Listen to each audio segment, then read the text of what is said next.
drafts, going over and over. And so it's funny to have all that time, and now we're into the second ban, and you already see some of that reserve time being used, though, right? Like, even though it's just a couple seconds, there's so many variables that can come into play here just at the beginning of the draft.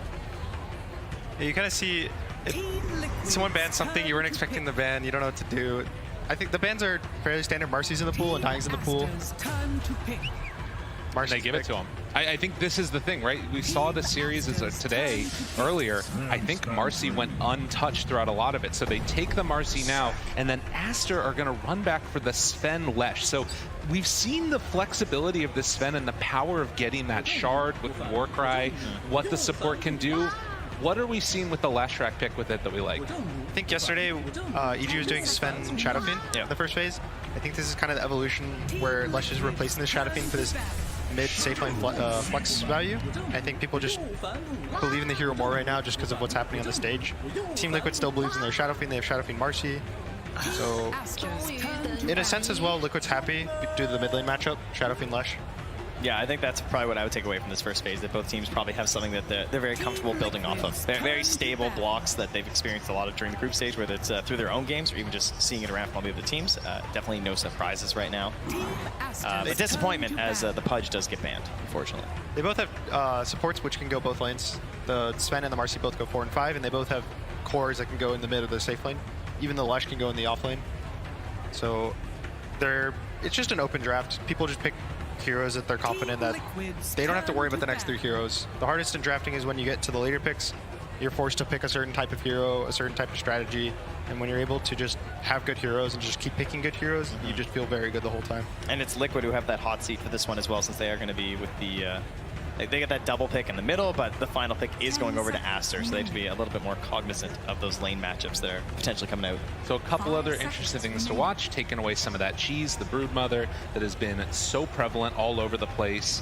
And then, of course, on the other side for Aster, they're taking away the Matumba Man Lone Druid that I feel like if you're Liquid, you're going to take that almost every chance that you get in the second phase. But still with the very open openings, we'll see which way they opt to go next. Yeah, for Liquid right now, they want a core that goes in, which is why the Lone Druid and the Pudge are both banned. The Shadow Fiend's going to end up being their carry. They have a Marcy already to buff it up. So looking at maybe some Mars, some Legion Commander even, just anything that will go in and body for the Shadow Fiend in the fights. And that's primarily what Aster's going to try to ban and try to prepare their pick for. I feel like for Liquid, they're 3-4-5 as well. Like they have such like their identities stay very stable as the players. Like they always tend to play the same heroes themselves, right? You're gonna have of course Boxy looking for this, like I always look to the clock and the tusk, but the Marcy, of course, when she gets in, you want the Marcy, you gotta be there for the sidekick, but he's always able to set up these great fights for them. He's never afraid to jump into the fog when he thinks there's gonna be a good follow-up from his teammates, and that's where Insania, he plays like the exact opposite. He's like almost always way back on that 5 with that Disruptor, or your Witch Doctors, your Dazzles. The saves, Oracle. Yeah. So one thing I was wondering about is we saw as an answer to this like Marcy Shadow Fiend before, the Lich or other sort of buff ups, physical damage heroes. Do you think that that's something that they need to address at all, or is that something that Aster might pick up here? It's a great hero out of this phase, like something that doesn't really reveal much. It's just a 5. It's a classic answer, as you said, versus the Shadow Fiend, the Marcy. Pretty common. I think even a Winter Wyvern, it gives you a BKB cancel for the Shadow Fiend Requiem, but they go with Crystal Maiden. This hero's a lot of success even today. Yes, yeah. She keeps on winning, so it is it is different though, because like we're talking about like this Lich as being something a little bit more defensive, and it's like looking to have some answers. Crystal Maiden is sort of the opposite when you're playing as a 5. Like I tend to think of her as like more of offensive potential. Like she has more capabilities in terms of just like even like running to a lane, doing a quick push, doing some ganks. So not this little defender to maybe enable this Lashrak more. This is more just like we want to kill a hero at the start of this fight right away. Again, since Liquid want this body strength hero generally to be in front of the Shadow Fiend, Crystal Maiden will be able to see cast spells. So in a sense, she's good versus these frontline heroes, and she's a little more sad when she has to play versus the Void Spirits, the Embers, the Storms, and just jump her and kill her for free. But instead, Liquid now going to take this, what has often been a off-lane Death Prophet ranged hero, does have that flexibility to go towards mid as well, depending upon the matchup. And at least at the beginning, Liquid a lot of big team fight ultimates versus Aster a lot more like poke, prod, get in there, try and annoy you a little bit, heroes. Yeah, in the last game they played this with the Shadow Fiend. They did it for Matu, and ended up being 14-3 and 19 ending the game as that Death Prophet, absolutely crushing it with Mickey having a great game with the Shadow Fiend as well. And that's where they had Zai making all the space on their Brood, but of course that's been removed. And no surprises here if we get Insania regular, but oh, there we go. So the one thing about the Shadow Fiend is you either beat him by running at him and killing him, or by outranging him. So here's now the Sniper picked, and this is going to kind of dissuade the Shadow Fiend from going mid. That's a very hard lane matchup. So the Shadow Fiend's probably going to try to want to go to the safe lane as well. Death Prophet doesn't want to lane versus Sniper. No. So that's probably in the off lane now. So Aster kind of, without seeing exactly what they're doing, has a feeling of what Liquid wants to do with their draft. So they can ban and they kind of can force Liquid into playing their game now. I mean, in a way, that is one of the downsides of having such like a well-defined, incredibly strong group stage, is that people get a ton of film to look at and try and adjust and see if they can come up with answers to what you've been building. Hey, you just keep winning, so you never had to adjust, and then they know what you're going to do. True. So now for Liquid, they're going to aim for... Now they have to probably aim for a Spirit that goes in. I could see a Mars being pretty nice for them. It's good versus the Sniper, it's good versus the Lesh. Maybe even in the mid lane, it can lane the Sniper. They are all in the pool. I mean, we got what? Our, quote unquote spirit heroes. We got our Pucks, we got our Storms, our Void Spirits, our Embers. They're keeping an eye on that though, just saying, there's so many spirits to ban. Might as well just look for the other options that are in the pool, perhaps. Sometimes if there's 3, 4, 5 heroes that fill a similar role, you'd rather just ban the ones that do the special one. Yes, like the Naga. Nothing really can replicate what a Naga does for the draft, because they're going to get one. Yeah, right. You can't ban them all. And Aster, they have the last pick, so they're going to end up getting to choose whatever they want. I think that this Lush is probably going to go to the offlane. Sniper will go mid, and then they're just going to pick a mid response to whatever Liquid pick on 23. Yeah, I was going to say, I think it'd be interesting to try and run like Lesh mid. It doesn't really feel like it would be that great with a Sniper, because you kind of want to be like the big dog, when you're playing Leshrac, and then having a Sniper on your team, that can be a little bit of conflict, because they tend to really need a whole lot and a lot of support, kind of the same way Leshrac is looking for that help with support whenever you're playing in these fights. I can't help but notice a ton of physical damage, and still having that Sven Warcry right now for Team Aster is going to be a little bit tough for Liquid to do damage, I feel. Is there anything else that you guys can see as a steroid, or do you not think that's as much of a problem? They're going to look to make it work in a different route? It's not too concerning, just due to the fact that they have so much team fight on the side of Liquid. Okay. They have the ability to kind of control heroes or kite heroes very easily. Disruptor and Shadow Fiend are some of the best heroes right now at kind of elongating these fights and always constantly catching heroes, slowing heroes. It's more an idea of whether they can win the fight after their BKBs. Leshrac's one of the best heroes right now if you can survive the BKB duration. And Liquid doesn't have the best way to save their heroes. I feel like Liquid can just go anywhere right now. I would like to have a little bit more vision for the Disruptor if possible. I think something like a Zeus could be nice. It gives them magic damage, it gives them vision. It doesn't do the front line or the catch job that they might want for the Sniper, but that's actually exactly what I wanted. When you have enough vision, that sounded really stupid. And if I said Zeus, I'd get flamed. But you can do it, so that's good. He's a go gunner. Yeah. Sometimes when you provide vision, it's enough to kind of make up for not being a body. Yeah. To the fact that it lets your supports cast spells. Yeah, if someone just dies, what lineup doesn't matter. If it's 5v4, it doesn't matter if your lineup's a little bit stranger. And the Marcy already kind of has people to play with. The Death Breath and the Shadow Fiend both do want to walk in, so he'll be able to rebound. And I think vision is probably the most important thing Liquid need. Vision or catch. I could see something like a Void Spirit as well if they wanted to go more of a get in there route. Yeah. But it doesn't pair that well, I think, with either of their supports. Getting down to the wire here in the reserve time for Liquid, and the last pick is going to be the Mars that you talked about. So do have that catch. We'll see if it's going to be enough. Also, a good way to stop the damage coming from Sniper with that arena. Always super helpful. This Leshrac, yeah, I really hope it's not Leshrac mid. I feel like it would be a very sad Leshrac mid. But maybe they're going to feel forced into doing that. I think they might end up just putting the Sniper mid and the Leshrac even in the safe lane. Yeah. And now they kind of get to know the safe lane of Liquid as either Shadow Fiend or Death Prophet or Mars. They can do whatever they want at this point. So they're just going to pick a stable lane, probably with the Crystal Maiden. Maybe some melee hero walks in. Tiny's banned. I was going to say Tiny could be very nice for Aster. To me, it looks like if you get jumped as Aster, this is going to be a very bad fight. So I feel like, you can say the opposite as well, right? If Aster can just find something for that initial grab, like start the fight off on good footing, then it can be very hard to like find that sniper in the backline or something as well. So I'd be thinking more offensively, I guess, if I'm Aster right now than defensively. That's been the entire theme of the draft so far, starting from that CM pick. I think something in the sense of vision also works for Aster because of how Sniper really likes playing in vision. Also, Sniper has a lot of night vision, so maybe a Night Stalker for the side of Aster. He can always pop Darkness. He can, I believe he can still fly over the arena during his ult, and he catches the Disruptor, the Death Prophet. Same thing for the Pango. Okay. Pango's very nice versus Mars. Anytime you have a BKB built in versus Mars, you can always just dodge the arena. You can dodge the Glimpse with roll up. It provides this go-in here that they need. He's like that combo breaker, it looks like. Like if they grab Ori, right, it's going to be up to XSS to try and get that save. Look at that. They do put Ori on the Leshrac. Zai is going to be playing the Mars. A couple of switch-ups here with regards to the entire draft. We'll see if it is going to be enough, as both of these teams would absolutely love to be able to win this, move on in the upper bracket. For Aster, it's going to be the last Chinese team coming on in the upper bracket, and for Liquid, for 3 of these players at least, it would be the best placement they've ever had at TI. See if they can make it happen now. As we get ready to go into game number 1, Team Liquid facing off against Aster. So big thoughts, at least as far as this early laning stage goes. Is there anything that's super concerning? I've been really liking the Sniper. Right now, every time I see Sniper, he crushes the lane. Shrapnel Max is so much damage and slow.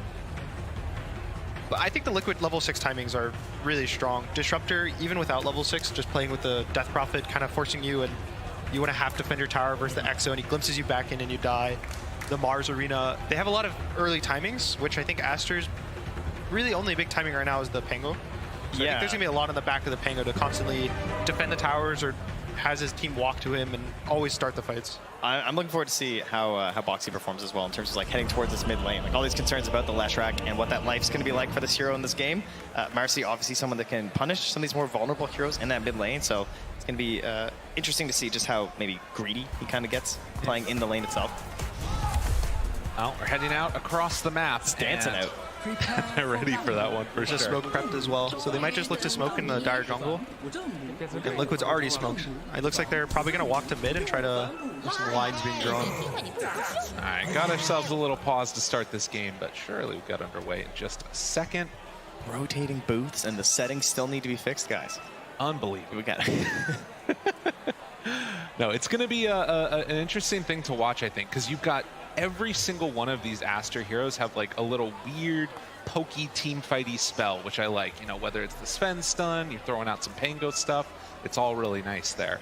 And then meanwhile, on the side of Team Liquid, it's like you commit those big ultimates, and once those are down, it's sort of probably going to be the point where Aster want to look for a fight. I think it's interesting that there's an opportunity here to play a little bit aggressive on both sides, but I also think that both sides would really like to just kind of like chill out for a while, you know, get some stacks going, farm it up. So this could be one of those games where things are 133 got target banned in almost every single game in the groups. If someone who's groups. going to be like running the show, it's probably going to be Boxy on the side of Liquid to try and get things going. And if it was for Acer, probably has to be XXS on the Pango. Yeah, Liquid's, their big time in this game is the triple BKB. Mars, Shadow Fiend, Death Prophet all want their BKBs, and then don't die to the Lesh, don't die to the Pango, the CM. Yeah. They kind of all just can walk away. And on the side of Aster, no one really wants to buy an early BKB on their team. The Leshrac wants a Bloodstone, the Sniper wants to go all of his range so you can't even catch him. So it is all on this Pango right now, to whether he wants to go Diffusal or Blink, try to set up with rolls and catch. And the scariest thing right now is how much Liquid can do with their BKB timings once they get it. If they can Roche with the Exo, if they can take all their towers with the Shadow Fiend, it's going to be a lot of grouping, and Aster's going to be happy just playing the farm game. Well, you can see the decision right now from Aster to wrap around up on the top side. We'll see if Liquid do run into them there or not, as Boxy's already heading on up to place a ward up on that high ground and just holding steady in the mid lane. Pichu's leading the charge here, just holding that hammer. And now drop down a ward in the jungle, as they're going to start heading down this hill. Pichu spots out Matumba Man, a quick little sight, and yeah, the pings are there. They immediately realize where they're at. Just need like one more step. You know, just a little bit more that way, and maybe they get the follow-up Split Earth. so no chance for a kill there. But do get some wards down. Liquid's unlikely to get taken away since they're sort of staying on their side of the map. And it looks like it's going to be a trade-off of 2 bounty runes apiece. Liquid has this nice deep ward next to Roshan. I think it's pretty cool because there's a chance Aster swap their lanes up. They put the Shadow Fiend mid, the Leshrac in a side lane, and maybe Liquid will want to swap their lanes up depending on what they see. So now they get to kind of see where everyone's going. Fortunately for them, Aster's just doing kind of standard lane, Pango with the CM top, Lesh mid, Sniper's going bot.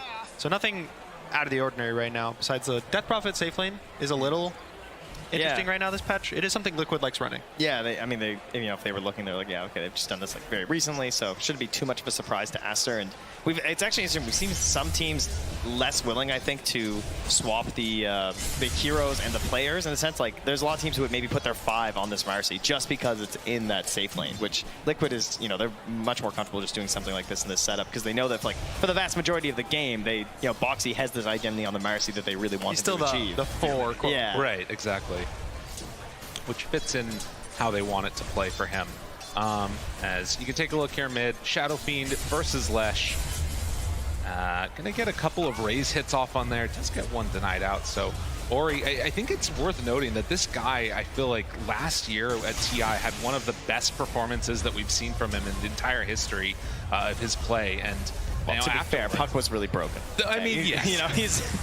This guy's a really good player. No, not to take anything away from Ori. Right. But when that happened, he ended up getting knocked out by the rest of these teammates here, and then ended up, coming together with them. We'll see if they can keep that type of success that they had last year going in this one. Yeah, there's gonna be a lot of eyes on the bot lane right now. Sniper, once he hits his level 3, level 4 timing, he has some points in headshot, he has some points in shrapnel. That's when they can just kind of run down the Mars. And the Disruptor, a lot of the time, he doesn't save heroes. He just kind of watches him die. So if Zai walks up a little too far, once the Sniper hits level 3, it could be a little scary. Yeah, I feel like since Undying started buying like 6 mangoes and decaying, doing the Disruptor thing just looks a whole lot weaker. You're just like, no, I can spam too, guys. Everyone's doing that now. Yeah. They just buy 6 mangoes on the support. They just spam the Undyings don't buy tangos anymore. Right. Just 6 mangoes, maybe a Sal. You don't need them. Easy peasy. Just moving on forward in life. They do get a little bit of pressure there. Pullback now onto Bobica is a couple punches with Tumbleman trying to kill him off. And won't quite be enough there, but even with all those mangoes, at least they'll have some pretty good regen on the CM to try and get back into the lane quickly. None of the supports have made a move towards mid yet. I think probably at the 4-minute water runes, we could see Boxy move towards mid. If he gets a jump on the Lesh, pulls him back, that's a pretty nice kill for them. Pretty easy on the Lesh. Certainly the most mobile as well, right? We all know Crystal Maiden. She's not the fastest hero in the world. It takes a little while. Yeah, Marcy gives some flashbacks to Earth Spirit from a couple years ago when every position 4 they pick Earth Spirit, they get level 2, they TP mid, roll kick, your mid laner's dead. It's a constant play, and of course both of these heroes very susceptible to getting kills in the mid lane, depending upon their positioning. So we'll have to watch for that and any of those early TPs. But for now, at least, Aster looking good in all of their lanes, particularly the Lesh there. 4 denies as Zai, talked about it, is getting ran down a little bit by that level 2 shrapnel. Monet already playing a bit aggressive on the Mars. The boots pick up on Zai is going to be really important, but he ends up going for range drop Bracer. I think he just wants to tank up. The Disruptor does have slows and glimpse, so he has ways to kind of push them off of him. It's more so once they're onto this. Oh my God! Quick jump and kill, and that's the rotation we were talking about. Yeah, that's Marcy, right? That's why this hero. All the phones popping up in the audience. Yeah, I see you all. Checking right away. Checking that email. Huh? Yeah. Oh yeah. That's what they do. Regardless, that first blood coming on out, and someone got one. I saw they're celebrating. Nice, good job. But Tumbleman is also gonna get a little bit of pressure there on XXS, and the pullback. Boxy ready to dispose and finds the body blocks. This Pango in trouble. This is one of those heroes that really can't get completely abused in the laning stage. It's one of the worst feelings when you die after like Swashbuckle too. Zai, Chase, continued to run down. Monet right on top of him along with Pichu, but it's not quite enough. Dodges back behind the trees and keeps himself alive. Maybe a spear through the trees looking for a kill. Can they get it? Doesn't quite look like it as he was salving back up. Bobica dies in the top lane while all this is happening, but 3-0 start for Liquid. All off the back of the Marcy rotation. He gets level 3, TP's mid, kills the Lesh, walks top, gets 2 kills back to back, and there's a lot of pressure on Liquid right now. It looks bot's not the best. It's not terrible, but Sniper's having a great time down here. Their Lesh, Shadow Fiend just kind of crushing mid now. Yeah, it's gonna be a really hard game as well. Like if Monet gets off to a good start, like trying to find the sniper in the back line, you know, we don't have one of those classic counters. Some of those classic counters don't feel like very good heroes right now. You know, you think about like the Spectre in particular, is something that like used to be such an easy answer at the end of the draft. Like this, you would have been like, oh, easy, but that's a good way to do it though. You catch them running. Got a stun there. Ichu keeps him alive and well, and now Monet chasing, looking to run down Zai again. Another round of the shrapnel. He's got to run through it, trying to escape, but Zai is going to be brought down. Monet making quick work of that Mars. That was pretty much a defensive spear that he missed, right? Like trying to just like get the sniper further away when he went for the retreat. So it's really nice stun there to kind of break the glimpse spear off. Again, I think Aster right now, they're just playing for the Pango level 6. These lanes are not amazing for them, just outside of the bot lane.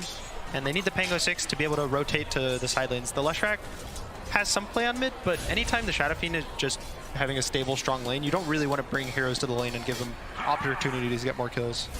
Especially with a Marcy being there, as Boxy's already back. And down bottom, more aggression coming out as Insania and Zai were trying to take down Monet there. Couldn't quite find him all the way, but Boxy moves in, snipes a courier. No chance for a kill, as they did already get that DD rune on Mickey.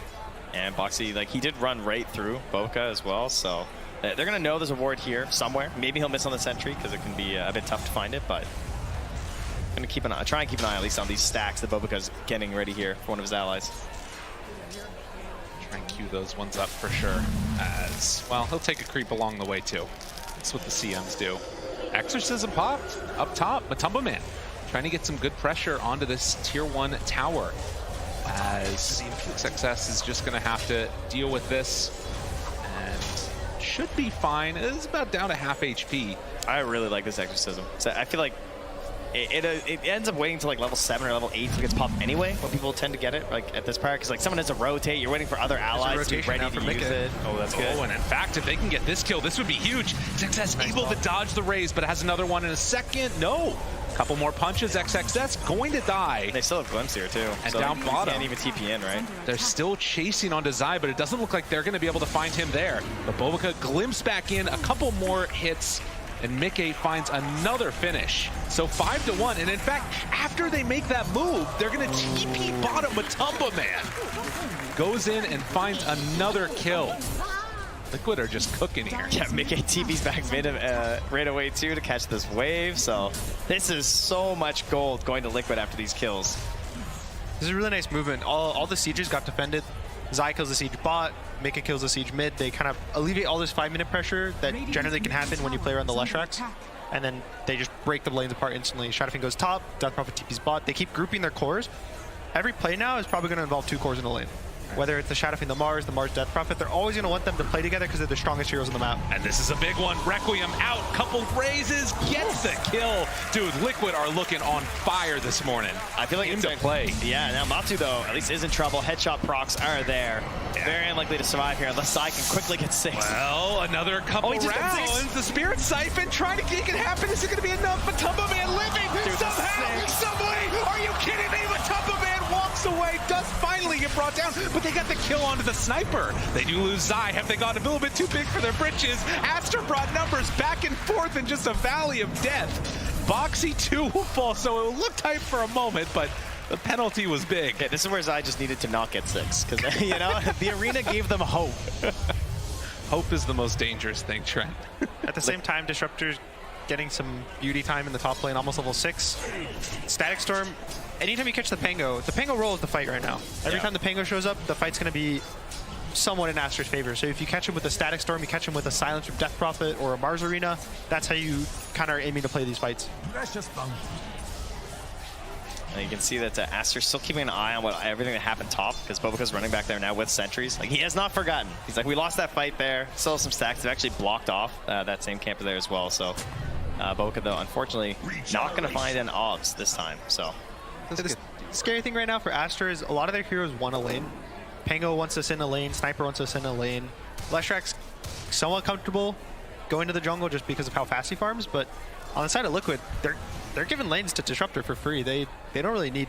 They don't feel the need to sit in all their lanes. They just feel the need to group up and force plays. And that's the power of Marcy, right? So like, I think that's why Boxy, like, it's just Marcy, Clockwork, Tusk. Like, it just lets them do this exact same style every time. Scan was able to hit there. Liquid walk up the hill after the fact, and now going to try and contest this stack that's been built up a little. It's 3 camps, and one of them's the Mud Golem, so not easy to sneak that one. And in fact, Aster will zone back Matumba Man. You can see how confident Boxy is, though. He just is able to walk up hills, and if you go on him, he just rebounds away, and not much to do. There's no... Or rebounds on top of you, up top. Now Bobica gonna get chased, and the dual supports come in to kill the other one. Ori looking for a little bit of retribution here. Will run into Insania, and while they have Glimpse, he's not gonna get Glimpse that far. They move in, XXS right on top. Insania in trouble and likely to fall. So Aster make a solid move, able to claim a kill.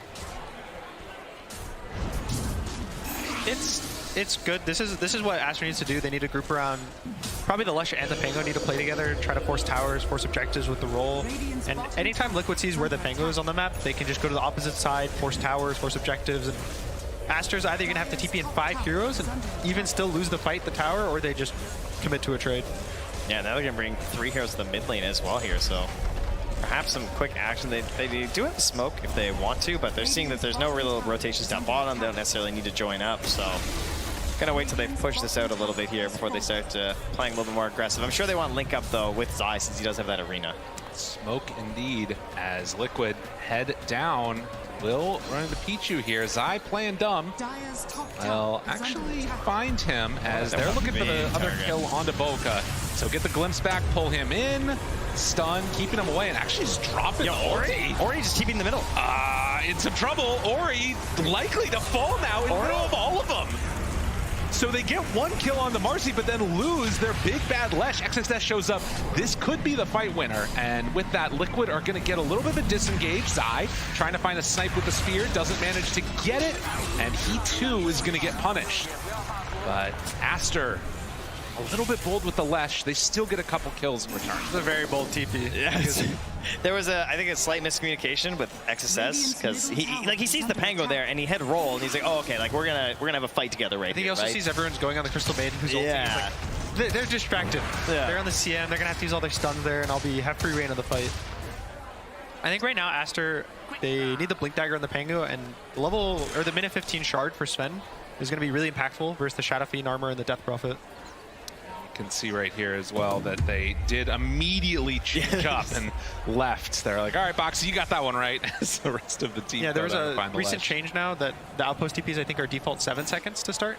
So now there's just so much time. Once you see the TP, you have a lot of time to just walk backwards, go take the fight, and you see the idea. He wants to backstab the fight kind of and appear behind them, but a nice read by Liquid to just change targets instantly. Yeah, no successful pincer maneuvers here, unfortunately. They did still get Zai in that little engagement, though, and he has definitely been the most hurt of the cores in the entire game. You can see SF nursing that pretty substantial lead over the rest of the cores, and if you're Liquid, that's definitely what you want to see. But how much of a concern is it that you've still got that tri-core from Aster looking good there? I think it's all on the Shadow Fiend BKB timing. If he gets it and they're able to actually force objectives and force timings, it'll look really good for Liquid, and their gold leader is just gonna skyrocket off the BKB. Shadow Fiend's BKB will give Death Prophet and Mars both of their BKBs just off of Fizz. And on Aster, all they need to do is find a way to kind of slow the bleeding, slow the timings down.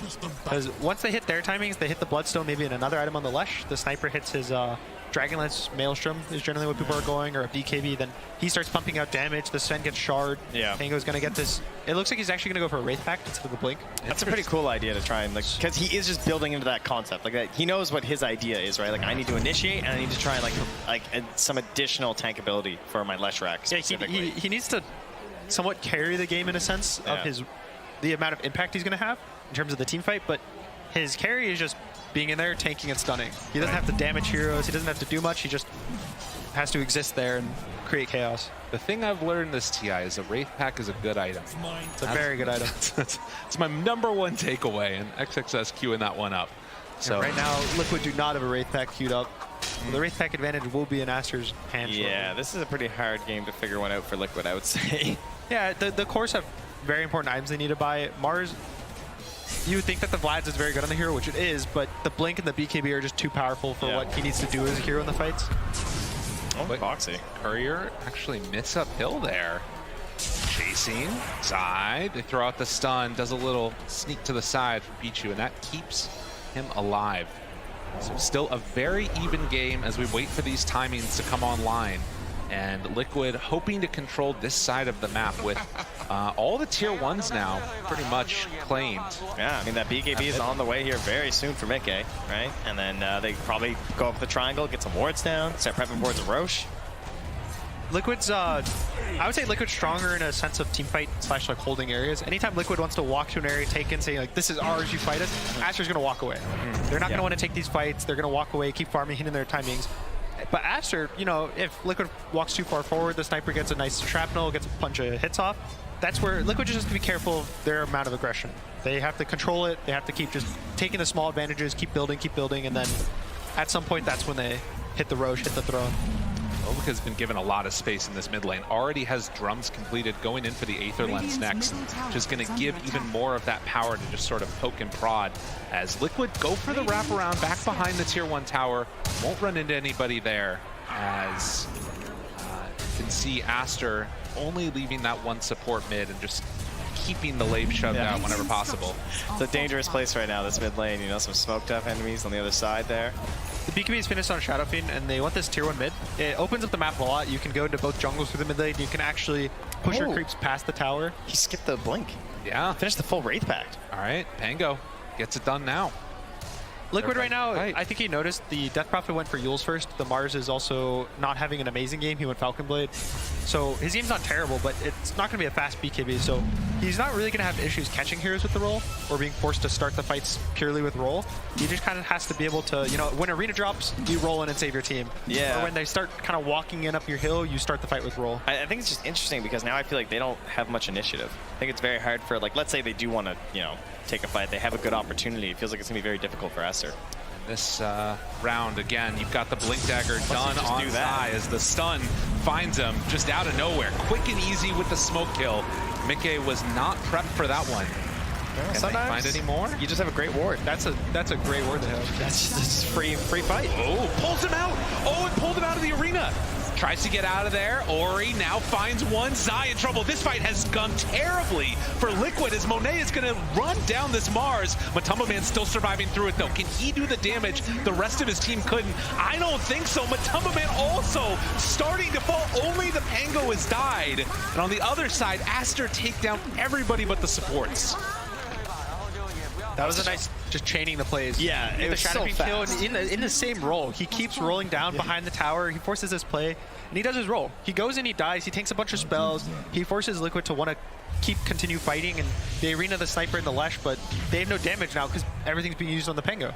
Yeah, instantly like running towards that mid lane, dropping that additional ward down to give even more vision because, you know, lacking that Blink Dagger, it is the vision, right? You know, talking about like it's poor initiation at this point because he went for the full Wraith Pact. It doesn't matter. If Sven can run up smoked and just throw a stun, that's like the best case scenario as a support Sven, particularly, you know, aside from your shard, that's kind of your other big thing, right? And you can immediately see that Mickey pinged out. All right, they've got wards up in this area. It doesn't quite connect, though, on any of those observers. We'll see if Insania is able to spot the other one or not. Yeah, it's this really nice deep ward above the outpost. Yeah, Aster has. It just has this tiny sliver of vision of the camp where they just saw a Shadow Fiend. If he was like 10 units to the right, maybe he doesn't even get caught by that stun, but Insania gets the D ward. Wow. 10 to 11, and you can see the replay here. For a moment, I thought that it was, you know, maybe even Pango could have survived through that since Boxy had pulled him just out of the Static Storm, but it didn't end up matter. He was still silenced the whole time. They had to like chain the Death Prophet one additionally as well because of that. But yeah, Zai unfortunately not able to get the fight they want. Part of, like, because it took so long to take down the Pango, essentially, right? Like he had no follow-up from his friends in time. Yeah, they have the Lusher and the Sniper are very strong, so when you're forced to use spells on just a Pango, you're kind of letting these damage cores survive the spells. And like we said, Liquid is between the Mars and the Disruptor, they're very, you know, 10, 15 seconds of the team fight. They do so much. They have so much control, so much fight, and then it's maybe on the Marcy to just continue to catch. Maybe it's on the Death Prophet to just keep being able to run in, but this 10 to 15 seconds of Liquid's fight is their strongest. So when you just force that all on a Pango and you don't deal with a sniper, he just gets free reign in the fight. I mean, the good news is, though, is that he didn't have time to BKB and waste his 9-second charge. There you go. All right. They still have the shot up in BKB. The positives. Gotta look at him. Matu's also finishing his BKB up. He's about 300 gold away. Ooh, heads up there. Zai gets away just in time. XXS will not manage to catch onto that Mars. But a really good fight one like we talked about for Aster. There still is that bottom tier 1 tower that they have yet to claim. And The scary thing I see right now for the side of Liquid is that Zai just has a Blink Dagger, no BKB. And he's basically, he has to be able to blink in and stun and preferably survive when he blinks in and arena stuns. But there's so many different things on Aster that can catch him to either cancel his blink between like the shrapnel or a random swashbuckle, or maybe he just blinks in and gets instantly stunned by the Pango roll. True. And it's just a lot on the back of him to, if he gets these good spears, these good arenas, it's going to be great for Liquid. I think that Aster as well have an like excellent read on everything that Liquid want to do right now. Like, you know, you pointed at the start of the game, like this is their timing. They want these BKBs. It is something that Aster are also well aware of. And so the positioning of their heroes are like always having like the Leshrac, the Sven, and the CM kind of like staying up front, while you then have the sniper just farming a little bit behind them. Pango sort of nearby as well, can join very quickly with the roll. They're shutting out that area of the map for such a long time that Liquid have missed out on that Roche timing. Max amounts of force staffs getting picked up for Liquid. They have the Dragon Lance completed, full 1 Hurricane Pike, but you can see as Aster ready to move on in, Liquid, they have an idea that this is happening, but it's going to come too late. Yeah, they had wards nearby, but it was too late. They might still look to fight. Aster might not expect this fight. Oh, Zai, he's running right into him. Monet there. Have it, but the BKB, it's out already. Matumbo Man trying to survive, has the BKB running on top of Pichu, now trying to take down Monet. All 3 cores on top of him, but it's not quite going to be enough. The Static Storm, a good connection. The spear, they got him. Monet will fall. That's 1 life. Still a lot of exorcism left. And meanwhile, Boxy gets the stun with that rebound. Requiem up on the high ground, keeps chasing down. Monet in trouble, wanting to kill him all off. Does he have enough? He's surviving the little sniper. He's so strong. He's so big. What did happen? Oh, Insania now turns. They didn't have enough for the 2nd life. That Warcry armor coming in from the Sven completely demolished them. And the root from Bulbaka, Liquid, they're all gonna fall. Pichu came in like riding from down the hill. He had like 10% HP. I'll save you. Stuns up on Mickey, runs over, gets another Warcry off, and they turn that entire fight around. They couldn't quite get that last bit of damage after the Aegis. It was looking really scary. Ori actually didn't get his ult off. So he got silenced with no ult running. He pops his Bloodstone, he gets silenced again. He doesn't get his ult off. So he didn't even lifesteal at all in that fight. He's like almost full mana. So he did 600 damage. Really big carry. Yeah. That is crazy. And it still took them so long to take him down.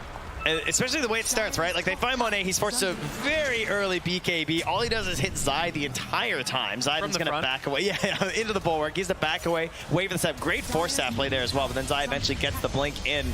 But on this reset, it's so hard to believe that with a Requiem from the high ground like that, they couldn't get this finish.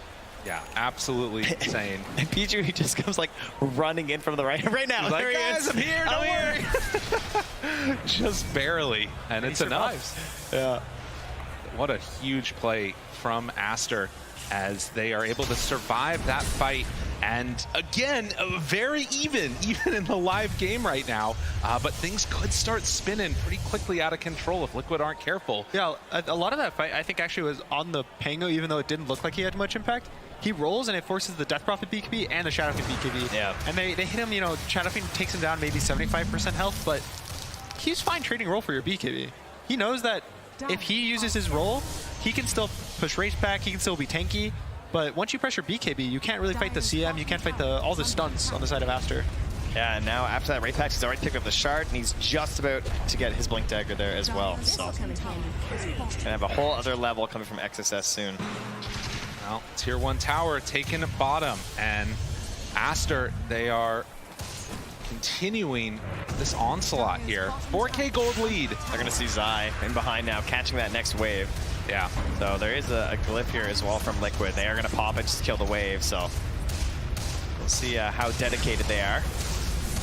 Ori is a being the BKB now, first so tier 2, yeah. it's very hard, I think, for Liquid to now fight, like, ever take a fight into Aster. Whenever Aster sets up, the sniper has heroes at the front to protect him, the Pango's going to get his roll up. That's where it's scary. But anytime Aster walks into the stuns, the Disruptor glimpse, you know, they go too far hitting a tower and he get glimpsed back, that's where Liquid just pumps out the damage. Oh, Zai, big play. He catches the Blink Dagger Courier. It was flying on its way out to XXS. Oh, that's real big. Yeah. So a nice little window here. I mean, again, there's no Roche for another 4 minutes at the very least, since that Aegis was immediately reclaimed. So likely to have a little bit of downtime here before a big push, but they could go for some type of a smoke play if there is that item timing that they wanted to hit, like the Blink. Yeah, to me it buys time for Zai's BKB as well, right? Like, he's finding all these waves on the side of the map. He just gets it now. So if they were able to force a fight now from Liquid, and he knows that there was a Blink Dagger on there, it could be a great timing for them. 4 of them on the map, all of them up and ready. 8 and 9 seconds as Boxy also getting close. He's about 800 gold or so away from finishing off his. Yeah, and right now the vision advantage is in Liquid's favor. They've been seeing quite a few of these movements here from Aster because of the ward that they have, whereas Aster have nothing. They can't see anything that's going on that dire side of the map right now, so they're going to rely on these waves finally getting pushed out to see if they can spot something. My favorite thing right now is we're going back to the old days of Shadow Fiend, Shadowblade, Sniper, Shadowblade. Jeez, that was when I started playing Dota. Every game was just a Drow building a Shadowblade and Ricky's. It was just invis everywhere. I mean, still pretty strong when you can build up into that that break. Love to see that one. But Sniper, all of his attack range will be gone. so sad. I think right now Liquid still has a lot of damage, even though they're slightly behind. Force out that BKB. Zai might need to throw the arena if he wants to live here even. Yeah, Bag it up, you know. get on out of there, buddies. Do use the glimpse. Okay, no Ori here in this fight. Could take another one after. Mickey chasing. Invis. Monet is also gone and away. Can they do it? Doesn't look like it. That's a hard grab. After already glimpsing, of course. That was a cool little thing by XSS. So when he swashes without hitting them. Because when you hit them, it gives you vision, and there's a chance he gets glimpsed off of his swash backwards. Oh, right. So he does a nice little thing where he just swashes and intentionally does it in the opposite direction, so there's no chance they provides vision to Liquid. Something we can watch for there later. Say maybe catches himself out because of that. But for now, he's also got the roll-up completed. 10 seconds until his Blink Dagger is back and in his possession. Liquid right now, they either need to kill in a spear. He hits a spear on the sniper, he'll just get blown up. Or they need to be able to survive the BKBs. And honestly, they want to try to hold the arena for after the BKBs. You saw in the fight in the tri-camp, Zai just kind of kept walking at him his entire BKB duration. And he ended up catching him after the BKB. And if it weren't for the Aegis, they would have won that fight. So right now, they need to find a way to force BKBs without pressing arena. I think that's going to be a lot on Boxy with his BKB to just jump on the sniper, pressure ult, kind of force his ability, his defensive abilities, his BKB. That's where Zai is just waiting, watching the fight, and then he blinks in, gets the arena after the BKBs, and Mick is able to do all the damage. It has to be like a very quick follow-up, it feels like, where it's like Boxy and then like Matu's in at the same time, and that's when you have these like sort of side lane heroes like kind of waiting to come in, like the Mars, the Disruptor, and the Shadow Fiend. I mean, get their moment spotted. It is worth noting, you know, there's a reason a lot of people ban Marcy. This is one of the strongest timings in the entire game. And when you get that BKB, you can just solo cores if they're not careful and don't have friends nearby. Phase Boots BKB, the scariest timing. So much damage. It's kind of insane. As we will have a pause here. It's Boxy mid-flight. And it will be an interesting couple of minutes to watch too as we get ready for Roche to respawn. 1 minute and still it's capable of popping back up. And like you were talking about, that vision, Aster do have one ward up on the high ground right above the Roche pit. Meanwhile, Liquid have one right above their tier 2 tower up on the other side of the map as well. Interesting, Boboko actually went for a Yules instead of the, I think he was going Aether Lens. Yeah, he was for a while. I'm kind of curious as to what's his goal with it. Maybe it's to try to get the Marcy off of his sniper. That'd be my guess too. Oh, they just smoked on top of that ward. Boboko laughed. They have a jump. Oh, they have a jump. Yeah, okay. They saw it as they smoked. I was like, oh, wow. All right, that's fine. Just a bait. It's fine. If they go farm now, Liquid's gonna still be scared. Yeah, that's true. It's not like you can't just assume like, oh, they saw that. Right. Gem purchase now by Insania. as they're hanging out by another ward. So that is all of the vision pretty much for Liquid in this area, taken off the map. And with Roche capable of respawning soon, and in fact, it's going to be 1 minute away, Liquid need to be a little bit wary about that and their positioning to make sure they don't give up a free Aegis. Everyone's just worried about getting their next timing due to the fact of how hard it is for either team to really jump the other one. So everyone just wants to be able to be the ones who you walk into them and you lose the fight. That's why you Mickey's just kind of farming a lot, and it's just because if he has the damage, he can do everything Liquid needs him to do. I think Matu, nice choice here with the Shiva's guard, right? Versus the Leshrac too. Very cool. Really nice. Yeah, that extra regen reduction will be super helpful. So things to watch for here again is all of the vision into the favor of Aster. They get a Silver Edge completed on Shadow Fiend, and we'll see if they can, now holding that outpost on Aster, keep this area under control. But a smoke up from Liquid. Let's see where they go. Two big things right now are if Pango gets roll off, it's probably going to be good for Aster, and whether or not Zai is able to hold his arena for after the sniper BKB. Those are the two big things, and depending on what happens, it kind of shows who's going to win the fight. They're so blind. They're just running in. They drop down a ward. That one is scouted. They had vision in the area, they actually saw Aster knows. They know he's there. Getting broke right at the start, punched a couple of times, but Tumbaman completely obliterated right at the start. Zai tries to escape from there, but Monet runs him down. Liquid just ran into death. It's so hard to try to take areas away, but they need to. You need to get control of Roche. You need to. They want to set up to defend the tower. You want to always be able to fight. It always feels very stressful when you keep asking yourself, you're asking the team, like, hey guys, when can we fight? When can we take this fight? And you don't get an answer. Oh, that roll-up started just at the exact perfect time as well there, too. Thunder into the roll-up, complete perfect chain stun, no saves there in time. Not a whole lot you can do unless Boxy's going to find a shard or something here, right? Like, he is stuck and done, and that is a free Roche now. Side of Aster. Concussive grenade also picked up now for Monet. Has a little more space distance in the fights. If he wasn't hard enough to catch already. Right. I think for Liquid, obviously there's an Aegis, so you're going to be probably thinking about your high ground defense. But again, all they really need is to be able to start a fight cleanly. They need to catch the Pango, they need to catch the sniper without an Aegis. Make it sound so easy, Gunner. I mean, this is a tough one now, and Aster just looking incredibly clean. Each of the moves that we've seen them make around the map, it's been with purpose. They've had vision down early on. Liquid are the ones that are trying to come in and oust them from those areas, and as you said earlier, it does become a problem when they're already set up and positioned well. I think anytime either team has a hill, has a kind of a ward or a high ground, and they get walked into, they're going to win. No, even though Liquid's down 7,000 gold, I still think they have the ability to fight. But Aster is they just are constantly forcing so much pressure between towers, between Roche, that Liquid are always the ones who feel like they have to walk into them. An Aeon disc that I saw getting completed pretty soon too. I did see XSS has one. He has a one locked, so he's ready. He's pretty much prepared. The only concern with it is he'll still die to the static storm if he gets caught. Right. But now the Mars can't really spear him and just blow him up. It's pretty nice. Well, tier 2 tower gonna be hit. This is the last outer tower for Liquid. With that said, they've been in this position many times. This lineup has had plenty of comebacks. We'll see if today is gonna be another one of those instances, as Aster are now going to split up a little bit. Ori on the other side of the map, so Zai kind of in a pretty good position for a fight. They get the BKB off, misses on the spear though. Pichu caught for the moment, roll back and forth, catching onto the Shadow Fiend. What a great roll coming out from XXS and Monet. I don't know if they have the damage to bring him down. He's there waving, looking for a high five.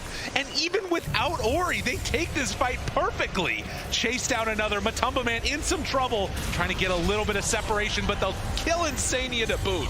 And all Zais, the fight breaks down, he just runs to the creep wave. XXS, he assembles it, and now in some more trouble. The ulti down, godlike Monet. Liquid do not have answers for this Aster lineup. It's the same thing over and over. Yeah. Aster holds an area, Liquid feels forced to make a move, they walk into the ward, the fight gets hard. Anytime, it's just Pango. Pango's always going to get his roll off. You can't walk into a ward and prevent the Pango from rolling up. It's kind of like they have the same weakness for both the Pango and the Sniper. Right? They just have no way of stopping the very beginning of the fight for their game plan to start. That was a nice concussive as well there from Monet for that initial distance. Make it kind of getting like baited in, right? Just like drawn further and further, and then XSS easy cleanup. Even if they hit the spear, what? They kill the Sven a little faster? Right. There's not enough control right now to deal with the sniper. Monet has been playing such a fabulous game, and I think a lot of people, you know, it was back at TI7, LFY, the lineup that he was playing on when he first really made a name for himself. And, you know, after a lot of those other really well-storied players retired, he kind of found himself lacking a place. And now he's found it with this group of players, and Aster looking to continue their dominance in this upper bracket. We'll see if Monet can keep it up. The rest of Aster can make the plays that they need. Ori blinks forward aggressively, won't find anybody, is going to be glimpsed back. XXS still threatening a roll. What can they do? The stun, it's there. On to Matumba Man, Yule Scepter keeps him alive. Ori trying to run down Boxy. Matumba Man gets out. They pulled them into a fight with roll wearing off. Can they do anything? But Sniper, he's still always there, ready to plink away. Ho, ho, ha, ha. Chase him down again. Mickey, Invis, everybody that walks forward is getting blasted. They're in so much trouble they can't even force a glimpse. What a freaking destructive draft from Aster. Butterfly's now finished for Monet. Look how much damage he's done. He's done quite a bit, yeah. He's done more than all the other cores of Liquid combined almost. So it was a really nice sniper. Again, you know, it solves the Shadow Fiend, it solves the Death Prophet. It kind of fixes these heroes where they walk in slowly and they just keep killing everything that stands in front of them, because he doesn't stand in front of them. He stands over the hill, two yards away, 2 blocks away, just impossible. Well, and it was Matumba Man, if I remember correctly, that was one of the first people that was playing Sniper in this tournament. Yeah. He was one of the ones that showed the power that this hero can have if left unaddressed. And oh, he might be getting sniped right now. Now he's over in the jungle, caught and going to be killed off. No help nearby at all, as they will bring down Matumba Man again. Captain hitting the dirt. No buyback either. Stun. Ooh. Oh my god. Ori gets the blink out before the right click comes in. There's even a BKB. It was on cooldown. Yeah, he's done a couple of stun. He's had some nice little split push plays throughout this game too. Kind of quiet a few times, but he has done a very good job of just like keeping up his own farm and providing the safer areas for 1A for the vast majority of it. And Aster, keep the aggression going. There is not an answer. They don't have an Aegis, but they don't need one right now, as they will take down another set of racks. And you can see Liquid on the other side of the map just trying to farm up, get into that next set of items if at all possible. But Aster are not giving them the time. They don't want to force a fight without Death Prophet. The game can look a little sad, but you always need to make sure that you're giving yourself the best opportunity to win. So now that their Death Prophet's dead, you just have to give up. You have to play for the last racks. You have to play for the the winning the game. You can't just play for, you know, we have to defend this racks, guys. It feels bad. Right. You have to just make your sacrifices. So when you say you have to give up, you mean give up the racks? Give up the racks. Not Yes, the game. yes, of course. Okay. Well, we'll see now as Blink, Boots of Bearing, Yule's on the CM. Aster have gone for all of these great team fighting oriented items. Maybe an actual moment. This could be big. Ori jumped. Oh, they miss. And BKB, the turnaround. Boxy immediately TP's out of there. They're going to cancel the TP in from XXS. That was a really nice try. If he got the fear on the right click into the jump, they actually could have bursted him. You have to do these small plays. Anytime you kind of split up your heroes, you go to the side lanes. Heroes always want to push the lanes out. Ori's been doing it all game, where he'll go to a side lane, he'll push it out past the corner, and Liquid needs to set up these kind of traps to catch the heroes out. And every kill means so much for them right now. It is really your only chance, right? Or legendary high ground defense. Of course. They still have the team fight. They still have the Mars Arena. The Mars Arena is one of the strongest spells to team fight with, especially once the BKBs are down. It's just the question of, are you able to force them to BKB without pressing Arena? And so far, the answer has been no. Yeah, and Aster, I mean, they're feeling pretty secure about this, just thinking, yeah, maybe we'll wait out for Roche, see what happens, see if we can catch someone coming into their base. They're certainly in no rush right now. It is always tempting, though. You get that DD on the sniper bottled up. No boots, no problem. But they're doing the same thing that they've been doing all game. Hold an area, wait for Liquid to run into them. And when that will not happen, the downside is that Liquid are going to need to keep these waves pushed out. They can't even really leave their base right now. One of the nice things, which is why Aster's been able to hold area so much, is that Liquid doesn't really have any heroes who push the lanes without showing. Slowly. which it's mostly been Zai the whole game. He'll run to a lane, he'll kill it, run to the next, kill it, and he's kind of just chasing them, making them chase him around and keep getting gold. But for Aster, you know, Leshrac has Boots of Travel, the Sniper can just shrapnel and the wave will die, the Penguin can kill it in half a second with both his spells, and they're able to just push the lanes quickly and then regroup, whereas Liquid kind of has to slowly show their hero, show what they're doing. And Calm down. There might be many, but fuck it. Do you want to alter this guy? Yeah, you need to stun him. Can we went now? No, go. This is not gonna happen, bro. Let's get up. It did not happen. Yeah, This is not going to happen. It's one of those tough ones. Those moments are always so difficult to get everything working together in concert. And of course, just high movement speed on that hero as well. it's also just, you know, you kind of feel the pressure of the game, so you're trying to make all these moves, you're trying to make them work, and you only have half a second, 1 second to know exactly what you're doing. Yeah, that moment is very fleeting for the side lane kill like that. McKay taunting it up there, has to pop the BKB. Get out of dodge. Does have that rapier queued up as well, so Liquid maybe a sign of the times and what they need, or at least feel like they need to win this one. They are just still incredibly in control of this game on Aster. This is my guy right here. This is my play. This is a very deep smoke. Yeah, this is what you gotta do when you're 5, right? You gotta get these wards down. They're just like, there's no way they'd ever expect this ward to exist in this game state, right? So you can go for even the more obvious ones in this case, especially when they have a gems. You kind of got to YOLO on like the high ground ones at times. They know that this Roche fight is, if they're going to make a comeback happen, where it needs to happen. Pinging out that Roche pit. I wouldn't even mind him standing over in that corner there, to be honest. Dude, that'd be crazy. Can you imagine? The little Roche vision corner? Yeah. There's been some crazy things with that. Well, ever since, you know, techies. Right, of course. He's been gone. We don't have to worry about it as much. Yeah, the greatest hero. And you can see Insania, he did not take his gem with him on this mission. He doesn't even have a sentry down. They could just have a ward of him. And I mean, if they got you, right? Why waste an extra bit of gold? I think nowhere else to be, you know? He's probably just, I would assume he's just playing to steal the Aegis. I don't think there's much more their team can do, but Matsu TP's back. It looks like they might want to just smoke up and take this Roche fight. They got the rapier on the courier. It's coming on out.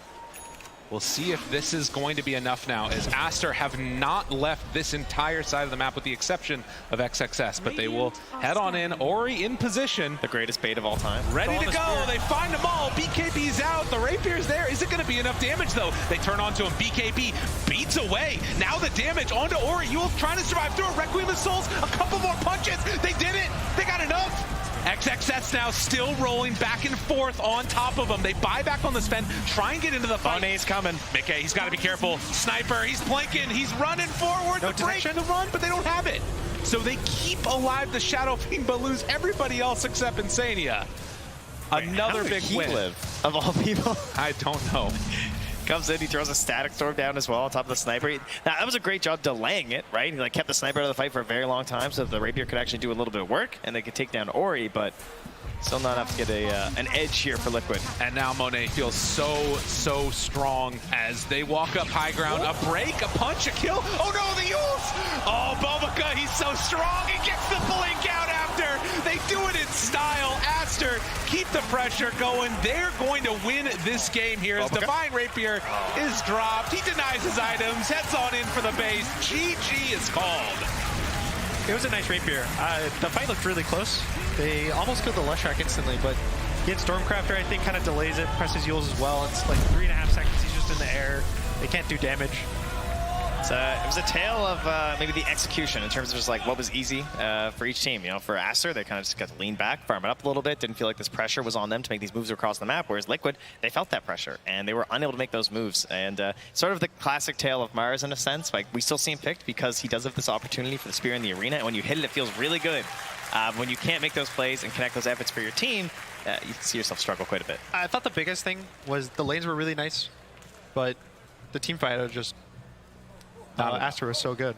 Well, that's what we're going to have to deal with going into the next game as they head on backstage, get prepped and ready for it. Liquid back to the drawing boards, and we're going to head back to the panel. Thank you very much indeed. Drafting was good, but overall, it was, for me, Monet on his sniper. You can just sit there and you just beat sweep away. That was basically the story of the team fights for me. There was, of course, a lot of protection and everything coming together very nicely. I want to also hear from analysts what they thought was the most important thing here with Jenkins, Effie, and Lacoste. Lacoste, Sniper, Peepin, how could he just sit there and chill? He and had hit? an extremely good front line. Like, you have this position 5 Sven. I'm becoming a really big fan of it, where the hero goes in, soaks up a lot of damage. Then you have Lestrak as well, and also Pangolier. With the Wraith Pact plus a shield crash, I think this is the fight that did change things around. They did have Aegis on Sniper, but the damage mitigation in this fight is just, it's way too difficult for Team Liquid to take a fight like this. Having a Warcry, like later on there was a Solar Crest, on top of that Sven, and yeah, he just kept peeping. He just doesn't die. I mean, that was a great smoke, honestly. It's just unfortunate that they didn't make it to the Roche Pit in time, because they did get that first life on Sniper. They just couldn't kill him after the second, right? There was the Wraith Pack damage mitigation, the lifesteal, and just the backup of his entire team. So I like that Monet just stood his ground. He Yeah. understood the rest of the team is behind him, and they can take that fight. Like, the understanding which fight they can take and how far they can push it, especially on Ori as well on Lestrak. Like, yeah, he had a couple of deaths, but he did realize that even if he dies, he needs to force some BKBs. Like, having no BKB on Shadowfin is what kind of win them the game. You know, it doesn't surprise me that SF and Sniper are seeing a lot of play at this tournament, because I feel like when the recent patch dropped where they reworked how the lifesteal worked on Vlad's Wraith Pact, like they basically reworked all the lifesteal in the game where it's doubled on heroes and does a little bit less on creep. So in the end, it turned out to be more effective against heroes, not quite double. The heroes that just stand there and fight you with these items are the ones that are being picked, and we could see the effectiveness of it in that fight. And it's the exact same reason why SF gets picked too, but it just seems like Sniper, Effie was saying this backstage, that Sniper just seems like a better version of SF right now. Again, it comes down to this Sven having extra armor, extra 15 plus 7 from his shard, undispellable, and that most of the damage on Team Liquid is physical. Dead Prophet ulti, you have Shadowfin with the right clicks. The fights become very, very difficult to take. What was the way that Liquid thought to be able to deal with the Sniper? Because I think only the Mars came out afterwards. I think they just needed to. So they did have a lead in the early game on Liquid. Their lanes went well. They had a couple of really nice rotations, but all it took was for Aster to take one fight without the SF when the SF was dead, for them to turn the tides completely, because their lineup was just entirely dependent on staying on their side of the map until they needed something, right? They were content to sit back and farm. It forced Liquid to smoke into their jungle, and that's when they utilized the power of the Pangolier, right? He just countered that gank in the jungle, chain stunned. You had the Sniper from a distance whacking away, and of course the armor of the Sven. It just felt really easy for them to do what they wanted. They were also able to hold the Roche areas when they needed to, right? That second Roche, they already set up all their vision in the Dire jungle. They had a really strong formation there, and Liquid had to smoke all the way into them from the bottom lane. They were more than ready for that one. So it just felt like Aster were one step ahead every single time. Yeah, maybe they were prepared. Also, for example, for Boxy's Marcy, who tried to make some rotations. Here's Perch to talk to you more about those rotations Boxy made. That's right. Aster did so good in the later stages of the game, but Liquid had a perfect early game. A lot of that was Boxy's Marcy, yes, I got it. His first rotation here, Shadow Fiend called out for a nice teleport. Boxy ends up jumping in. He gets a triple raise off. That's the first blood. He ends up walking towards the top lane immediately afterwards, and the moment he gets there is the perfect timing. The Pangolier uses Swashbuckle. He's able to get the follow-up, and he body blocks to perfection, which gives his team a second kill. He even sticks around for a little bit more time after this, because CM is going to say, hey, look at all this free farm that I can take. And that's really good for him, but the problem is that sometimes that's going to lead to you dying and giving them yet another kill. So Boxy now been a part of 3 kills here, and we're not even at the 5-minute mark. And because they're playing this carry Death Prophet, your early game is even stronger in terms of your impact. So now Liquid does this incredible rotation. SF walks to the top lane, so does the Disruptor, and now all of their power is in the same lane. So they get this great dive off. They're going to kill Pangolier. They're going to dive and kill the other support, the CM as well, and they're going to take that tier 1 tower afterwards. So basically taking this early advantage that you get from the Marcy, they're turning into objectives that they're not supposed to normally get. And immediately after this, now Matoma Man says, I'm so far ahead, I can use my net worth to help the rest of the team. So he just TPs the off lane. Is like, okay, now I'm going to pressure where the Sniper wants to go. And this whole time, SF is way ahead in net worth, and it looked so good for them until that one smoke gank that happened, where Aster crossed the map. They killed the SF, they took the mid tower, and then the game was even. Everything hard that they worked for got ruined by that rotation. So from there, Aster got to play Dota. got to play Dota, and it's crazy how fast something like that can indeed turn around, because it did start off looking so good for Team Liquid. They have to think about what they want to do for game number 2 to perhaps force out that third game to this series. So they're going to get a break. We're getting a break. Normally, casters get a break as well, but not this time around, because this time around, Slax and Casey are actually pestering them right now. Hello. Yes, hello, we are here. Ladies and gentlemen, it is so cool to be in this arena. We want to show you what it was like being in the caster area. Guys, you're so close to the crowd. You're so close. I will literally show you how close they are. Here you go. Whoa, okay, that was a fast, all right. Did you tell him what to do? I don't really know. Oh my God, he doesn't have a microphone. Slax doesn't have a microphone. Everybody just drink it in. Okay, he's getting ready. Are you guys ready to cast him? Oh, yeah. Yeah, we're getting ready. You know, during our break time, like when we're not live, we'll usually just like talk about what you guys are doing. So be like, you know. It's a warm up. Yeah, like warm up. We'll like analyze like food tactics, stuff like that, you know, anything they go for. Do you see Slax? I think right now he's literally hiding behind a bunch of fans. Can you guys point to him out in the crowd? Can you point where he's at? Slax, you can't hide from us. You're trying to hide away. This is unbelievable. Jake every single time there. Now, you see he's following behind a couple of people. This is the scary Slax jaunt of death. Is this the wraparound game? You're about to die. Hide away, people. 2013.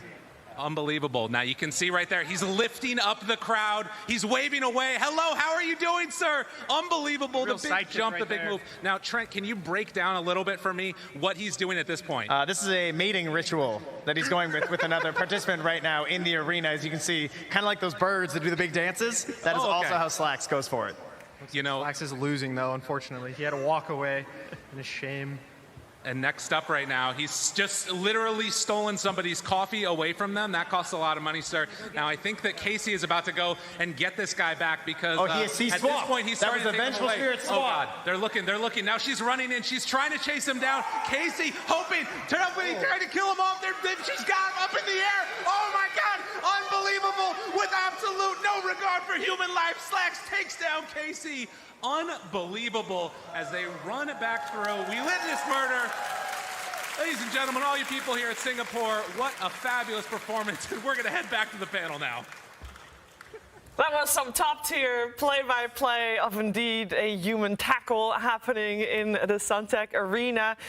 Definitely no break for the casters during that one then, but the players do have a break, and I want to talk about that because they're preparing for game number 2 here. Aster looking hot in that first game. Lacoste, what do you talk about? And you get to choose which team you're going to be when you're going to talk.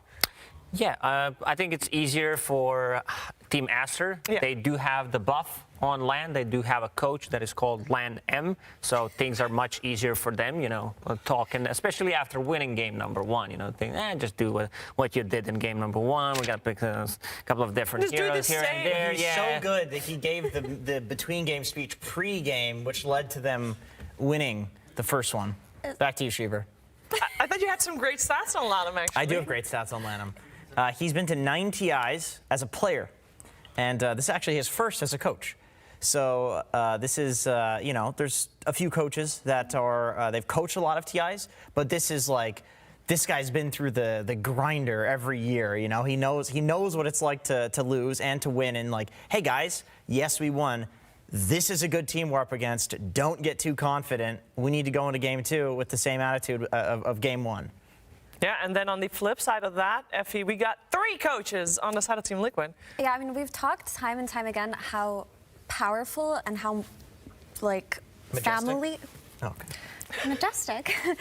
How family-like the Liquid environment is, right? They all feel like they're this giant family. If you follow them on any social media, it seems like their support system is out of this world, and they have each other to rely on even when times get bad, which is why they were able to make it this far, to finally make it to TI through the LCQ. I don't know how effective having 3 coaches versus having 1 coach is. Well, they actually have 4. Because technically BSJ is the Team Liquid streamer, and he spends a lot of time with them in the gym. Then what about Asa Butterfield? And Asa Butterfield, what about so that's Koifa, 5. 6? And Koikva, 6. So they have a lot of... Oh, speaking of which, here's Asa Butterfield coming out. Jenkins. Anyway, these coaches, obviously, they all do something different for Liquid, as far as I know. I think Jarex is the one who's helping with, is it drafting or gameplay? In game. So when we're looking at the draft, it will always be Blitz joining them for the draft for that. And Jabs, I know, plays more of a motivational role as well, but he also helps with the analysis. Like, they all give different things to them, but they function as a unit. So I do think that what Liquid have seems to be working for them right now. It's just a matter of, will they bounce back from that loss? And I think that they will. They definitely have suffered far worse losses than that over the years. But to beat a team like Aster, you have to figure out a way to break their formation. Aster is such a formation-heavy team. They emphasize so highly on team fighting, on playing together, on holding areas of the map, and they don't really play individually like a lot of other teams do. So you have to figure out how to find the cracks in that kind of gameplay, and you have to do it now. Yeah, it's pretty crazy to, we just heard Perch talk about how strong Liquid was in the early 10 minutes, first 10 minutes of the game. They went so well, and then Aster still, like at the end of the game, it still feels like it was a smackdown. So how do you deal with that? Because that is not just draft. Yeah, I think Team Liquid needs to get Radiant because they do have 87% win when they're playing Radiant. That's insane. That's so high. They did play Dire this time around. I think at this point, they maybe try to look to fit in their Pudge or their Lone Druid in this game too. That's probably the best thing that they can do right now, and potentially put Mike on more of a playmaking type of mid, just to see how they can fight into Aster's tempo once they pick it up, right? Because the lanes for Aster aren't where the issues lie. It's afterwards when Aster finally group up. So if you can just pick heroes that can exploit that laning part and make it difficult for them to hit that stride to defend their high grounds, then you can potentially just run them over with something like a Lone Druid, right? You just take all their towers. Yeah, Matumba played one game of DP during the group stage. So, obviously it's something that he can play, but it doesn't really seem like a Liquid staple like the Pudge has seemed to be one of their favorites. The Sniper, the Lone Druid. I guess those heroes are not only are they heroes that have like the flair of something like the Death Prophet as a safe lane, which other teams aren't doing. It's like they also just pick them more and seem more comfortable with it. So. Yeah, I mean, I love the Pudge SF if they can get it. The problem is both of these heroes are arguably like first phase heroes if you do want to get them. Or a second phase banned. Or, yeah, the Pudge was second phase banned in the previous one because, of course, you look at Liquid's drafts, every single time they go for the SF, they try to get the Pudge as well. All right, well, we are going to find out what the teams have in store for each other in Game 2 of this series as we are heading to the draft. Team Liquid's turn to ban. Team Liquid Team Aster versus Team Aster. Game 2. So far, every series in the upper bracket, teams that started in the upper bracket, all have been 2-0s. It's been sweeps, and I really, really hope that we're gonna at least have a little bit of a difference for this one, or if they do 2-0, that it's a close game. We like the close back and forth, and then I don't really mind if it's a 2-0 as long as it's good Dota. I mean, a little bit of a cop out there. Give me a 100-minute game, 107 minutes. That sounds about right. I think Liquid will come out swinging this one. Well, let's see. They swing with the Marcy once again. We got Lish the Shrek coming out for Aster. Openings in terms of bans are a little bit changed up because Primal Beast is still in the pool as well as Visage. Those are the two bans that Liquid did previously. And oh my goodness, they're going so fast, Lacoste. It is. It's going really fast. I mean, this is what coaches were talking about. They made the draft already pretty much. We also, like during the DPC, we talked about a lot about practicing, especially OG, because they did mention it a couple of times, I believe, when they talked about just practicing the draft. If they pick X and Y, we're going to do this and this. So that's one of the reasons why these drafts are going so quickly.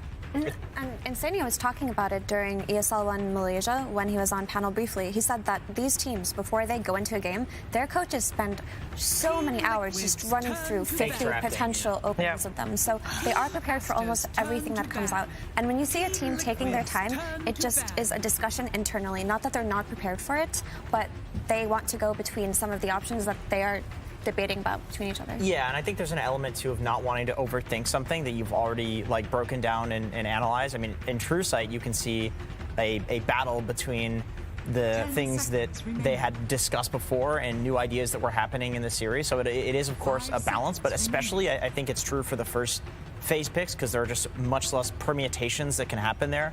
Where it's like, okay, we did the analysis. Like, let's just trust this. Once we get to the second phase, then we can start addressing some of the new things that we're seeing in this draft that we didn't address in the analysis because we couldn't because it's just too many permutations. Yeah, I do want to point out I was wrong. Primal Beast is still banned out. I was just a little blind. That's all. We do have that first one is always hiding that first. It is. We do have Pudge banned out once again, and we do have the opening for Team Liquid. It's Marcy Shadow Fiend. They opened with it last time, but they believe in it still. Of course. I mean, these two heroes are some of the best heroes you can get in the first phase, right? They got first pick, so of course they go for Marcy. I don't think any team in that position would not want to go for this hero, but Aster already had their response prepared. We saw a lot of teams go for the Lich yesterday versus Marcy, and this is mainly because the Frost Shield negates most of her damage. Most of the damage that this hero provides for the team is through her sidekicks, so Lich can kind of erase that, right? So it makes it so that there's a minus spell in Marcy's arsenal, if that makes sense. And of course, the Leshrac is an Ori specialty. It's what Aster have played the most during the group stages, and it's what enables their style of gameplay where they can 5 men. It's cool that Sven and Lich are such different heroes inherently, but it seems that Aster is picking them for the exact same reason, which is just the armor versus Marcy. Like you were saying, I was not super convinced by the Lich prior to the tournament as a hero, but then you mentioned it, Effie, and then seeing it, it's like, yeah, Lich might go in and die, but he'll get his Chain Frost off and he'll armor somebody, and then Marcy can't just solo kill whoever she's going on, which she normally actually can do even as a support, and then you know that Marcy's going to be picked with another right-clicking hero, especially SF, who has minus armor. Yeah, Lich prevents all that, so does Sven. One of the heroes that you definitely need to be careful about your positioning. You can't just run in and use Noah on someone, because that means you're going to die. So it's all about using the Frost armor multiple times, plus getting an angle on a Chain Frost, and that's about it. Like, your laning presence is really good first couple of minutes, then it tends to fall off, then it, again, goes back up once you hit that level 6, but very difficult hero to play. I feel like you could honestly consider, if you're Liquid, going for a Purge. Like, that's how good the Lich seems, is that you want to purge the armor. Or maybe like an Oracle. They did ban out Shadow. The SD would have been really good too, because it's like the permanent purge. I'm going to focus this guy, you press R on him, they die. Exactly. Usually when you're playing versus this Lich, you just pray you get a Witch Vein or something that can just dispel it later on in the game, because the thing about Lich's armor is it's not one-dimensional. It has a lot of talents that buff it up. It scales with the game. It's not something that you can just itemize against in terms of like increasing your damage output, because he can do the same, right? The duration goes up. The duration scales now too. It went from 6 seconds flat at all levels, I believe, to 5, 6, 7, 8. So 2 extra seconds on that. It's got such high uptime now. Now, if I told you, Lacoste, that at TI, Lich and Crystal Maiden would be first phase heroes. I would say maybe next TI. I mean, I did expect some Crystal Maiden to be played, but not this extent. It's just, you know, the heroes too. When we saw the hero being banned in the first phase, also being first pick and like last pick, you know the hero's good. It's all the Frost heroes except for Ancient Apparition. That one's well, Entity increasing the win rate of that one. I mean, that was AA with 2 Divine Rapiers. And Moon Shards. I mean, that's pretty good, you know? Upping that win rate for sure. There she is. There she is. Crystal Maiden and Beastmaster to follow suit straight up. So we are still having the flex potential on the Shadow Fiend. So we're either looking for a Mickey hero or for a Matu hero on the side of Team Liquid. I think it just feels more comfortable for a Liquid to play the SF on Mike. He just has such a stellar win rate with it from the group stages. Yeah. And it feels like Liquid style is they just put a hero that hits towers on Matu. That's always what they do, right? Whether it was the Lone Druid or the Juggernaut when he had that phase, or the Death Prophet carry, what have you, it feels like that's what Matu does best as a carry player, and they just let Mike do the farming. Matu, one of the few carry players that did not play Shadowfiend at this TI. He has a different variety of the heroes that you mentioned, like very specific, like the Lone Druid, Naga Siren as well. I mean, Naga definitely not a pick here against all this AoE damage that Team Aster has. But already what Liquid have going for them that they didn't have last game was their offlane hero can buy a Wraith Pact, right? Their Mars. Yeah, it feels necessary. Mars needs a lot of items before he can buy a Wraith Pact. He needs to be able to get a blink, oftentimes probably a BKB, maybe even a refresher. And at that point, you're playing versus a Wraith Pact and you don't have one on your team, and we really saw that effect last game. Like, the Pangolier bought it, he didn't care at all, and it did so much for them, so already looking better for Liquid. You know what Terrorblade needs? More armor. Pair it up with Lich, He's literally immune to physical damage. So they do have a Beastmaster. Shadowfiend is a mixed damage, but having Marcy, like Crystal Maiden, they might be a little limited, especially the damage that goes through BKB. If they're not able to just focus down the Steroblade, he could easily take over the game. I think Liquid probably wants to put the CM with the Beast and just spam out axes in lane and play off of magic damage against the TB instead of putting some Marcy Beastmaster, which makes me think that Matumba's hero will probably be some ranged hero that can play with the Marcy in lane. Or it doesn't have to be a ranged hero, but some hero that would like to play with Marcy in lane. Is Sniper still in the pool? Oh no, Sniper's banned. Drow seems amazing here. It's really good against Lush. Banned. Oh, okay. The only ranged heroes other than Death Prophet that he played, I believe, is Luna. Luna, but it's terrible against Terrorblade. Yeah. So what are your traditional counters to the Terrorblade? The only one that comes to mind is a PL. PL, but you don't want to play into Leshrac. No. Yeah, They covered a lot of stuff with this Terrorblade Lesh Lich. Something cool that they could do, but we said that Matu still hasn't played the SF, but if they just put the SF on the safe lane with the Marcy and pick something like a Zeus for mid, they would have a hero that lanes well versus Leshrac, something that defends towers, and it's something that would absolutely crush TV. So from this angle, that's what's looking like their best option. That looks reasonable. Even picking up something like a Storm Spirit, because there's a limited lockdown on their side, but I like the Zeus option a bit more. I'm sure that Matu can play SF. Sure he can. I mean, sure. Yeah, if you're at the moment a position 1 carry player at the international and you don't know how to play SF, you got a problem. I think. But this might be the only team that might not be true for because of how much they lane swap.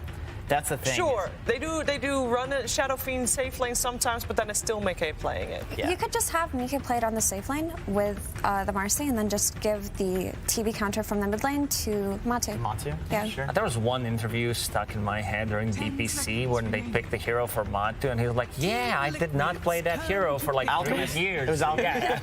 Yeah. That was actually at the major. It was at the major. He played it for the first time. But he would play that as well. I mean, they won. It's Matu. He's had a long career. I'm sure he knows how to play Shadow Fiend. Yep.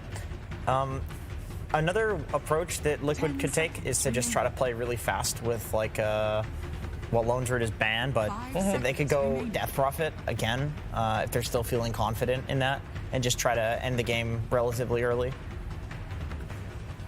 They are discussing what they're going to do here. Well, they don't have a lot of time left to do so, though, because this is already their reserve time.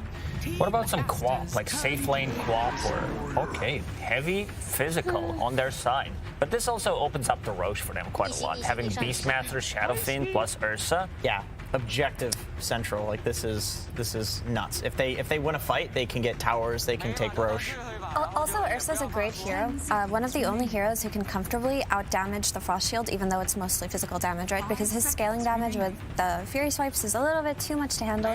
It also gives them the ability to just run out Terrorblade early on. But once Ursa gets this BKB timing, the supports are food, right? Lich is food, Snap is food, Leshrac is potentially food, depending on his itemization. So it is nice conceptually, but I am worried that all of their eggs are in one basket, which is just this physical damage. Get the first stages, take the map, and if they mess up even once or twice, they have no counterplay. That's a Brewmaster. Coming out for XXS. It's one of his signature heroes as well. He does have quite a lot of them. Broodmother, Batrider, Legion Commander, and Brewmaster as well. I like it. You just throw the Ursa up in the air. Yeah. It's a really good solution, as simple as it sounds. And it's also their Wraith Pact hero, which we talked about how important it is for a team to have. It also gives them that added bit of team fight. The only issue would be having to weather the storm of Liquid's early game aggression.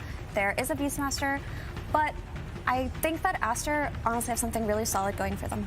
Well, we're going to find out. Yeah, Aster is cooldown dependent. Like, you need Brewmaster ulti, TB ulti to be able to fight. Like, even Snapfire's Kisses. On the other side, Ursa, Beastmaster, Crystal Maiden, like, these heroes are able to fight all the time. Even Shadowfiend, like, yeah, you need a BKB, but you're not required to have Requiem for the fight to win it. That sounds like an action-packed game. I know who I want to listen to when we're having an action-packed game. It's none other than Gunnar, Trent, and Lyrical. Let's head over to them for Game 2.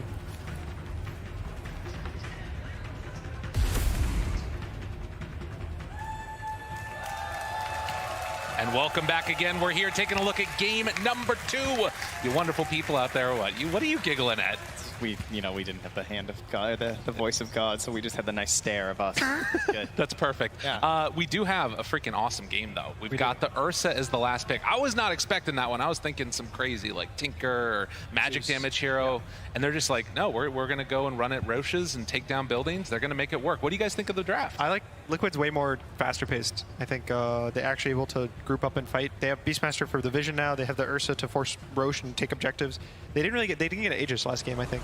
No, they did so not. Now they actually have the opportunity to kind of group up and ball. Yeah, they certainly wanted it very clearly. Aegis would have been great for them in these circumstances. So part of the issue was they were required to go for these initiations to start these fights, and they had a hard time doing it because they were certainly at a vision disadvantage, and you're hoping to sort of get rid of that problem here with the help of that Beastmaster. Yeah, I think the biggest difference with the Beast to the Mars is that even if the Beast doesn't buy a blink, the Hawks give you vision. So now maybe the Marcy gets a catch, maybe the Crystal Maiden gets a slow.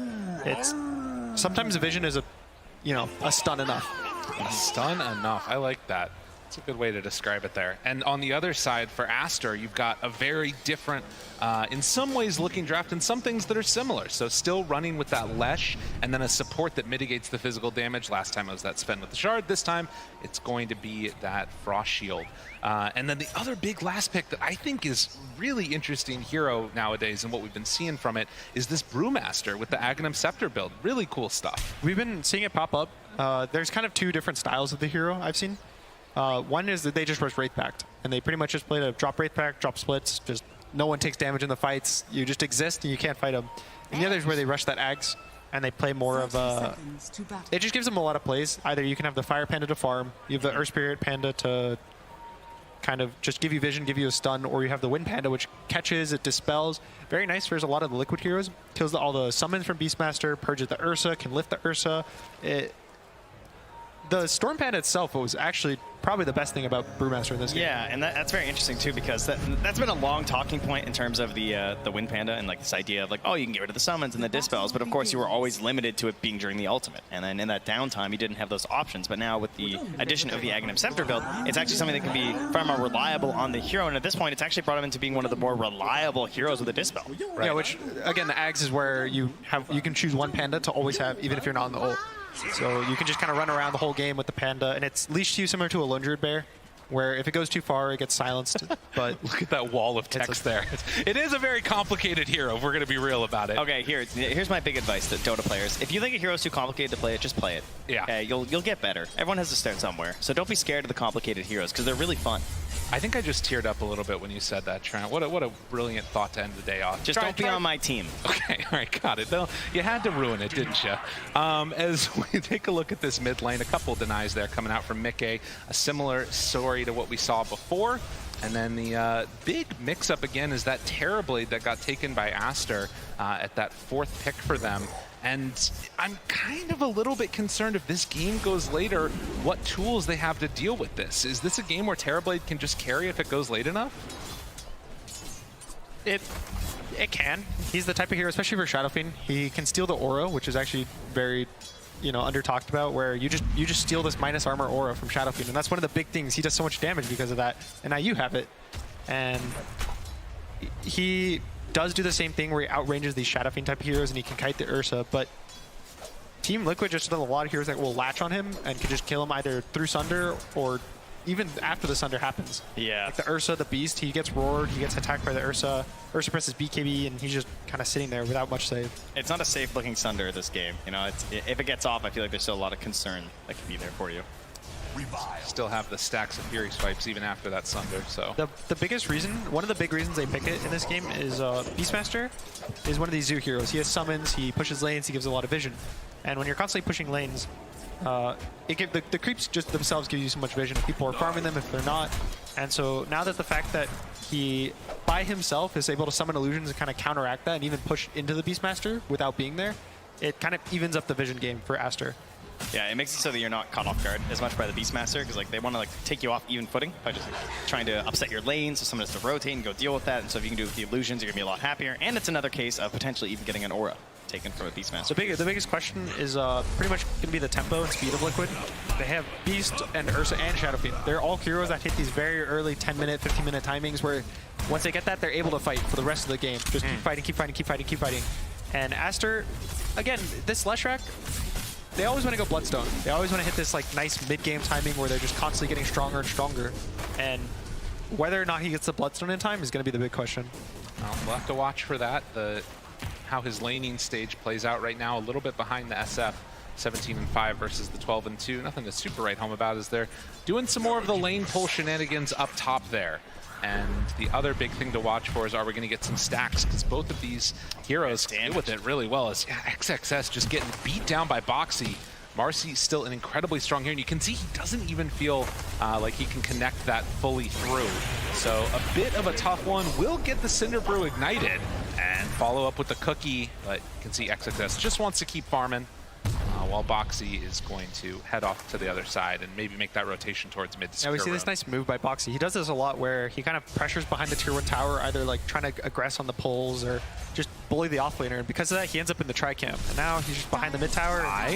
Chase, a couple punches, and Ichu able to pick up that first blood. So while everything's happened top, down bottom, take care of business.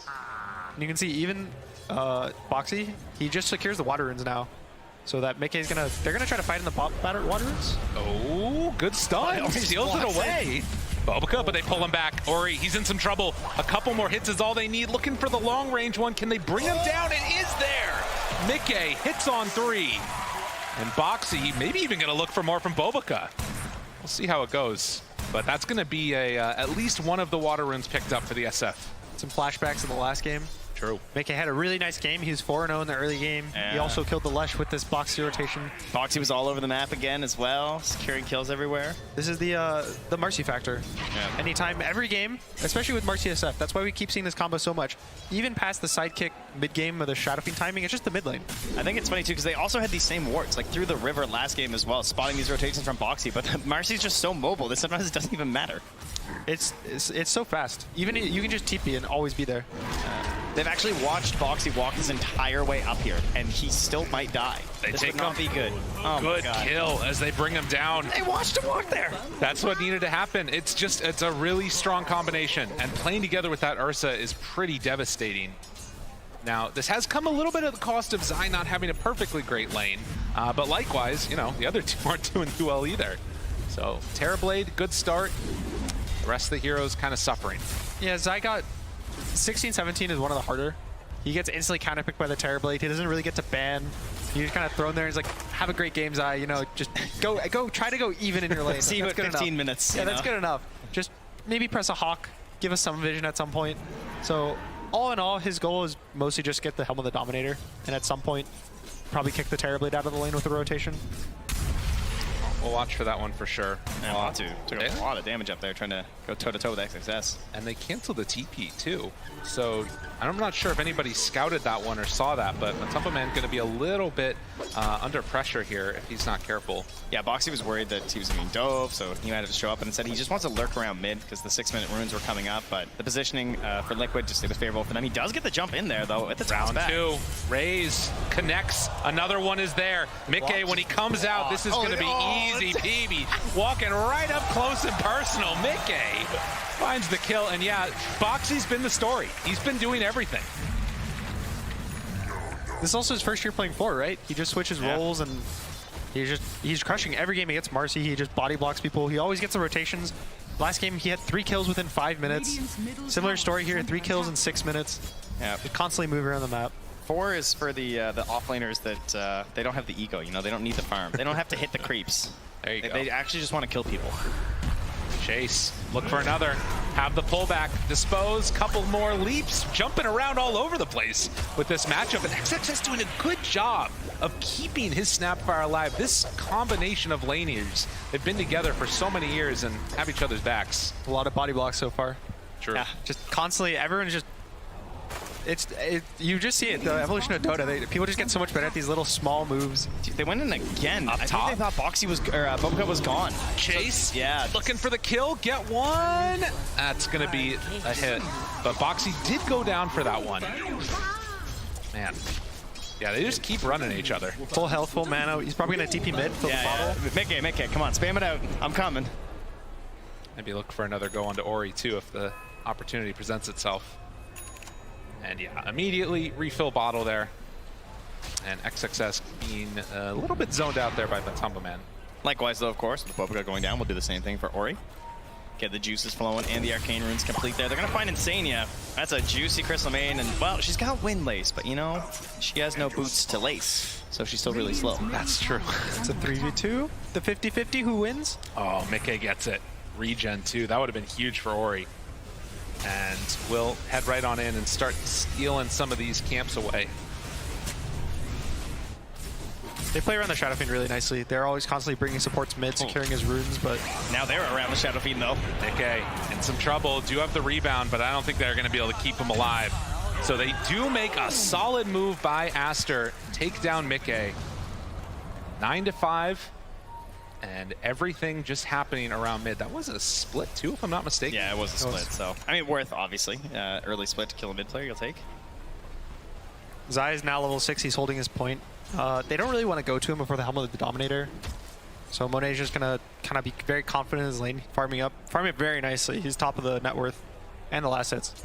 So it's going to be pretty much up to Monet. It's his choice of, oh, do I want to go jungle? Do I want to go top? We could even see him maybe in the next minute or two with the next split, TPing to the off lane, trying to pressure the Ursa out of the lane. Because again, Ursa does not jungle as well as a Terrorblade. So breaking down these safe lanes is kind of going to be the next big goal of these teams. They are bringing a couple other heroes up to the top side now. CM making the rotation as Boxy is already over there. Don't know if that's going to turn into anything. I feel like Boxy's just trying to force a TP. Like, yeah. He's just been under a ward for a long time. They do come and skate it out. Nice job from Insania. Gets the D ward there with the help of the Courier. Doesn't have to waste his Crystal Nova mana because he needs every little drop of mana you can get on a CM. It feels like everyone's trying to force rotations without making them. Both of the supports sitting next to their carries in the safe lanes and they're poking, trying to make them be like, oh, we have to TP. And then that's when they flip the map. Yeah. But right now, everyone's just being very careful, being calculated. No one's doing anything too crazy. No one's diving towers. I swear, this is the longest I've seen a TB in lane in quite a while. Ooh. I feel like every time I'm watching TB, he's getting set. I mean, he usually was like more of a draft priority, I guess, right? He was being banned more often, so now that he's picked a bit later, actually getting a chance to farm the creep waves is pretty crazy. And in the meantime, Zai is just farming up that stack right there. A nice little injection of gold for himself as he's going to try and claim the rest of these. 3 points up in the axes. And the CM Aura certainly helping along the way as there's also a good Ancient stack there. So this is going to be the Helm of the Dominator coming out for Zai while we are still waiting for that push out of that safe lane. And you can see that Monet has made a bit of a rotation into the jungle now. So this game, Liquid is actually going to play for a slower timing. If anything, it looks like Batu is going to go for a Battle Fury on the Ursa. So they're playing to not feel pressured. The one really nice thing about it is now Brew cannot end his split early. The Ags doesn't give you the ability to end the split, so it's always the full duration. So once he gets BKB Battle Fury, he can just clear through the Primal split, and there's nothing he can do about it. Big smoke down bottom, and Aster won't manage to find anybody except for maybe Insania here, who's hanging out mid. They run into him. Cookie won't quite connect, does have the split earth, but it's not there either. So Aster miss on everything. But Zai, in the meantime, you see he's going to finish off that Ancient stack. They'll use the glyph here to take down the tower. They are glyphing as well for the Radiant, though, of course, because mid lane, they got the Catapult, they got Shadow Fiend, and Boxy's hiding behind the trees, but it's a Brewmaster, and he goes instantly for the split. And Boxy gets a little bit of a separation, haste away from SF. They're clear and clean and out. He was trying to hope to dispel the haste, I think, but Mickey got away, and Boxy kind of made the space for him to be able to run. Yeah, there was even a sentry down too in case he tried to go for like a Storm Panda play or something. Monet makes a move. The worst to like not get a kill with a Brew split this early, I feel like. You defended the tower, right? It was a one hero rotation to ensure that it stayed up. I think it also feels good just because they were able to make a move to their safe lane and take the tower. So again, now Monet's kind of, once you take this offlane tower, your carry's able to freely leave the lane. It's a lot easier to push the lane out so that you have way more time before your tower gets hit. So now he can just TP, he can farm the Ancients. Snapfire ulti down onto Mickey, trying to catch him.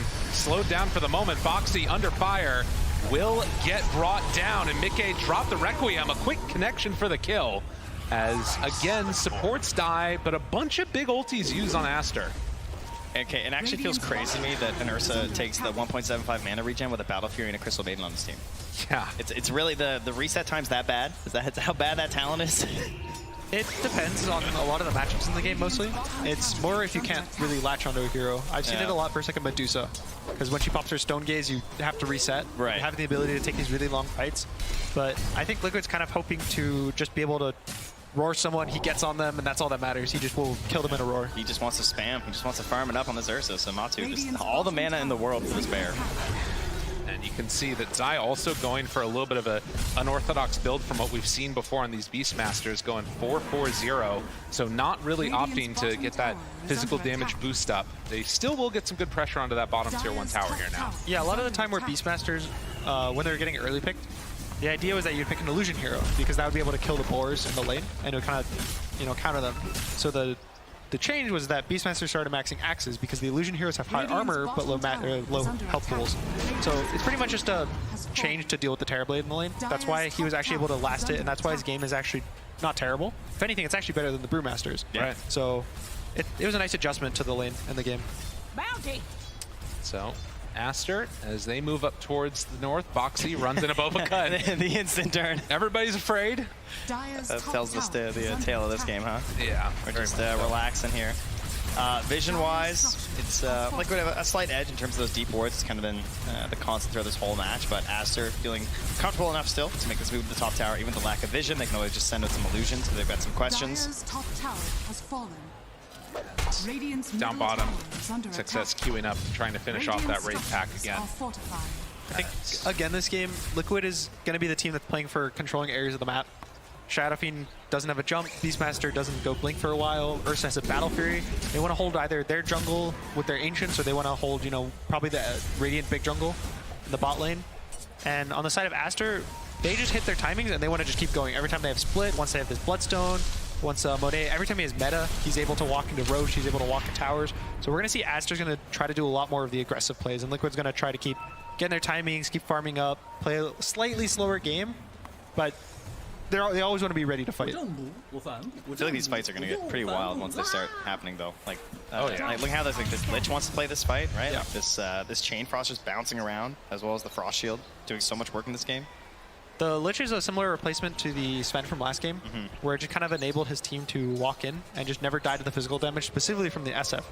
And now there's SF and Ursa, so there's so much physical damage that this Ori's able, with this Bloodstone, I think he can probably just walk into 4 or 5 heroes and probably survive. And like they need to clump, right? Like the Ursa, the Marcy, and the Beastmaster, they tend to really get in there. And so even all the summons, that Chain Frost goes in there. Like hopefully the summons are gonna have to tank some of this up, right? Yeah, for sure. I mean, that's gonna be the thing that they hope to have happen. The other thing to watch for again is that whereas Sven in last game, you had that AoE extra survivability. For this, it's just that Frost Shield and a single target. So maybe can, change up their target prioritization a little bit depending on how it goes. Ooh, XS waiting. Okay, they get out the ulti. Can they get away on Matumba Man? With everybody rotating in, this was a nice move by Aster, and they'll take down the bear. Huge kill. This is where Liquid would typically run it out. They're hesitating, right? They're thinking about it. They start going, they stop, go, stop. Can they find one in return, though? Insania right on top. The stun, it doesn't connect, but the Requiem. Very nicely played with the Dispose. Double ulti for the kill, and now more chasing going on as they do have a stomp available. XXS kind of in a weird spot now. Connects with the stun. The rest of the team trying to catch up and get into position. They're a little ways away, but they got him. The pullback. Have Dispose for round 2. Pull him in. Insania's there. Cookie for round 3. Can they kill her off? Yes, they will. And at the same time, Mickey takes that mid tower with the help of a catapult there. So Liquid getting a lot done in those moments after losing their Ursa, taking advantage of the fact that Bruce Split was down. Another interesting adjustment I see is that Mickey actually went for a Falcon Blade this game. I think usually the Shadow Fiend, I think even last game he went for the Dragonlance before the BKB. So I think that's also kind of an indicator of how they want to play. Generally you go Dragonlance because of the value adds when you push towers. Was bitten off a little bit more than he could chew there on Ori. There's no SF, means not an easy chance for a kill, and of course, as we saw, the Frost Shield makes it tough. But now Roche is starting to and there's no secrets here. They're seeing everything with the wards they have down on Aster. So they're going to move their way right to the pit. Starting to build up. 2 stacks so far. They hit him with both. Chain Frost round 3. Can they get him? Yes, they will. Ori goes down. Now looking for more. XXS backing away and does have to run. Look at Boxy go. X, dude, still chasing. He's so low. Such low HP on Boxy. Trying to get away. Might just be able to the rebound. How is this hero fair? Oh my god. That was so sick. Zai was trying to send in the Centaur as well to help. That space created because this Roche is going down. And they're so close to finishing off. XXS wants to run in, but now they're committed. Monet chases forward. Good setup. Can they do enough for the kill? Mickey in trouble. That's 1 kill, 1 time dead. XXS brought down low. Insania doing a bunch with that ultimate. They pull back in that Shadow Fiend. Mickey, Requiem to buy a little bit of space to chase down. They keep on wanting to fight, but Tumbaman on top of him. Chase dead. Monet, he doesn't have any more metamorphoses left. I don't think they can chase anymore, but Liquid, they win the Roche, they win the fight. Oh, Boxy. This guy, just, I don't even know how he does it. No HP that entire fight, keeps coming back in for the rebounds, abusing those low cooldowns. And Liquid, I'm sure, getting a little bit worried there as that was starting to end, but taking down XSS and really, again, punishing the lack of ultimate on the Brewmaster. It looked a little scary. Mickey's BKB was cooldown, so when he dies the first time, there's a chance they burst him, but no stuns, I think, were available. And also something... This was so long ago now, it feels like, when this all began. So much damage from the double damager. They actually just chew through the Frost Shield. I think also, you know, that's a moment where as a Lesh, you might feel like you're safe, but as soon as that first raise hits, the second one comes in and you're slowed. I mean, look at this. 50 HP, wands with 2 charges, gets back out. Man. Radiant's courier Then he has been returns killed. twice more as well from Boxy. Just absolutely ridiculous. Well, and that's so important because the Marcy just being able to give that sidekick over to these cores is so much of what makes this hero insane in the later stages. And it's what helped finish the Roche off, right?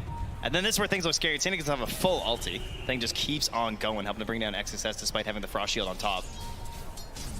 And then manages to walk out as well at low HP. I think one of the cool things, which is it's actually what started this fight, and it's why Boxy lived, is that he has a casual cloak. There's actually 3 of them in this game. Both Ori and the Lich, I think, yeah, have the cloaks right now. So you can see a lot of the teams have started to do, they pick a lot of these early game damage heroes. Even Shadow Fiend does so much magic damage in the early game. Not just these casual cloaks can turn these fights. He has 50 HP. That's purely because of the cloak he buys. And it turns the whole fight around. Boxy being able to live there. Yeah, well, he's feeling very magical right now as Mickey eyeing up the Arcane Blink as well to come up after this. Has the Fairies Trinket, so the full mage build is in effect. Certainly, we would love to see a game number 3, as we always do in these pivotal matchups here for the upper bracket. See if it ends up happening or not, but a BKB completed on the Ursa. And the next couple of minutes, I want to see where this item progression goes for the Terrorblade. What he ends up looking towards next. That Scotty, obviously, really important for you know, stopping any of that extra regen you get from the sidekick, steal all the rest of it. Yeah, the Scotty really puts the pressure on your initiation as Liquid, because if the fight's not good, you don't get a great burst on an important target. That's where a Terrorblade can really start turning around this fight with that Scotty. You just get kited out, you can't finish things off the way you want to. I think it's probably going to be a BKB after the Scotty, just to never get feared by the Shadow Fiend. If you get BKB off before you get roared and the Lich armors you, you also probably won't die. You always get your Sunder off, but now we see a smoke from Liquid. And that Radiant scan connected, so they knew this was coming, and instead they're trying to counteract it. They are going to make the call to head down for this bottom lane. They run right into Mickey. He will back out of there. Zai also still standing steady, but everybody just back behind the tower. Now, Terrorblade is not here. Can TP into the fight? Might be a little bit scary. Insania. They just saw the Leshrac Root, chase, Mickey, big ulti, but he doesn't get it off in time to stop the split. It might still be enough. The Tumbaman trying to beat through those Brewlings, but they didn't get the Earth Panda. Now, Snapfire Ultimate still has Enrage. They get all the big ultis out. But the doesn't BKB feel the worst for Aster. They used 3 ults, but they at least got the fight to be forced. They used Liquid to press their BKBs. They defended their tower, so they might even look to smoke out and try to catch the Shadow Fiend off, off guard. Feels scary though without Brew Split. Yeah. It's not easy to have a good fight. I guess the danger of having the the Leshrac and all the power that he can bring to the fight, if they can get on top of that SF, could be pretty huge. They're just going to play the game to get this Leshrac BKB. He's going to get it in 300 gold, but Yeah, this Arcane Blink on Shadowfiend is pretty interesting. I think the idea of it is either A, to try to burst the Brewmaster before he gets ult off, or B, burst the Terrorblade before he gets spells off. It's pretty much just a bursting tool to kill one hero. It's similar to the Yule, Butcher Travel, Blink, 1000 HP Shadowfiends that were running around back in the day. Those are still in all my games. What do you mean? Is that not cool anymore? It's not as cool these days. Well, apparently it's pretty cool. Mickey is making it. He's going to no Yules. No Yules, no Boots of Travel. Okay, fair enough. It's a little mixture of a build. So this one, it actually scales relatively similar to how the physical does in terms of strength, but in a very different way. So Boxy setting this up. Expose, big jump, big burst. Does have that Wraith pack down. So many misses. That's just and immediately just going to run away. But bottom lane, they're getting some good pressure onto that tier 2 tower. We'll throw out the Frost Shield to keep it alive a little bit more against the Helm of the Overlord. Man, they get punished for the lack of ability to chase as well. Without the Brew split there, like they couldn't do anything. They just walked away. Like Marcy and Ursa, they're all just kind of like hobbling up there with a Terrorblade and Leshrac, and they just gotta watch them go. Yeah, I actually think Ori might buy just a Blink this game, just so he can Blink BKB and try to force a fight to happen around his hero. Because Brewmaster doesn't really want to buy a Blink. You don't want to blink in and then try to ult in front of the entire enemy team. Terrorblade as well just wants to exist somewhere in the back of the fight. And the supports are just ranged heroes. They don't want to go in. Yeah, XSS's Blink is just going to be him getting an Aeon Disc. And, you know, hoping that lets him get his ulti off by just being in the middle of things. More Blinks in tow as the Ursa is going to finish his off. Coming out on the Courier now. Still hanging on to these mid towers, too. Zai has purchased an Aether Lens instead of a Blink, which is pretty cool. It means that he doesn't have to enter the fight. It's a little different because now it seems like they're not trying to play off the roar. If you don't have a Blink, it's hard to just say, I'm roaring this guy, go, go, go. Okay, goes right away. Frost Shield, keeping Ori alive. All that damage mitigation. The stun comes forward, but they got him. The burst was there. Matumba Man was not prepared. That Shard Cookie Hop looks so goofy. It's like a crazy. big old arc up in the air. Sinister Gaze. Pretty This strong. spell is so, it just like, the cast point of it is so fast, it always catches people off guard. I think even to this day, people are still surprised when they get Sinister Gaze by a Lich. Yeah, I would agree.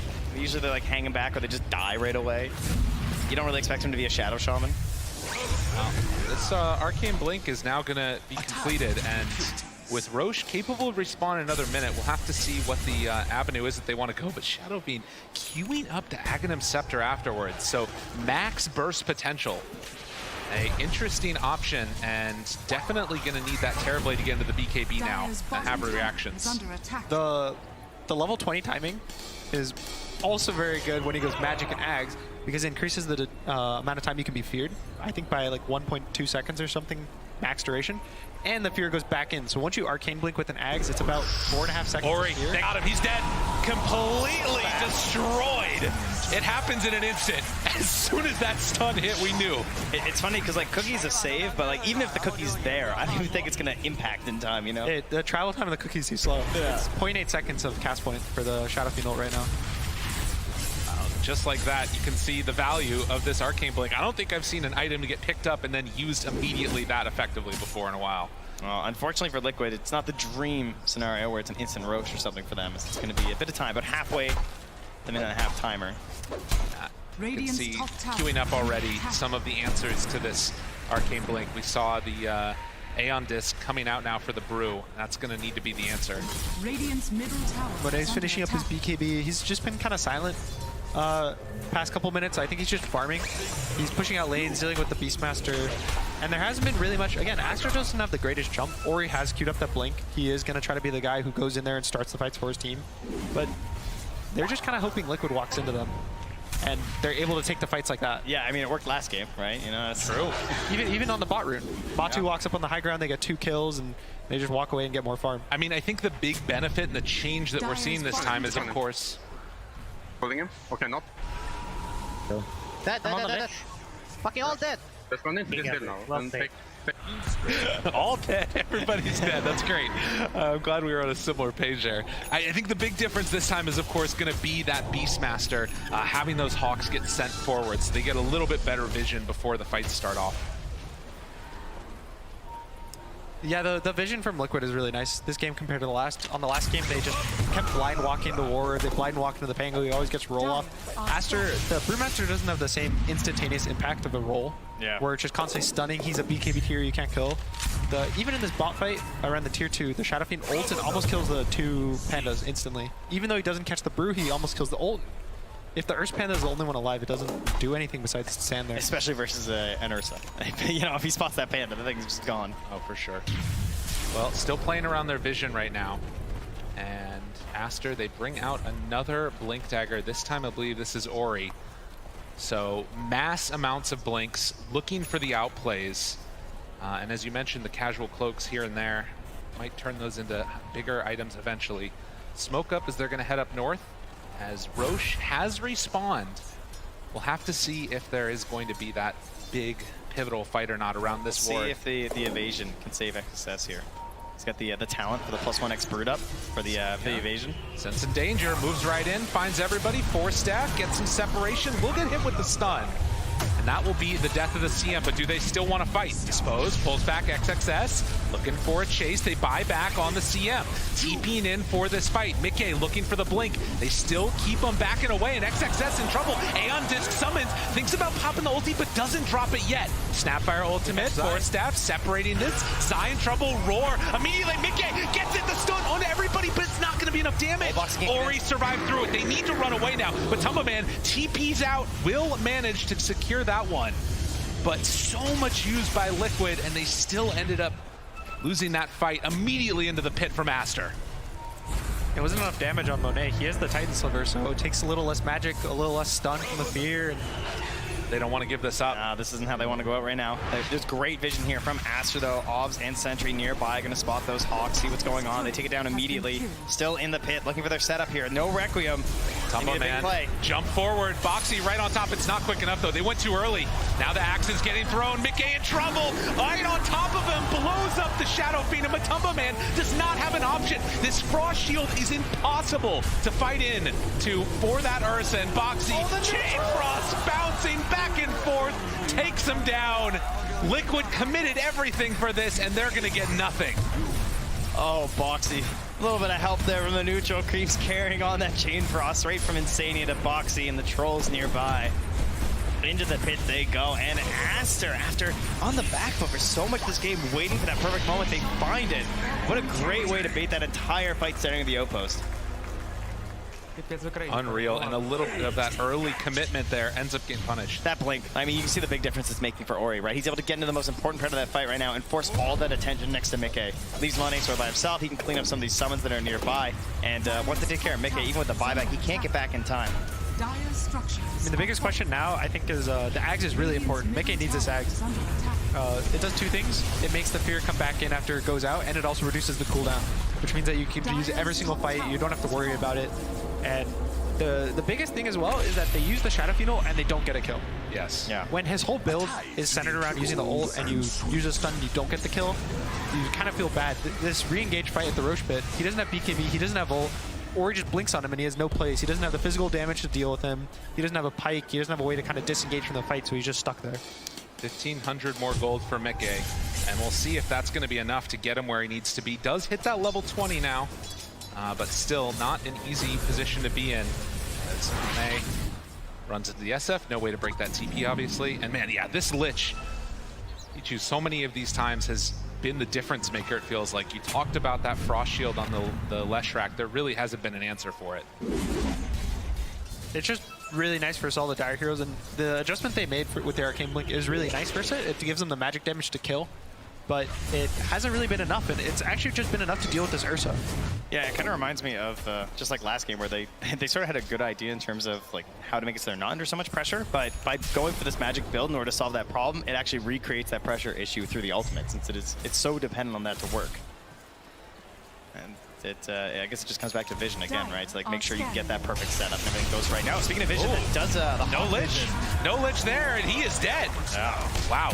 Brilliant play. Immediately get in there and find him. Ori got away with that the entire time last game, right? He had so many split push moments exactly like that where he'd be at the tower completely by himself, and now they have that big burst damage.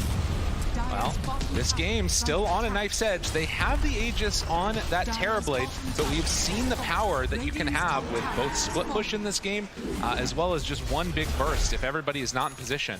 So Aster get punished. A DD rune spawning bot though. This is the same timing Aster had last game. Monet just picks up a butterfly with an Aegis. He's probably going to look to wait for Ori to get alive and then try to maybe even push the mid. Rax, I don't really see a way from them to kill him twice. I think to kill him once, they have to use the Shadow Fiend ult, and that means that when he respawns, he's kind of free, especially if he hasn't used his BKB. Yeah. Feels like it's one of those situations where maybe you can try and get everyone around him. Boxy needs to get in towards some help. Cookie forward, but the jump away. And as y'all mentioned, the Aghanim's completed. Aeon Disc still sitting there on XXS. You can see that still a very even game here. And Brewmaster is going into that Aghanim Scepter himself next. And they will kill off all the creeps. Blink being there. Yeah, at the same time, Aster doesn't feel the need to force plays if they don't feel comfortable taking these towers, taking this tier 3. Because, again, they still have a Terrorblade. They have so much of the map under their control. They're still kind of getting a gold advantage. So their lineup scales. They're not on a timing. I don't think either of these teams are actually on a timing. Both of them are playing for different items, different levels. That the 25s are really strong. So it's kind of up to whoever is feeling their strongest at the current moment who's going to want to take the fights. Both supports behind as well as XXS, but Monet in very far. Gonna get stunned. Matumba Man goes forward. They don't want to drop the Requiem for nothing. Rooted, Manta. Matumba Man trying to deal with these illusions as Monet down to half HP. And a chance, a burst, and oh, but the Sunder, it came out perfect. There's gonna be the fear. Matumba Man turns the sidekick, keeping him alive, but the Spaghetti is doing too much. Slowly burning them down one by one. They need to jump in with Mickey in a second, but I don't know if they have the damage. Mickey thought about it, gets the blink canceled, has to run away. They buy back on Matumba Man.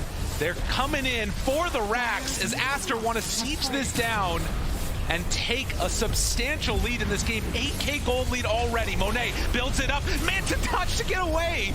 They don't have enough. Sunder 7 seconds off cooldown. If they're not careful, he's just going to be able to get another round of it. And in fact, he's just going to walk away. Aster come in, get what they came for, secure that first set of racks. Actually just like teasing with the Aegis the entire time there, right? Trying to commit you to this bad fight so you can jump on Monet, get you convinced that, okay, we can get the kill without using the Requiem, right? That's what we need in this case. But Aster the entire time through the series, like the way that they read the fights, it feels perfect. They correctly analyze the threat levels that are coming from each of these heroes and the positioning by Ori. Like I feel like he's playing on that perfect little bit of risk, right? He's assessing where can I blink in where I'm so close up to my allies, but I'm creating a major problem inside Liquid. And that's what happened to Zai. He just blinked on top of them in that fight, forced to throw out a roar. They couldn't coordinate any of their efforts. That's what gives them the racks in the back. It's also, they use the Aegis at the most annoying timing to push with an Aegis. Yes. There's about 50 seconds to a minute left on it. Oh, yeah. So you kill him and you're like, okay, well, we just wasted spells. We didn't gain anything from this. It's not like, he had 4 minutes left. It's about to expire, but then if you don't deal with it, you just take the racks for free. Of course, that is what ended up happening this time around. It's going to set up for most likely another pivotal Roche fight for the next couple of minutes here when that does come back around. But a 10K gold lead. Aster was able to secure off that with a couple of buybacks spent to boot. Liquid, you got to be feeling a little bit afraid at this stage. But they do get the BKB completed on the Beastmaster now. Many BKBs online. It feels like this next Roche for Liquid is the big one. This Roche is really important just because of how kind of committal Liquid's lineup is in terms of they need a BKB versus every single hero on Aster. They need to use Shadow Fiend ult to get a kill. They need to use Roar to get a kill. So anytime they have 2 lives, they have buybacks, they're fighting, even if they're fighting in the Aster base, it's really scary just because of the amount of stuns that Aster has compared to Liquid. And Liquid currently no gem, so no way to try and go for D-wards or anything, and there it's a pretty valuable vision still remaining outside of Aster. So we're spotting out like when Zai's rotating through those Ancients. That could give them the edge when it comes to prepping and setting for the next Roche fight. A Scythe as well there too, so all that pressure of the perfect fight for Liquid. Great item for breaking that up. You know, your combo breaker's the Aeon Disc, but at the same time, you're going to have that Scythe just catch someone off guard in engagement. They instantly smoke out. They're going to try to catch them in their own jungle. Just Roche isn't alive. It can't even start spawning for the next minute, so you just want to kick them out. This Blink Scythe is just... It's careful. Insania, it's the first one they find. The cookie away, that gives some vision, but they're barely able to catch. The Sinister Gaze is enough. So Boxy will go down. Liquid are going to be thankful it's not more, but Aster, keep this pressure on.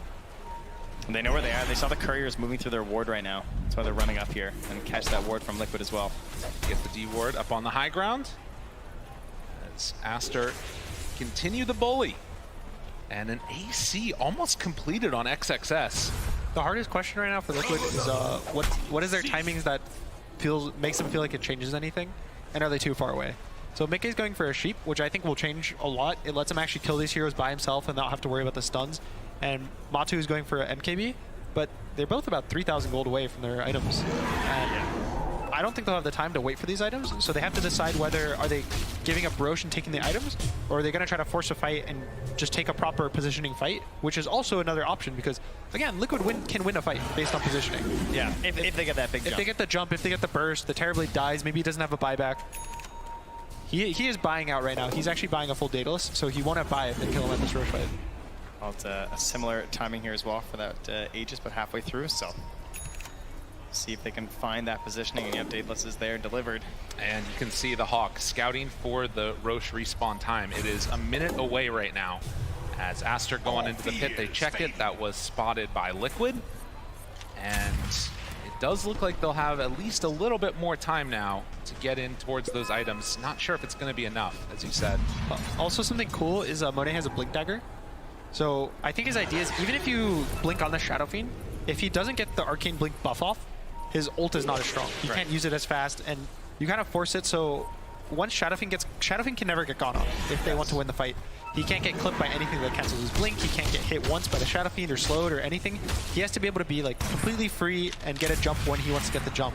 So all these Blink Daggers on Aster now and both the cores of the Lesh and the Terrorblade are going to kind of cancel that out. It kind of, unfortunately, feels like a lot of their cores feel that way, you know? I mean, I guess Zai is the one who can maybe be in there a little bit with the help of some creeps. It's pretty much the only one. And of course, you see those Hawks flying over the top. They do scout out that Aster is sitting in the exact same spot where they were last game. They get into the MKB for the Ursa. A couple of other items getting picked up. They're putting down floor rugs. They're hanging some nice decorations on the walls. Some great pictures of the family, you know? Really furnishing the environment. It's nice. But there's interesting. The Timeless Relic is given to Insania, which is really nice for his slows, and then the Spell Prism for Mickey. Looking for a big wraparound here from Liquid as Aster on the other side of it. We'll have to see if they want to head on up and find a way in the pit, but the Terrorblade already seen that Roche is backed up. Monet's just going to keep fighting. They're waiting for them to come to Aster. They just need to catch the right hero on Aster.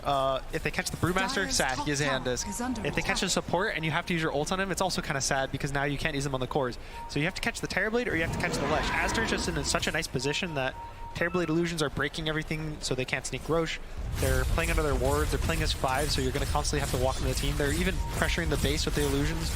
There's just so many things that is kind of pulling Liquid apart just around the map. He also just had his buyback as well on Monet as well, so that very small window, but could have been hazardous, is now gone too. A minute and a half left on Ursa's, but doesn't have the gold to get there once it comes back up again. It's actually impossible to jump him first. Look at how he's sitting. He's got heroes on both sides. He's ninja geared there, just smoked up, hanging out, making sure that the Hawks don't spawn anything.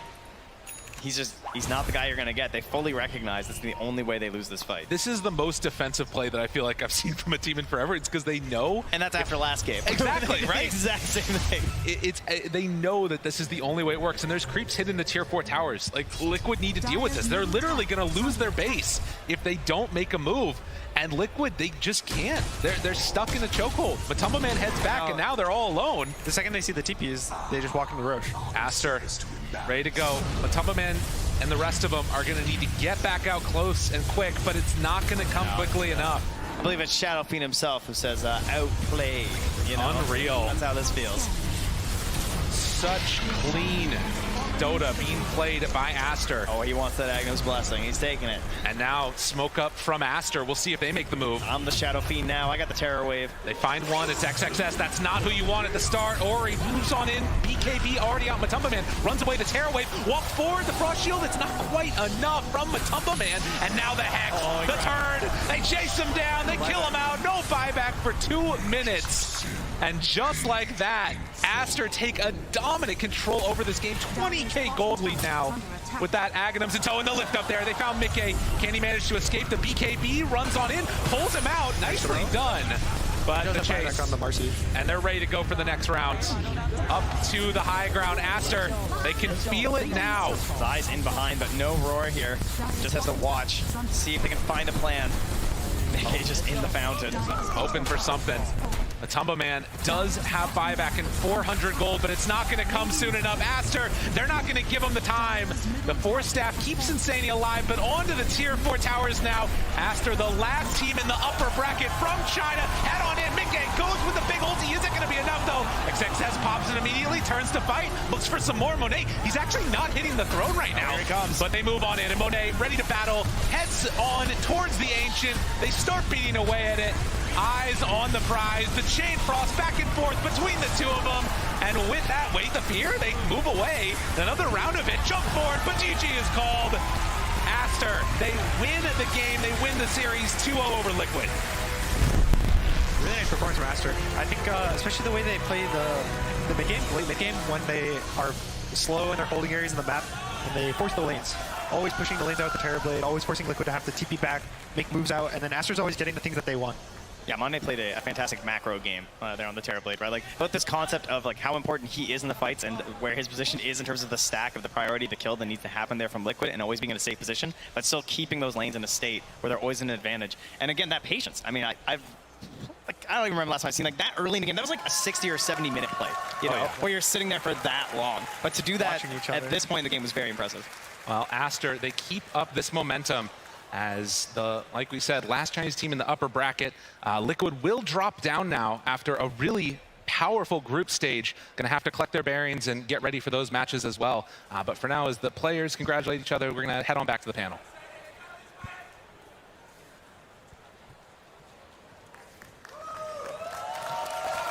As we as we see him actually one last time again, the crowd really appreciating the pressure that we've been seeing from him.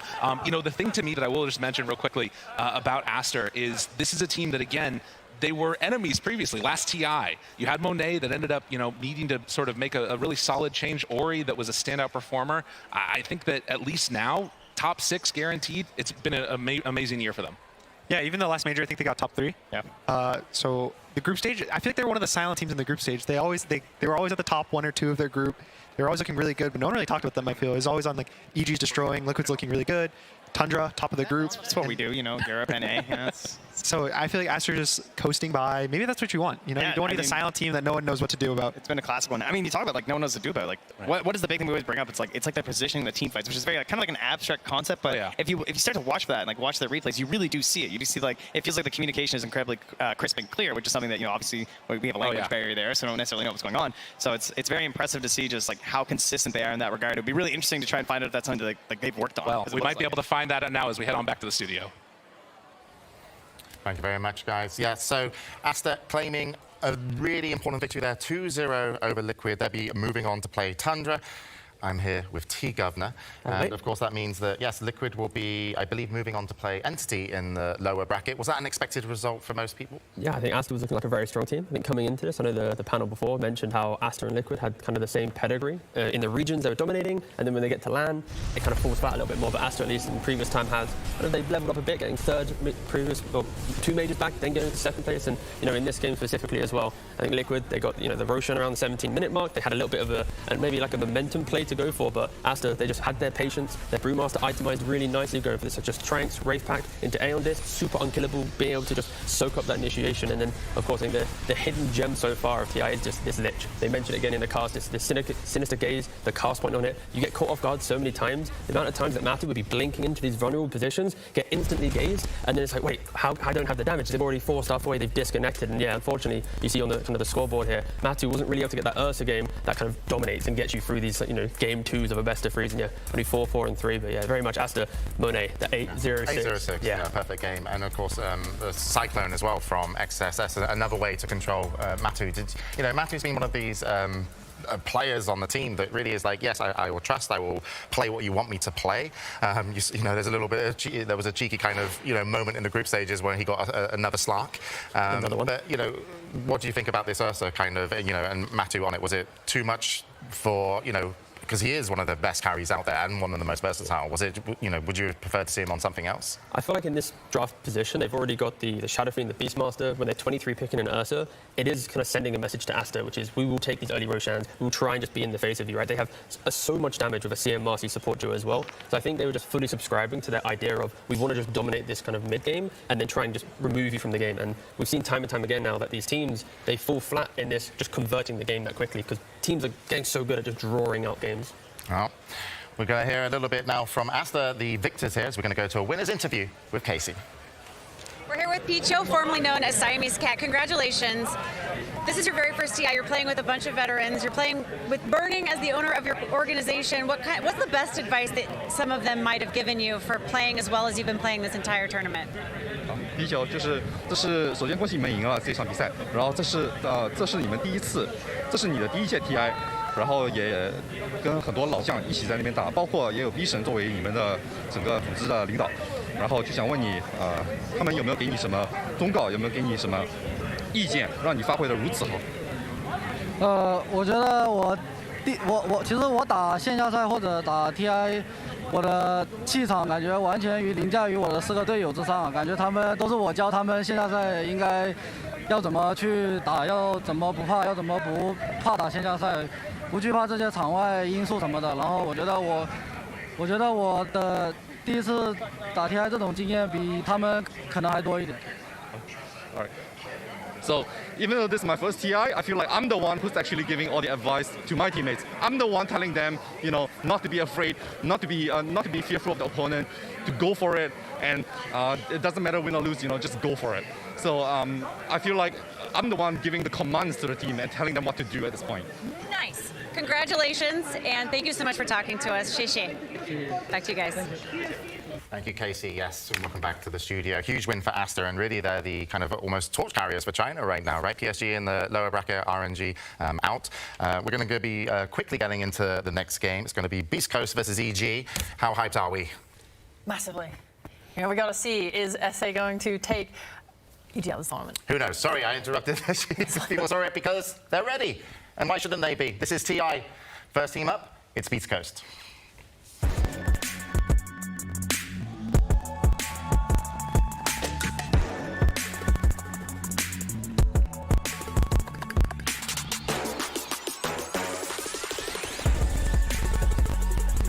Beast Coast.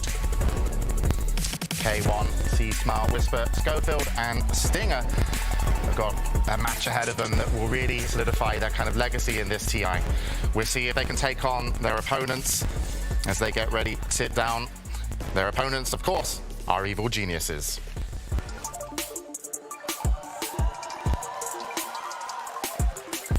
We are heading to the draft. Team Liquid's turn to bat. Dependent, like you need The Death Puppet carry, what have you, it feels like that's what Matu does best. Liquid Easy Arbed versus Crit and Fly as an organization. An amazing group stage performance. Certainly I think, wherever you go in the world, they are sometimes just these crowd favorites, and a lot of it is due to Arteezy. But we are heading to the draft. There we go. Okay, we've seen what's happened here. But and now I don't get to interrupt you, Sheep. So far, every series in the upper bracket. Production, it's quick. Many 2-0s. But this match coming up, hopefully this not game. 2-0. I want to see it go to 3 games. But what do you think, Sheep? I mean, I love watching Beast Coast play. I think they're one of the most fun teams. So if this goes to 3 games, I'm absolutely stoked for that. They're just so kind of freestyle in how they play. A lot of these other teams can look a little bit more meticulous. I think Liquid kind of strike as a team. Like K1 thinks that too. Oh yeah, this team plays by the books. But Beast Coast, they're crazy. Schofield will just be like on the other side of the map to his team, trying to play some deep ward down and feeding, and that's just like a common thing, and it works for the team. Yeah, if Liquid, if they're in the class, if they're the nerds, like Beast Coast, they're the rebels. They're sitting at the back, they're just having fun and they're doing their own thing, which doesn't necessarily have to be a bad thing at all. Yeah, they picked the low percent win heroes to beat Hikori to get here against EG with the last pick Bat Rider. T, what have you got for us? I mean, it's also the fact that they currently have the second biggest hero pool at this TI. They've got 53 unique heroes. You compare that to EG. EG's all the way down in 13th with only 41 unique heroes. Of course, we get into lower bracket. That versatility might either be your Victor or the Bane that kind of hold you back because you're getting a bit too creative. But I think it's always fun to see Beast Coast just in the moment. If they feel a hero, I remember speaking to Chris like at previous majors, like, yeah, I wanted to play Venom mid. I told my team in the draft we're the best of one. I just picked it. We just played, you know. So it's just very cool seeing these like just wholesome moments of if they believe in each other, they're just going to pick it and see what happens. And Arteezy is squeaky clean balled. Oh, very cool. Yeah, he's done it, the madman. He's trying. I mean, we'll see in about 2 hours, 3 hours if it actually worked or not. But we'll see. And then talking about the offlaners here, Sheeps. You know, you kind of. I would say, you know, we talked a little bit earlier. You inform me about stuff, I bring it up. But about the offlaners, Nightfall, you know, going up against Whisper. What's that matchup like between these two teams? Because I think that's one to keep an eye on. I think they are both insanely talented. Whisper constantly topping the charts of MMR. Like, he is just by and far like the best player on Beast Coast team. And Nightfall has come into EG and really kind of taken up this mantle, this play style that we've seen in the offlane, where he's more of that carry. And I think EG in the past struggled really hard to work with that playstyle. It felt like they were kind of having this power struggle between Arteezy and Nightfall wanting to be the carry. And this tournament, they've really adapted to it.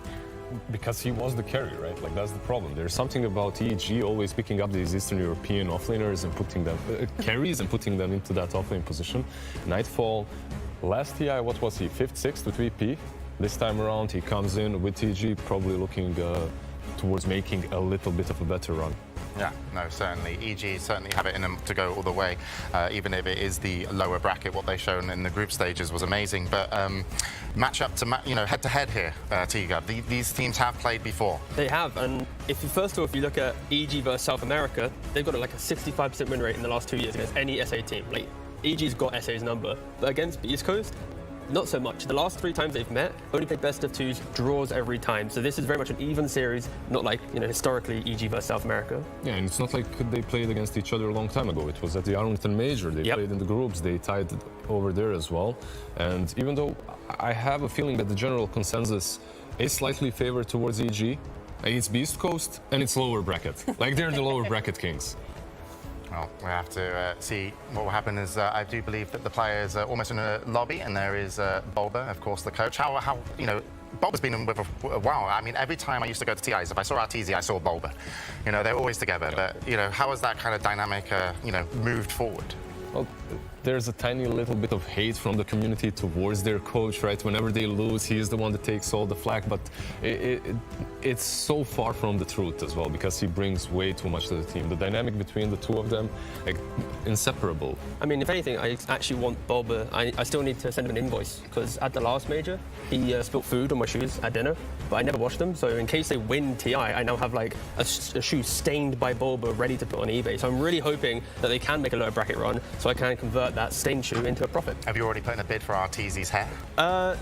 It depends on the shoe sale. I need the income in to go income out, so we'll stop see. talking about his receding hairline, so he's really going to need that. I'm impressed. I'm going to probably do it too one day. Do you have any kind of just favourites? Well, we'll get favourites a little bit later, because you know what? The teams are ready, so we are going to be going to the draft and then over to the commentators. Enjoy the match, everybody. Beast Coast versus Evil Geniuses. Game 1. You're spoiled today. Hello. You get to do the draft. Oh, let's go! Yeah! Yeah! Woo! I was really hoping that OD Pixel and Fog were going to do the draft, actually. Because I know OD Pixel loves to do the draft. It's like, we have to put it in all his contracts. You actually you just can't get enough of them. The amount of work we had to do to get him away from the draft. I know, actually but so if anyone's trying to hire, OD Pixel in the future, please.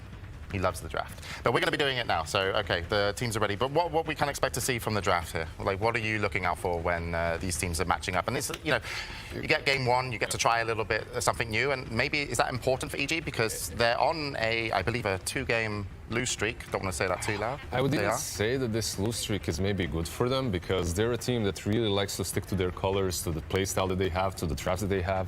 Infamous 5-game Storm Spirit, Singapore Major, anyone recalls. Like, SF has been kind of a similar story for them over here, but they've already lost with it. Their perfect score with the SF has already been broken, so maybe they'll venture out into the wild a little bit. So you think the couple of losses are good, because they should change a little bit?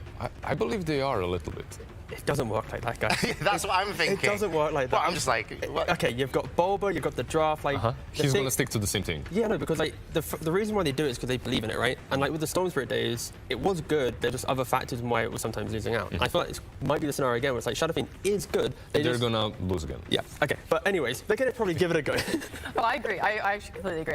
You don't just give up on a strategy because you lost with it a couple of times. There's so much in play. They've had time to look at the replays and see what went wrong. And obviously, as the tournament goes on, people do sort of figure out these heroes. That's why you see the snipers and the drows and other sort of long-range heroes that have come out to fight against each other, right? People are figuring these heroes out. And you have to adapt with that. So I'm not saying you should drop it completely, but you do need to sort of adapt to it and move on and get other things. I think another hero that will be big is Brood.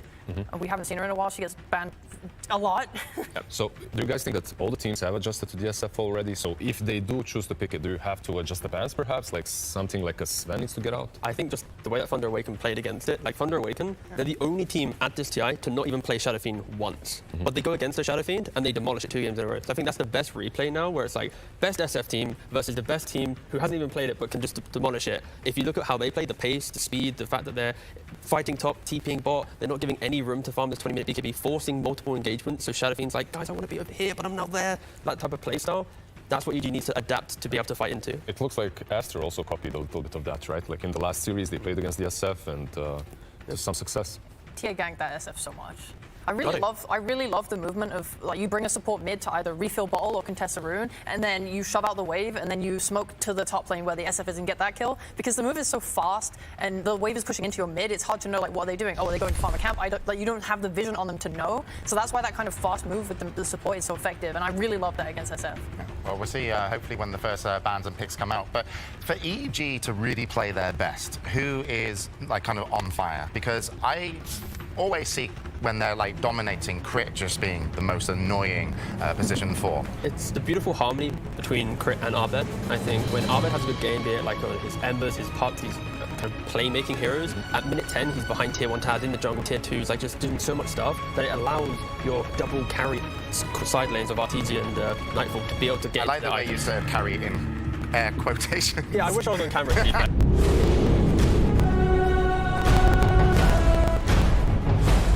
Alas, you enjoyed it. And then, because you don't necessarily need a playmaker in every single game, right? If you have these two kind of greedier cores on the side lanes, your mid lane definitely needs a lot of help early on, because he will be the driving force in that mid game.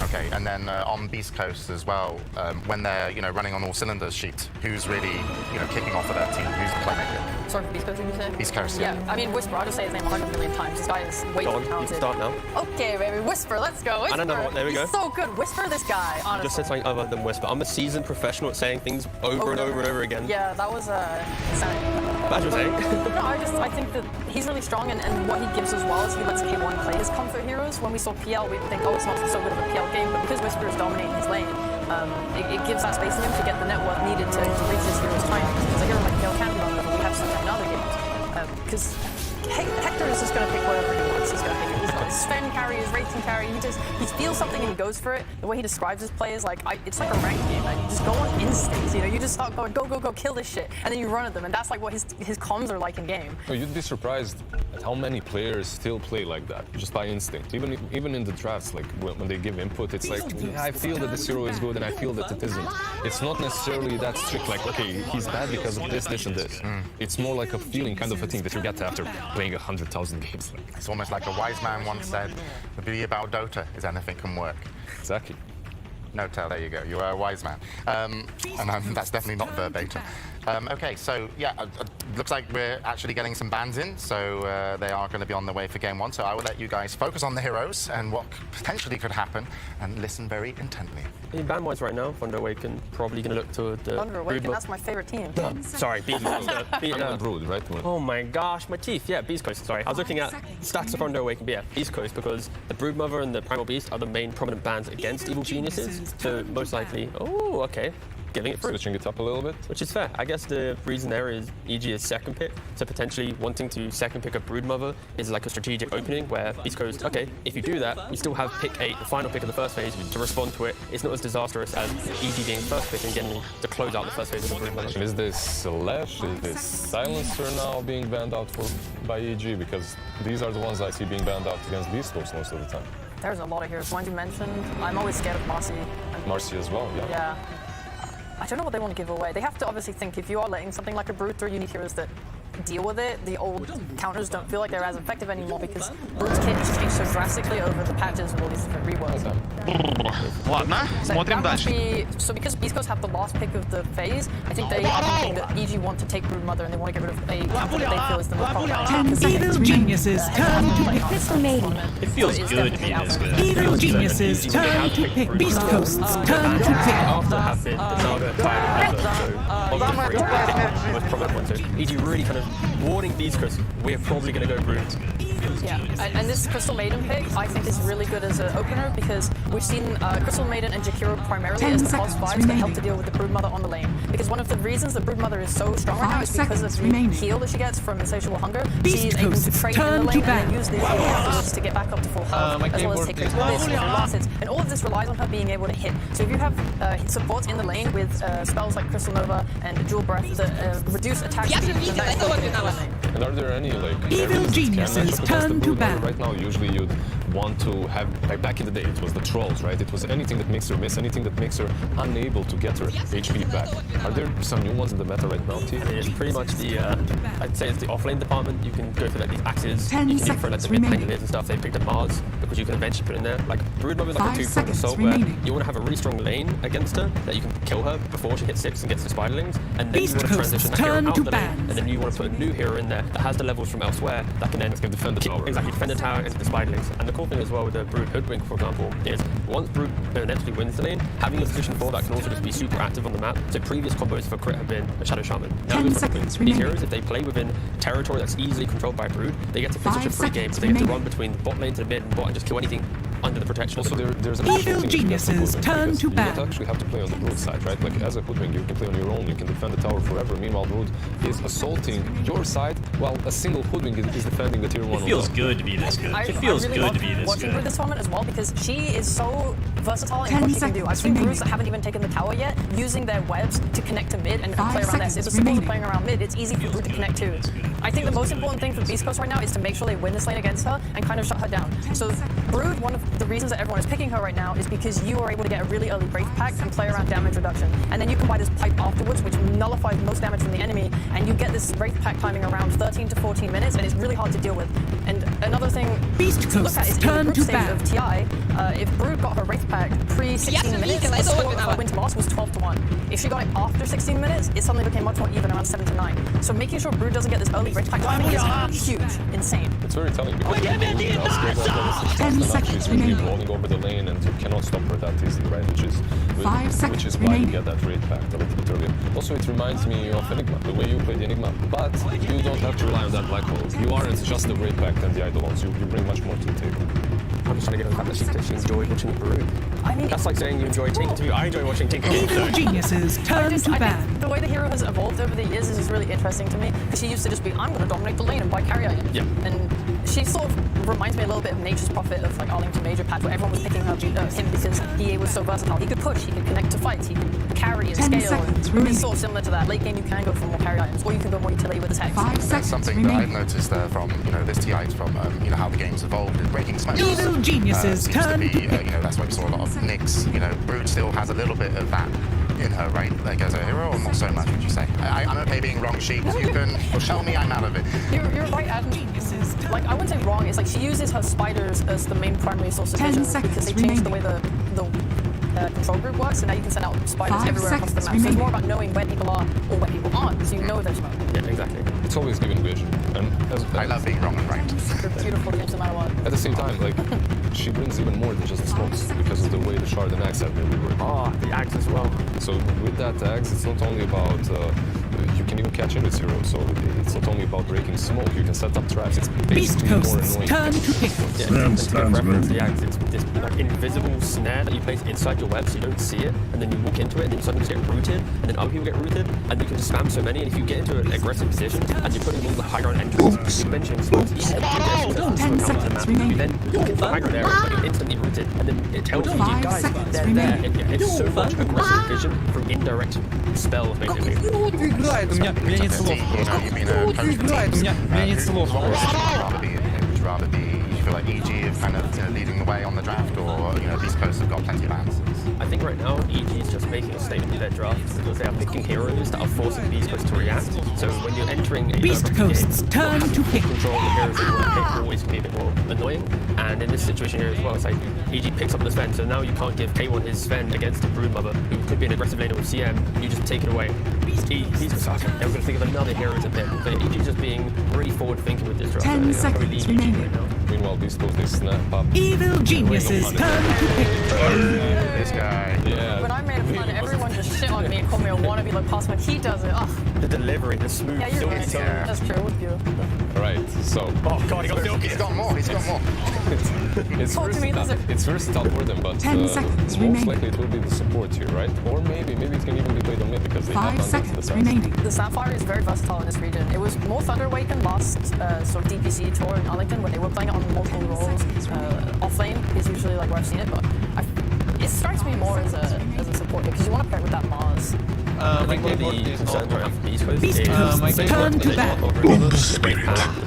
most of Beast Coast's damage is going to be magical damage. Sure, you have the little Shredder and Snapfire to instantly kill from the hit counter right back, but if that interaction doesn't happen, if you don't see that little Shredder come through, then you're not going to go right back because it's super hard for these melee heroes to get to see him around her. And then the pipe, so I'm a bit worried Beast Coast, if they don't come out in the lanes, they're just going to be on the back foot a little bit. And everything that you were talking about stands as long as you can interrupt the long-range damage with Mortimer's Kisses, right? But now you get the Ember on the side of EG, so you can deal with that as well, not only with the Sapphire, but also with the Crystal Maiden.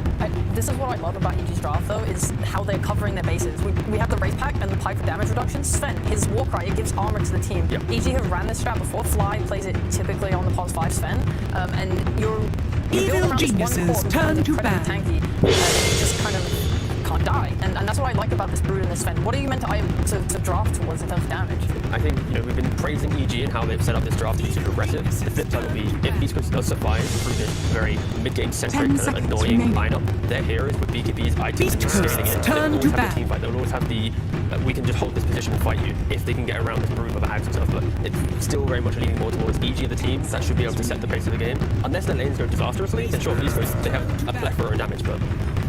I just want to say, actually, we talked about the snap flexing a bit. I'm just realizing it's Beast Coast, and I know that Schofield hates range of force. 5 seconds He has played the snap and he can play, but he heavily prefers pulse. Well, I'm thinking it might be a mid-Mars and an off-lane Snapfire with the Tiny. That would make the most sense to me in terms of their players and how they play. It's what makes sense to me for Beast Coast. That sounds way more fun for sure. Like I'm checking here, they have played it already. FTI, they played the offlane snap, they played mid snap. There's a lot of flexibility with the hero, and they need something that provides more aggression. Because, Evil Geniuses turn to bat. Level, so we mentioned how the Broodmother needs to have that anti-wave clearing hero to go against her. That's going to be the Mars now. If you put it in mid, it's easy to transition that Mars from mid lane to bot. It's not as far as the off lane to safe lane. So I really like that adaptation. The only problems I would see with that is that you're kind of tying up your mid laner, the one that's supposed to do the most in the mid game. The one lane, up to one lane that's just defending against the Brood. For me, the best way to do it is some 4 or 5 that can just spam out the spiders, make it annoying for the Broodmother. But then again, the new Brood is kind of difficult to stop that way. And EG does have the final pick in the entire draft, so Beast Coast, they're going to be entering this final phase, kind of picking a little bit blind here. Yeah, there's still the Troll available if they want to play the lane that way against the Brood. Hector does play a lot of different heroes. Who else is still in? Do we have like Faceless Void? Is there not like a Pudge scenario here? Yeah, that could work with the Vanguard Rush. Yeah, exactly. Just go for some Vanguard, get an Ags, you park yourself there, you're aggressive in lane, see and Pudge, you have the root, you can then hook. So before Spiderlings come into play, there's some kill potential in this Brood. I like that a lot. And they don't necessarily have anything great against the Pudge at the moment. They would have to answer that with the carry. I actually do like the Pudge idea quite a bit. It's kind of like a hero that you can kind of dangle in the middle of the fight, and all these like spell casting heroes, they're not going to be too aggressive for EG as well. He can also be way more active earlier on, and he can be an additional hero that can park in front of the Brood once that Vanguard is up.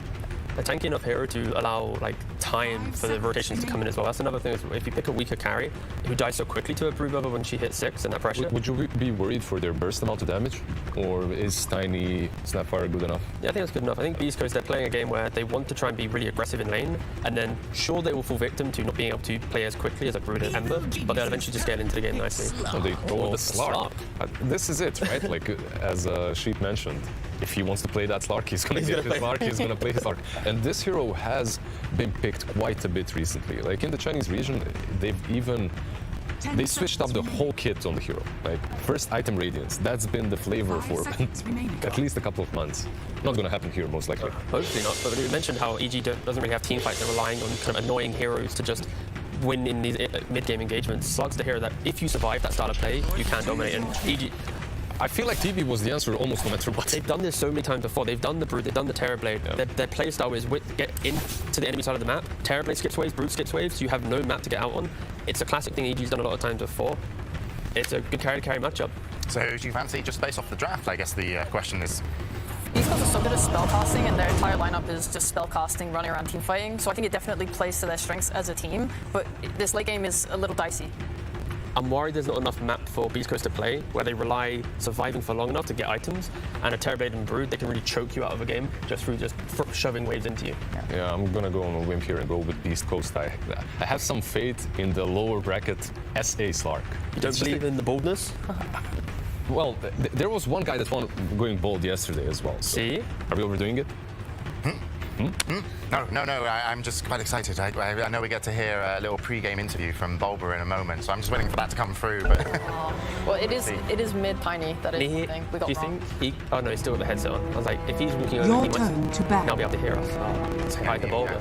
Hi Bulba, enjoy your interview. But again, he's got the headset on. So when he's ready, I'll know and then we'll send it over. But it's definitely for a game one. It really seems like EG, you think, controlled the draft. They're going in slightly more comfortable, but it's like. Hector just gets to choose, like, hey, I want Slark. It's going to work. Pretty much. From the get-go, they're controlling the draft, but East Coast also are in their full comfort zone. Okay. They do struggle to take objectives, but... We'll see how comfortable EG are, because Slacks has got an interview with Coach Bulba. Thank you so much over there on the panel. I am here with Bulba, ladies and gentlemen. There we go. The people love you, sir. Very confident draft. First pick Broodmother, and then countered by Beast Coast by a lot of AoE. Do you think that you guys are going to be okay? Are you happy with the trap that you have spun? I mean, hopefully we're happy. I think we're happy. So yeah, we didn't expect them to give us Brood. So, but I think we haven't lost with the hero yet. So yeah, let's see if they have their ideas good enough. All right, fantastic. Yes, very much looking forward to this one. Evil Geniuses versus Beast Coast in the lower bracket. We heard it there, folks. You know, Bob, very happy that they're able to get the Broodmother and be able to build a draft around that. Would you also agree there's reason to be confident in getting that through in the way they've closed it up here for EG? Or do you feel that Beast Coast will have the means to deal with the Spider? It does look like they have a lot of answers because they've seen it so many times. We've seen them play it, I think, 5 times. They did drop one game, I believe, versus Liquid when they had the Brood, but they do have so many answers. It seems like every single one of their heroes is to respond to that, and also to respond versus the Wraith Pack build that we've seen pretty much every game. They have the Snapfire. Of course, you have that little Shredder to kill it off, so it does look like they answered it pretty nicely, but let's see what's going to happen with that last play Terrorblade. Well, let's get ourselves into the action. Here we go, ladies and gentlemen. Game one of Evil Geniuses versus Beast Coast. And in terms of the way that they ended the draft, you're closing up with the Terrorblade. What can I sort of say about EG's strategy overall? And doesn't seem like he's going to be able to get enough distractions on the game because he has this Brood, he has causing problems across on the other side of the map, so maybe he feels like he can get all the space in the world as this Terrorblade. Looking at the draft, of course, Beast Coast, they have a lot of answers, of course, too, for TV. Mars has traditionally been seen as one of those heroes. Almost gotten nerfed a lot of times. Has done well versus TV, and they have a plethora of burst damage and nukes. Pretty squishy, edgy cores. On the side of Beast Coast, obviously, finishing with that smart hit here for Hector.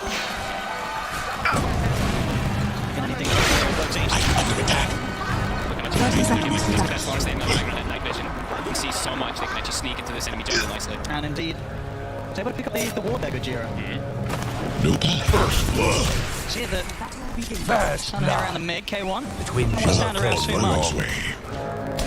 I don't think I've ever seen that. Not at least not. Just walked up. Yeah, wow. All right, that's gonna be pretty cool. They'll be happy with that one, Beast Coast. Look at this approach. The start of the lane right away. They're gonna actually put the pressure onto the TP. I think they look at this lane and they're like, this is a lane the TP can definitely get punished. This Mars, this Snapfire, they can definitely shut this down since there's just a Sven behind him. All right, the stalwart flame flickers. See if it has any sort of implications on whether they're able to set up this early vision and indeed the lack of it that EG might have these first few minutes. On and on again. Areas. This is that melee versus melee matchup, so sometimes, you know, it can be like the range versus range. We want that high ground ward to be able to play with them to pull creep aggro and stuff like that. So it's not of course it sucks to lose your ward, but it could be worse if it was him like on a range or something like that, in a disadvantageous matchup. Be wary, be cautious. So what are the same styles down for him? I mean, so which course your end has come. Out of K1 and Nightfall down here. It's pretty tough to bully out Brood. I need more time. The web works. You don't really get slow web, you have so much health region. When you get that second point in web, even if you drop 100 HP, you're pretty speedy. What dangers lie here? So I don't think Nightfall should be too worried. He also has Crit way behind him. Be still. I would say we're not very stinky on anything in this lane. You have no chance. Sure, he has to be careful how far he steps up, especially once the level 2s are there. Crit could look for a quick setup and have that damage. Just a lot of harassment that comes out with the Blackstone. All action is reaction. We'll see which choice actually Nightfall does go for, because also we either any of these builds could go for like 1, 2, or something like that, so we can trade with Hector. Fear not the forest. At this top lane then for Arteezy trying to lane against the Snap Master duo that Beast Coast is putting against it. Commander's ability under attack. I mean, from what we've seen, these fans are able to secure lanes pretty nicely. Good setup here, there will indeed. First blood for Beast Coast. Nice little combo there. Of course, between these two heroes, Snap and Mars, they'll be able to pull off much more of that to come here in the later stage. They can do that pretty much, yeah. So he always has to be careful. It's a death that's kind of needed in a way. Like it's gonna happen there for the Sven, and it's better that he dies than the TB. But they're gonna keep going for that. They're gonna always go for these loop plays onto either TB or Sven if they're out of position. I shall teach you. Of course, whilst the meta's unavailable, very hard for EG to get aggressive in return. He's farming very well. Right? 13 and 3, even though he did lose his Sven. Nothing slowed down so far. None of the course really. Mid lane also, CC Smile versus Avid, pretty much dead even. And bottom, Hector, a little bit behind, but it's a tough lane in a way versus. Yeah, I think I feel sort of across the map. It's going to sound a bit of a trickier time when it comes to getting up to the CS. Honestly, it feels like both of the carries might start to What dangers lie here? Will be problematic for him, but they do actually get a set up. That's pretty rare. So they're going to lose a whole Test wave of training.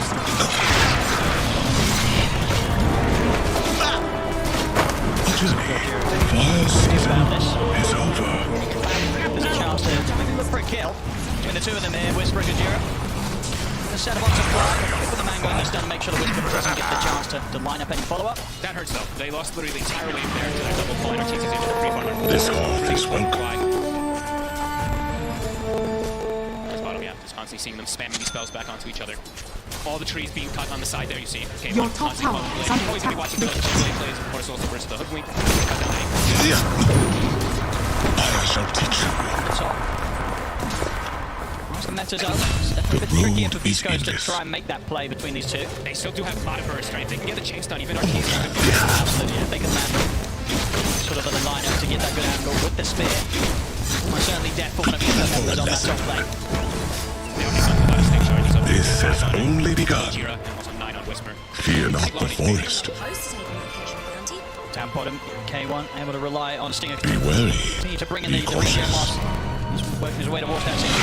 Instead of Tango's here, picked up. Did they get the angle? You don't follow up. It's another kill. Escape my East fire. Coast combo here, proving to be very strong. And as best as EG are trying to avoid getting caught in these situations by Arteezy, East Coast is still able to find these opportunities. Yeah. It's pretty unavoidable. Like, they have the CM aura, so they're always able to expand their spells to get to it. They might even go for Arteezy. Top, He's on his own now. Underneath the tower. See if they can do this here. Right, back in action and TP at the ready. He'll manage to turn up and make sure that the dive can continue. But I can really feel it already. Beast Coast find these great chances to just get that tower out of range.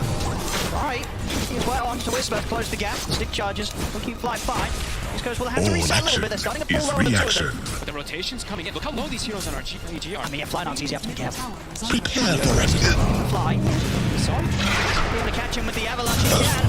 Fly's not going to be able to run away from this one. He'll pop the wall. Final blast from Kajira. Gets him now in the root. And he's going to be able to he's in the to still pick that up before Chris swings back towards the mid. That would have been some pretty fortunate scenarios. Again, of course, Rune spawning top right when he's rotating. Does get the catapult blasted on Chris Luck.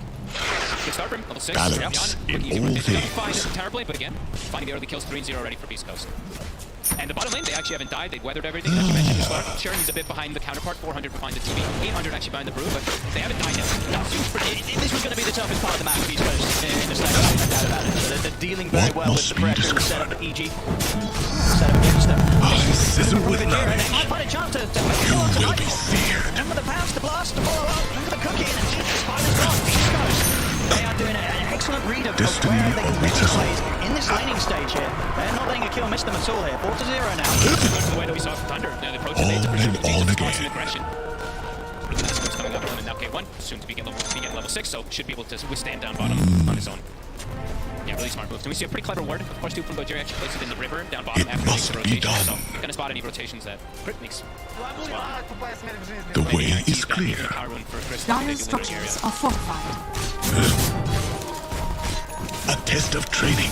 Definitely wants to keep control of that power for sure. Actually going for the play for a minute. No Toss back. but through. Looking as well to follow things up. Might be so close. Almost gets the crossbow. Serenity. CEG now make a move on towards Mars. Look to threaten Whisper. We have a spear back RTZ. On and on And we again. finish him off as EG finally get themselves a All kill. up. Yeah, they started to break pretty well. A journey Rune was without falling. end. Staying that area will start. Much better, mate. He's happy now. Yeah, he's hit the 6. So when it's Nightfall alone down here, KO1, very little to be concerned about. Should be able to start closing that gap in the farm. And we do see Nightfall most of the games he's gone for that rake pack, but I think he's starting to realize, they have the sound, he's got the points in the little shredder too. He can actually go rake pack first item, so gotta go for the pipe. Also the item that, all these brews do go is for second item. Automatic damage, so actually he uses it to be able to protect his army. This protect the TV if he does show up. There's so much magic burst on Beast, so like that. Seeing Abed kind of Destiny awaits us all. Look at me. Tis not your time. Divert all that attention off. Your end has come. He's playing very cautious under the tower. Must be done. Avalanche off. Time to be walked. The backup TVs to come in. Stinger turns up. EG that won't be able to continue the aggression until Chris. The road is easy. Aspire to more. A kill that EG was going to be able to get, even with the 3 of them turning up. A scary place to overcommit. So I think they knew that the Mars was going to come in. One or two supports could be around there just to back him up right away. Danger's And now not he here. level 6 is online. Trades are done. He's just going to get to the jungle a little bit here. Another move. Not going to be able to get Gojira. Trial by fire. Although, 4-1, EG's still leading in the network. Yeah, Bond's still good. Still looking very good. And I know now the pressure is going to start on the bottom. So let's see what these guys does to react to this spider. As we mentioned earlier, Drake does have a ton of ways to kill him out. Try for the catch onto K1. We'll scare him enough to shout and dance immediately return. I shall teach you. Maria was dropped in. She made an attempt to, but whatever took it up this time. RTZ remains safe. Tier 1 bottom. Tier 1 bottom. Trying to dive in past the town. Another K1's got no ultimate. He's already used the shadow dance. But the TV's coming in. Dash away the crit. Able to time it perfectly with pushback. Pulls it back. They take down K1. Lose flying return. We'll see the rest of EG can get out. In fact, they might not want to get out because backup's arrived. Arbed, he's also ready to fight underneath the tier 1 tower. Your middle tower is under attack. Sacrifice pain. Balance is Radiant structures are fortified. Your top tower is under attack.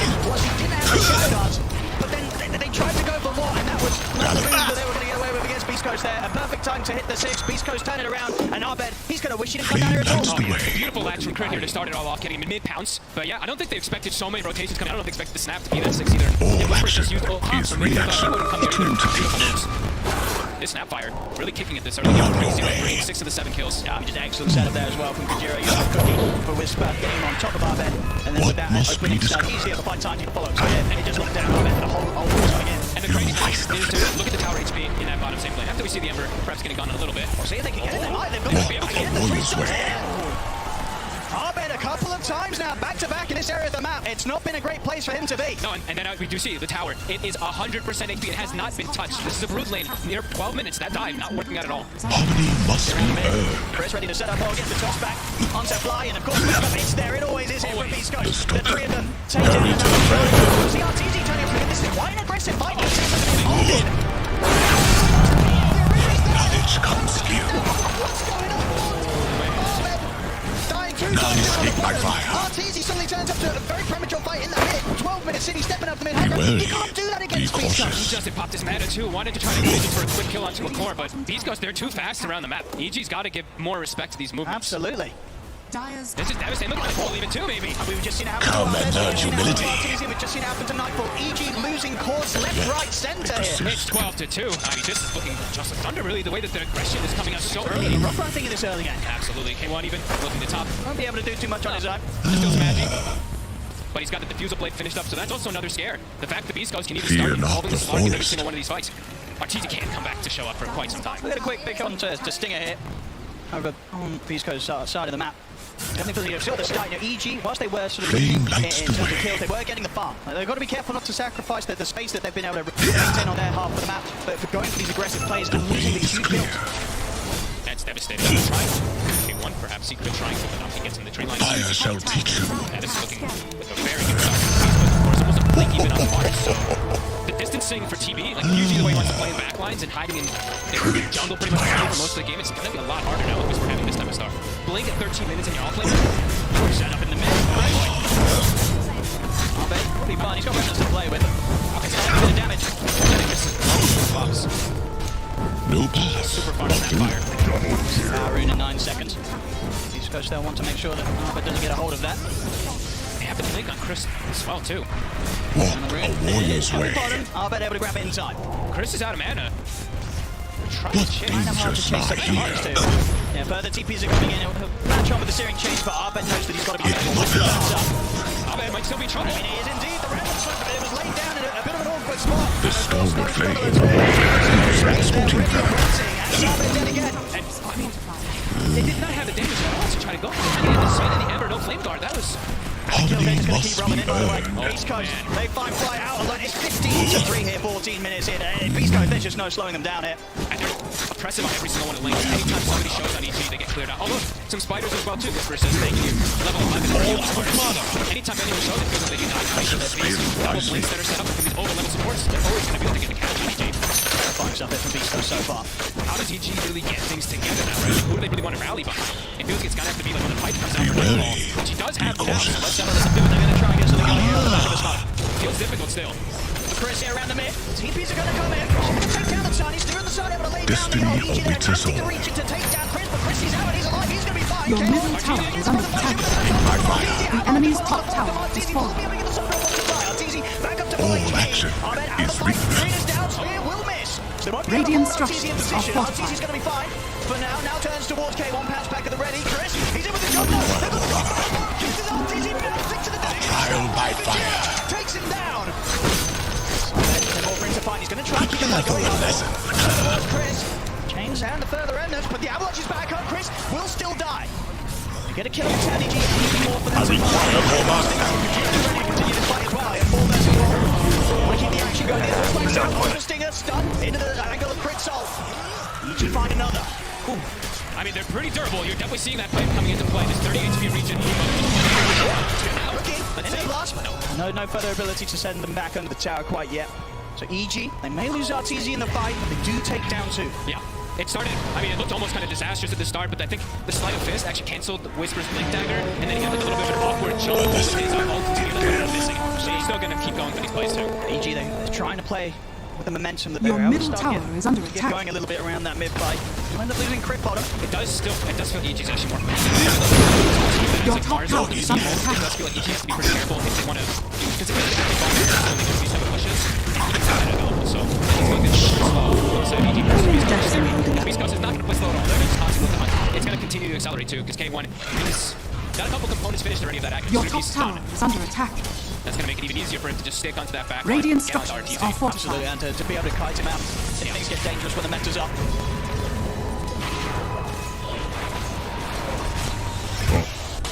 Okay, Whisper opts to go for a shard early on since he's playing versus that TB. Tends to be one of the most valuable options when you're playing versus illusion cores. Your middle tower is under attack. Is endless. Doesn't hurt him too much to go for that this game.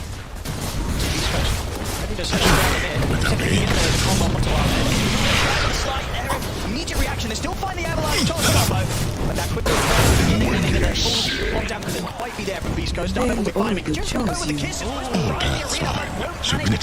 This time, EG able to dodge the combo. There's the side fly, but we finished off. EG trying to take the back with the arena being missed.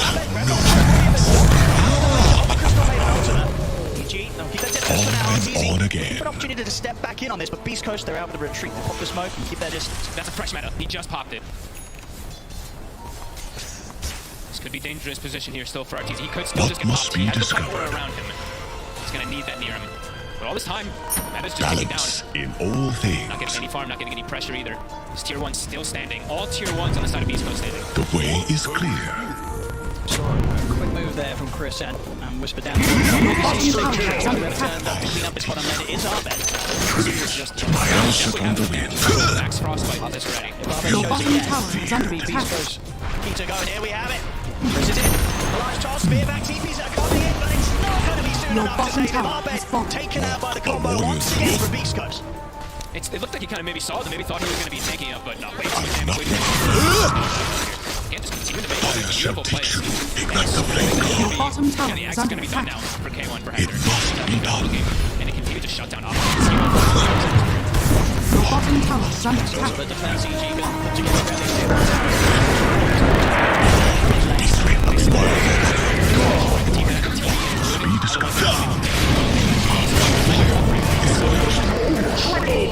Just really bringing that early action these first 20 minutes. Not really giving any opportunities for that Brood. As we mentioned, as Bobo was talking about it, they've gotten this Brood a lot of times. These guys, they answer it. And these 4 or 5 things, we're seeing it work pretty damn nice. Absolutely. I mean, we saw obviously the other day in the series that EG played, right? Both games able to get their hands on this SF that they've been winning through the group stages throughout, and it was clearly something that Thunder Away could have planned for. You've got to ask yourself, with the Brood being led through this game, probably Flicker on the wind. a pretty good idea of how to deal with it. So Destiny far, on the tower is under attack.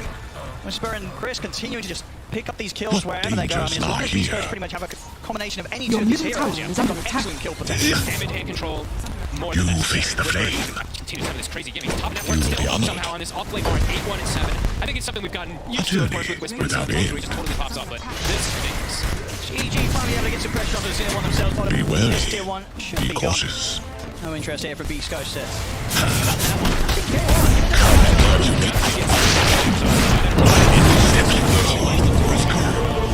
Dead. You need to see beyond the phantom veil. So for BKB, we'll save for the team fights as long as he's able to get it off before that first jump. They might just walk the triangle, though, right? Because yeah, really no Your mana. top If tower he can't is fight, under he's attack. just trying to clean this area. Maybe get some vision in the area, too. Everyone very afraid. They're like, rally around Your the fight. top Everyone's tower saying, is under About trying to set things up onto Whisper. and he's got a BKB coming out and hurrying The right now. So even if they stalwart try for the next time, they might flickers. just get fully surprised and turned on. Your top tower is under attack. 209 last hits. A test of training. Try and take this fight. That's fine. Serenity. Wow, by Whisper. Is there anything they can find in return? They're trying to go for the Stinger. They won't be able to take out the CM. Your middle tower is under attack. Straight for Fly. He's been pushed back up in a Nightfall. They did have a remnant at the Your ready to middle get out. But tower Fly has won't fallen. escape. Leave all Nightfall. Flame lights the way. Up to his DP out. There's 4 dead on EG. They're trying to get out and look for these fights. But Beast Coast, they're just prepared for them every single time. And this is causing the problem with how good Beast Coast is at jumping EG. Make ready. He just doesn't have the chance to get his BKB off. You fear and sin. Every single time. And now they're just following up each other perfectly, right? Chris comes out of nowhere and just cleans it up. That's just amazing, really, for Beast Coast. Every time, more than prepared for every single fight. Now they get a rush. So smooth there from them. 24/7. Look at Gojira, right? His I mean, for me, reaction. his early game has been absolutely ridiculous. Him and Whisper, 7-0 and 13 on the snap. He's kind of set that whole tempo for Fear the boss not fight. the forest. Kisses. Yeah, they're really crushing this game right now. EG. I shall teach you. Something they could perhaps try to rally around. Has not been the case. I don't know what They the fight next through time it. is. Yeah. They fight through On it. Yeah, sure, and the on damage was again. reduced a bit, but they've still got a heavy bit of physical. A big old punch, of course, coming out from the Mars. They're timing the slug. The stats build up for the Essence shift. I shall teach you. Things that EG have to be very, very scared of. East Coast are the ones starting the fight. This Sven, who's got the score. Balance He's in like, all I don't need armor. things. I need to just survive. I need more HP and some type of more magic resist, but they've got really all they can do for him. No path. Your Beast Coast bottom just keeps tower getting is under on attack. every single one. So for EG now, you know, they try to smoke out. Radiant structures are fortified. Your bottom tower is under attack. I don't know what the pressure is so immense really from how ahead all 3 of these cores are. Who can they really burst down? It's got to be like some type of support, so pretty difficult at the moment. Beast Coast just really controlling the map perfectly. I don't think you could ask for a more crisp 24 minutes. Nice big kill after kill after kill. It really has been, yeah. And it's on the. It's not like it's on the supports every single time. Sure, Fly. He's got 8 deaths. He's got a lot. Your He's got the bottom soul for tower the is TV, under but attack. that's on the course. Your too, right? bottom tower has Easy, fallen. 0-4 Abed. Great pressure on every single one of those cores for Beast Coast. I mean, what would you sort of consider the next potential Your bottom chance tower or is sort of under item attack. that EG, one of their cores, are going to be able to pick up? Is endless. A better shot at being able to take these. Your bottom tower is under attack. Your bottom tower is fallen. Your bottom barracks are under attack. Your bottom barracks is fallen. Your bottom barracks are under attack. Radiant structures are fortified. In trouble. Something that EG is going to be able to do too much about right Your now. bottom barracks are under attack. Scramble Your towards these bottom next barracks items on their has course fallen. and not prepared to fight. It's like they have to avoid fights, and even when these situations get into the point where they have to take a fight, I burn once more. Terribly, they just sit in the back and just wail on seconds, but even then, they're so vulnerable. These cores are just so tanky on the side of Beast Coast. They're not easy to hit. That's smart. Slipper is so eager to get into the fight. And he doesn't even have Shard yet, so that's going to make it so even everyone else is going to awaits us all. Pulls back the TP. Just from Crit though, the rest of the EG able to continue to stay out on the map at least. Still being able to farm despite Beast Coast being as close as they are to EG space right now. Swing over towards the mid, Beast Coast to push towards another tier 2. What dangers lie here? Back into a defensive position. I think we're going to see Beast Coast be very, much more aggressive in a few moments. Stinger. Trying to go for it. The Ghost has to kill him into the ultimate off RT's got Wrapped in Ember Life. He has to run though. With The room is endless. BKB to run. That says everything about the current game state. The way is clear. On the Mars. He almost, I mean, he's on his way to his refresher. He's pretty close to having it already.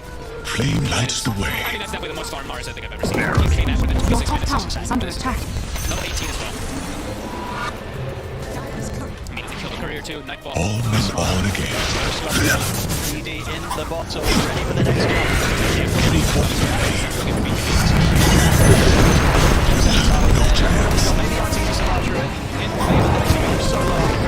And double.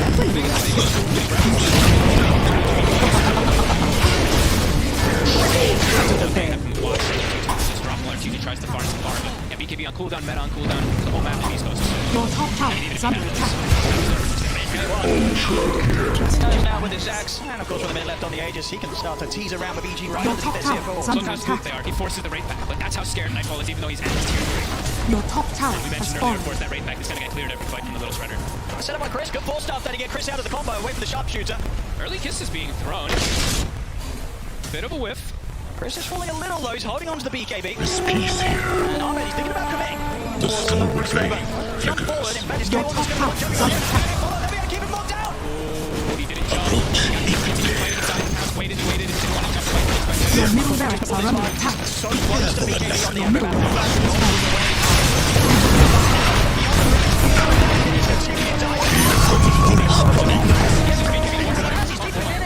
Your middle tower is under attack. Your middle barracks has fallen. Beast Coast now push on, force out the fortification. I mean, they probably click on Whisper and they're like, oh god, he has another full round of everything because he has this refresher, we can't take the fight. No BKB, Rax is going to drop. It must be done. He can do nothing. Your middle tower is under attack. Beast Coast, but I don't think they're going to feel the need to back up anytime soon. He's got a 72 Be energy, so he wants to get a little bit of Be pump. cautious. Your middle tower is under attack. A little bit of respect to EG, I mean, they're happy to sort of play this one. They also just got like 2,000 gold on every single hero, right? Everyone just got a full item injection. Sure. Then they pick those Your up, top wait for tower the next is fight, under clean up the attack. area, This go up way. the top side, get that tower, and then just wait for EG to Your walk top in. tower They can just has take any fight fallen. on Beast Coast. Your top tower has fallen. Secret target. And this Snapfire is getting close to being at the same level that they enter in the Bruce. Your top barracks are under attack. Your top barracks has fallen.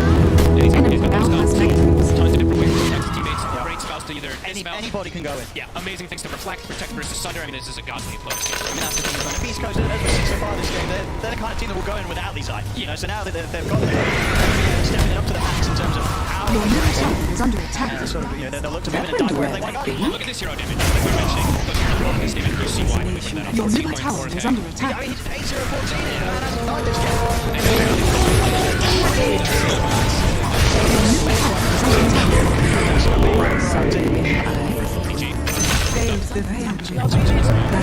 Radiant structures are fortified. We'll see what it's going to be able to do. Do they even have the damage to go through any of these cores? Will they kill any of them? We're talking about Gajira, he's been quite the Your middle tower is under attack. Not a bad move here for EG, see if they can get more. Your middle tower has fallen. Your middle tower is under attack. K1, so Ahmed's got to be careful how close to keep the slot. K1 turns over, was 9-4, 9-4, everything down to low ground. Whisper will deal with Flyer, got through Your middle tower is under attack. Your middle tower has fallen. comes out with Fly. EG, the BKB push. Your inhibitor is under attack. They want to get one of these.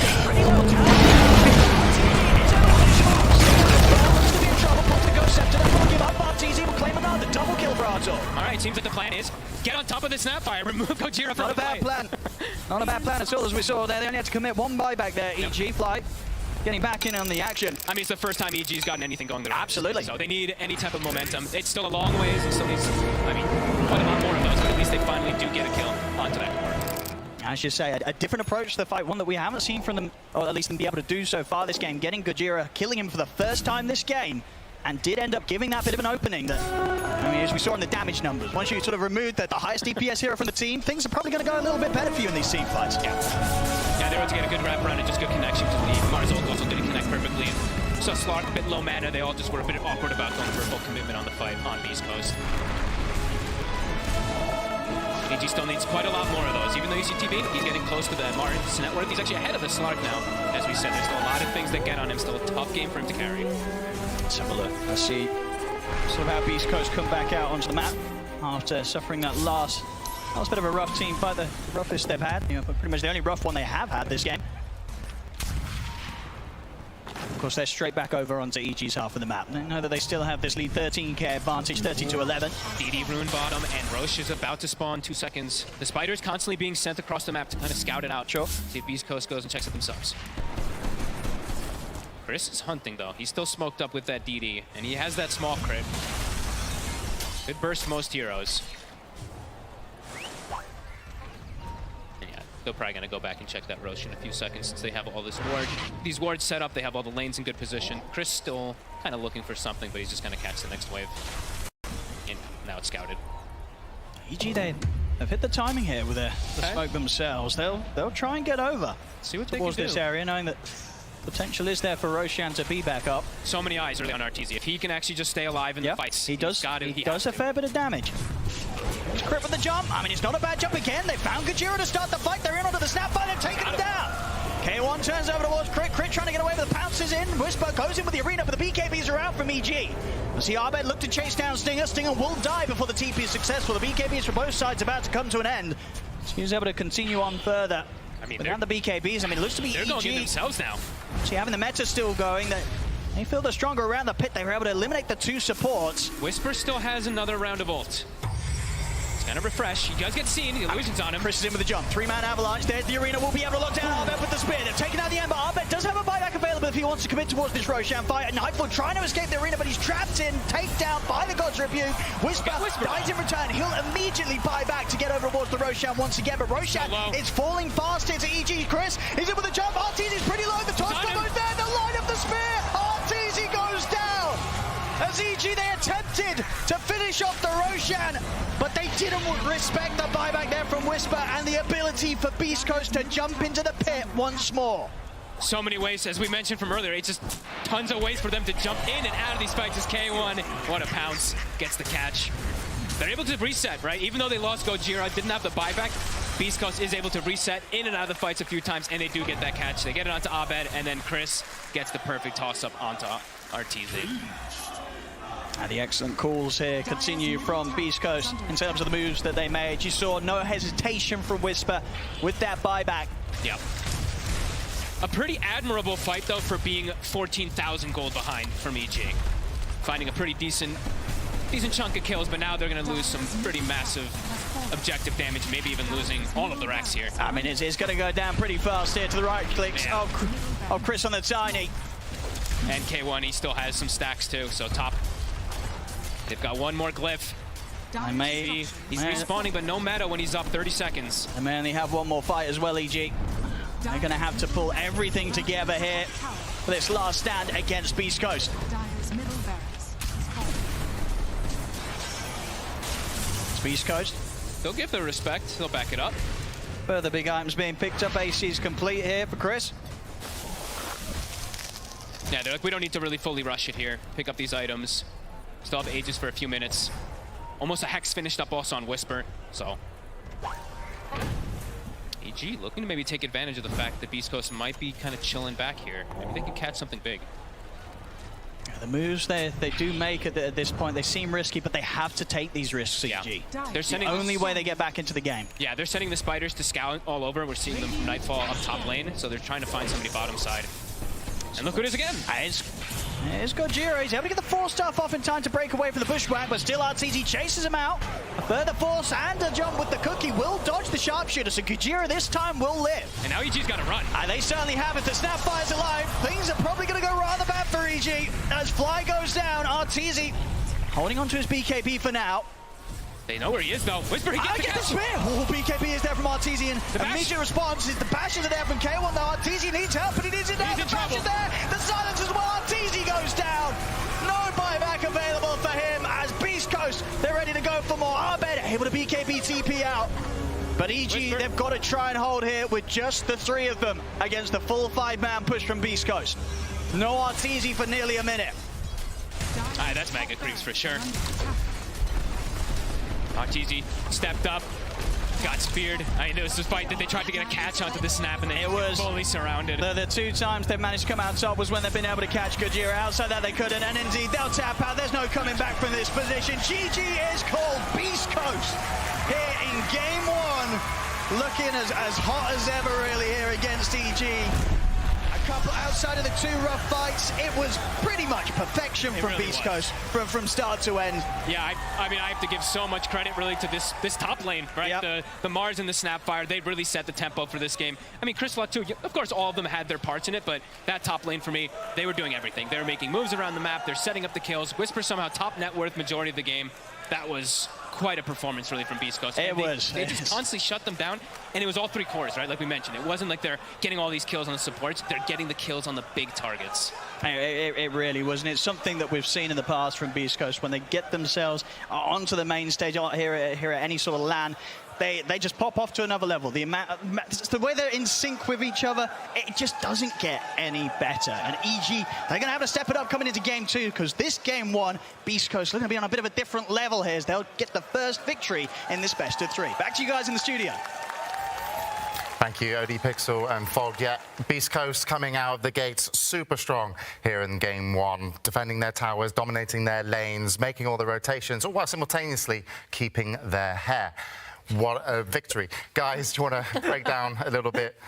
What did you think about the game? Just an incredible game from Beast Coast. Like, they identified how EG needed to enter this game, a strong lane from Brood, getting the early towers and kind of choking out the map. So Beast Coast were like, let's just dumpster our lanes, let's just dominate this early game, and then this EG entire concept just never came online, so you didn't get to see EG play their style of game, pretty much. We were quite excited about the EG concept, and I think Bulb even said, we get to play around, our Brood. We're quite happy. They looked like they were setting the pace of the draft, but then it all, after the draft. The concept is good, but in Dota, you can have a good concept. If you lose 3 lanes, you're not going to win the game. It doesn't matter.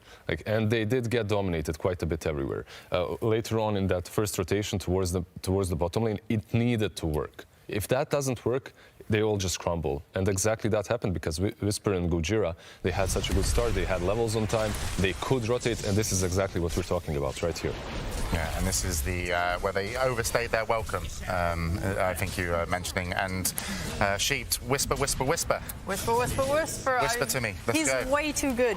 Like 13, 14 minutes, he had the highest net worth in the game, like 7,000. He's got every small item that you need on Mars. Like, that might be one of the biggest downsides to Mars. You have to buy a bracelet, a soul ring, phase boot, so on, and it can delay your blink really hard. But he had all of that by 14 minutes, and he was just so active. He's going to bot, right, responding to dives, getting those kills, rotating again, getting that blink, making more plays happen. He was just the complete crucial point for Beast Coast draft to play around his timing. He set the tempo so well for everything they wanted to do. Yeah, and even in this fight that you're seeing here, unfortunately Arteezy not able to pop his BKB before meta and just kind of got caught out and deleted. And yeah, nice pickups and a cleanup by Beast Coast. And sometimes these small items, they truly do hurt you. They delay your blink dagger, but just like Sheep said, small items in a game such as this one actually work in his favor because he has mana always to spam out versus the Broodmother, so he can't really assault the towers. He can position himself really well in front of that tier 1 tower, just defend it forever. Meanwhile, EG,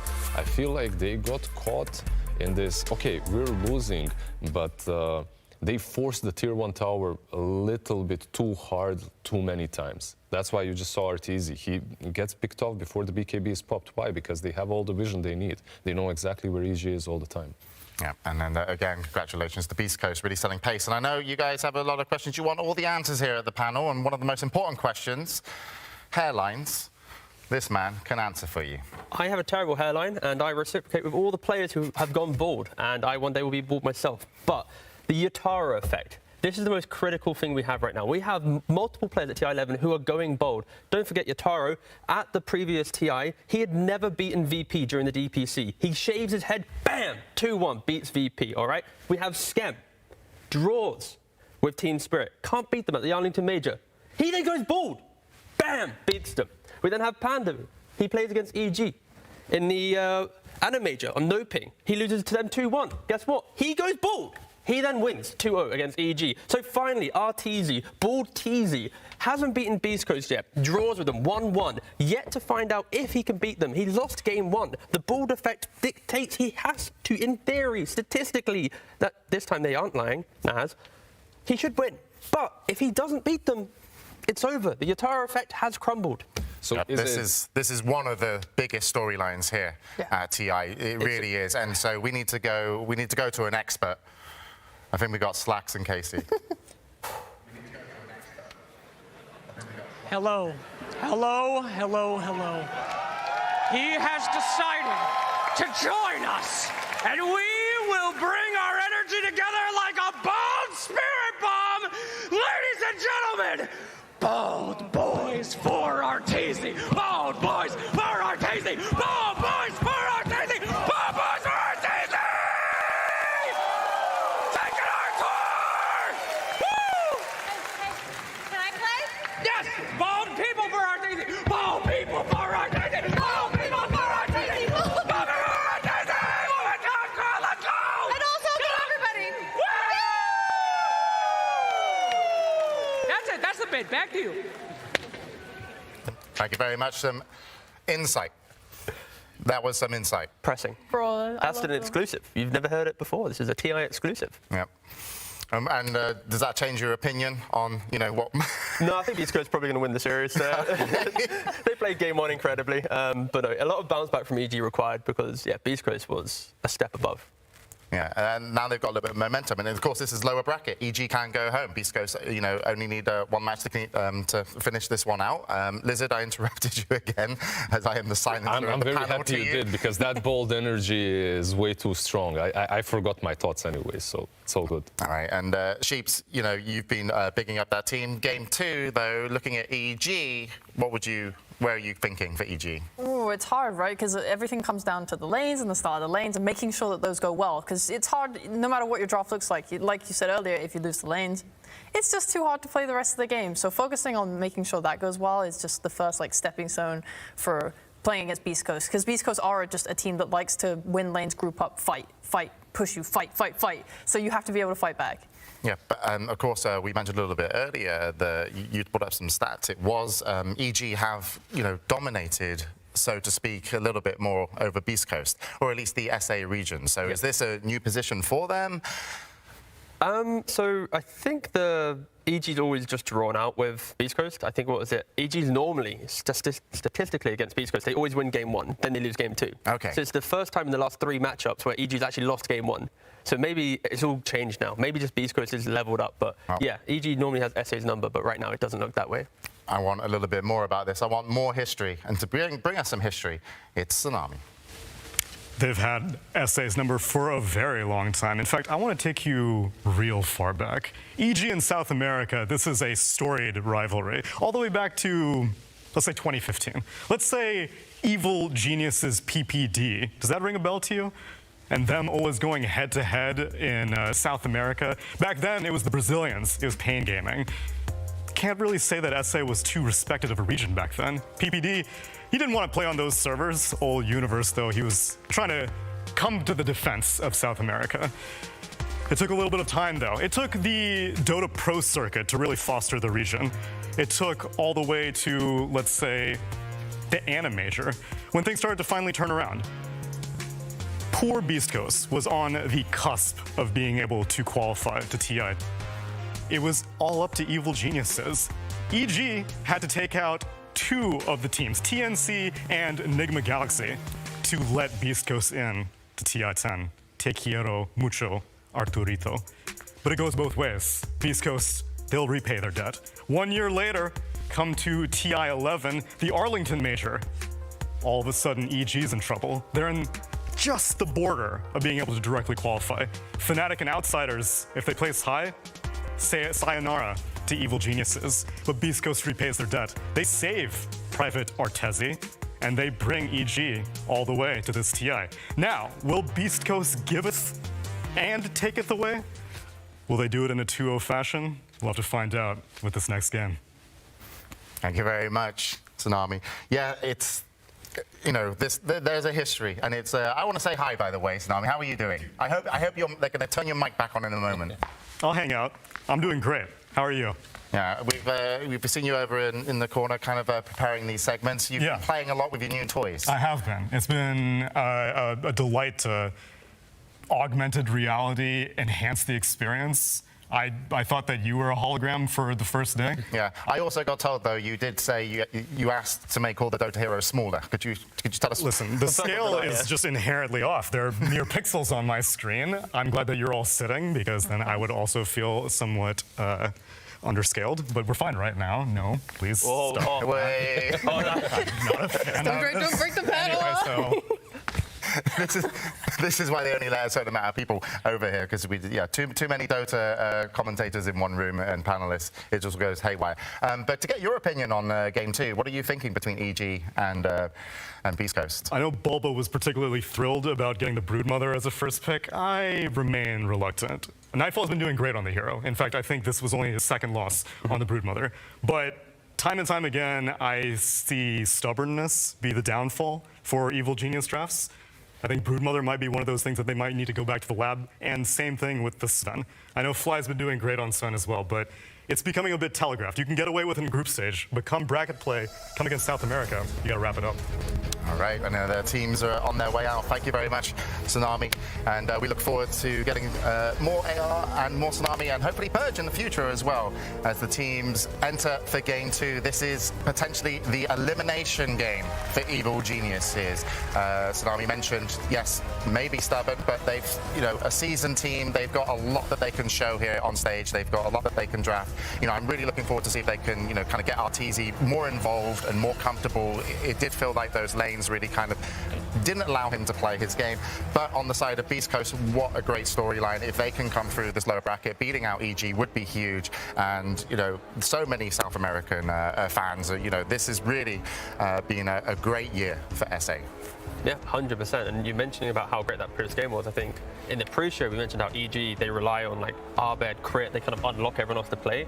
Beast Coast did an exceptional job at just preventing them from having their games, so we never got to see EG hit their form that allowed them to top their groups. And ever since that loss to Boom, then they lose to Thunder, Awaken, and now this game as well. It's like we feel like we've not seen EG really leave laning phase with a position in which they can play. I feel like they've now had multiple games just back to back where they just ended hoping for a mistake from their opponents. But that's usually EG as well, right? Like their mid lane might win, but overall they look for an evenish laning stage, a draw perhaps, and then they slowly control the map, they farm it all up. They were never considered like this ultra aggressive team that's going to get on your side of the map and just destroy you early on. They're more methodical. It did feel, though, that they were sort of lacking the idea of what they were meant to do, because your lanes went badly, but you're not without tools. We looked a lot at RTZ and the utilization of TV. A lot of these times the carry will go to the off lane and help push the tower, and when you have Brood, you want to sort of take this tower and unlock more of the map, because if Beast Coast are defending their mid tower, which was a massive priority for them, you can at least try then to fan out across the map and outfarm them a little bit. And you're not doing that when you're not taking these towers. So we saw RTZ instead go mid with the meta and die there. Instead, I think if they had used more of their forces to go bot and take that tower, that would have been a stepping stone to start getting the map back. Yeah, for sure. Just being able to open up the map and just play your heroes. And like when you look at the historical games between EG and Beast Coast, the times that they are beating Beast Coast is when they have just really strong, robust lanes that can take the fight. Like in Arlington, they had Viper Marcy. In the Stockholm Major, they had Tidehunter with some Shaman, Quaps, like these heroes that just do well and then just overwhelm at a strong point. And this previous game, it was more just we exist, take towers, and we continue farming, and then we pressure. But you could see the idea, right? Yes. Like eventually, if the TB has a decent, like we can't just backtrack everything we said during. No. I mean, if the Brood had a good lane, it's completely different, right? Exactly. You kind of take over the enemy map, then the Ember can actually catch the backlines. In this game, Abed felt neuter. Like he couldn't do anything. He couldn't cut to those backlines. He couldn't deal with the Crystal Maiden or with Gojira, and they played extremely well. Like we just can't talk about these things that EG hasn't done. Yeah, we'll just have to see what they're going to do this time round. Thank you, Lizard, because we're ready for Game 2. We'll be heading into the draft momentarily. Beast Coast versus Evil Geniuses. Game 2. Game 2.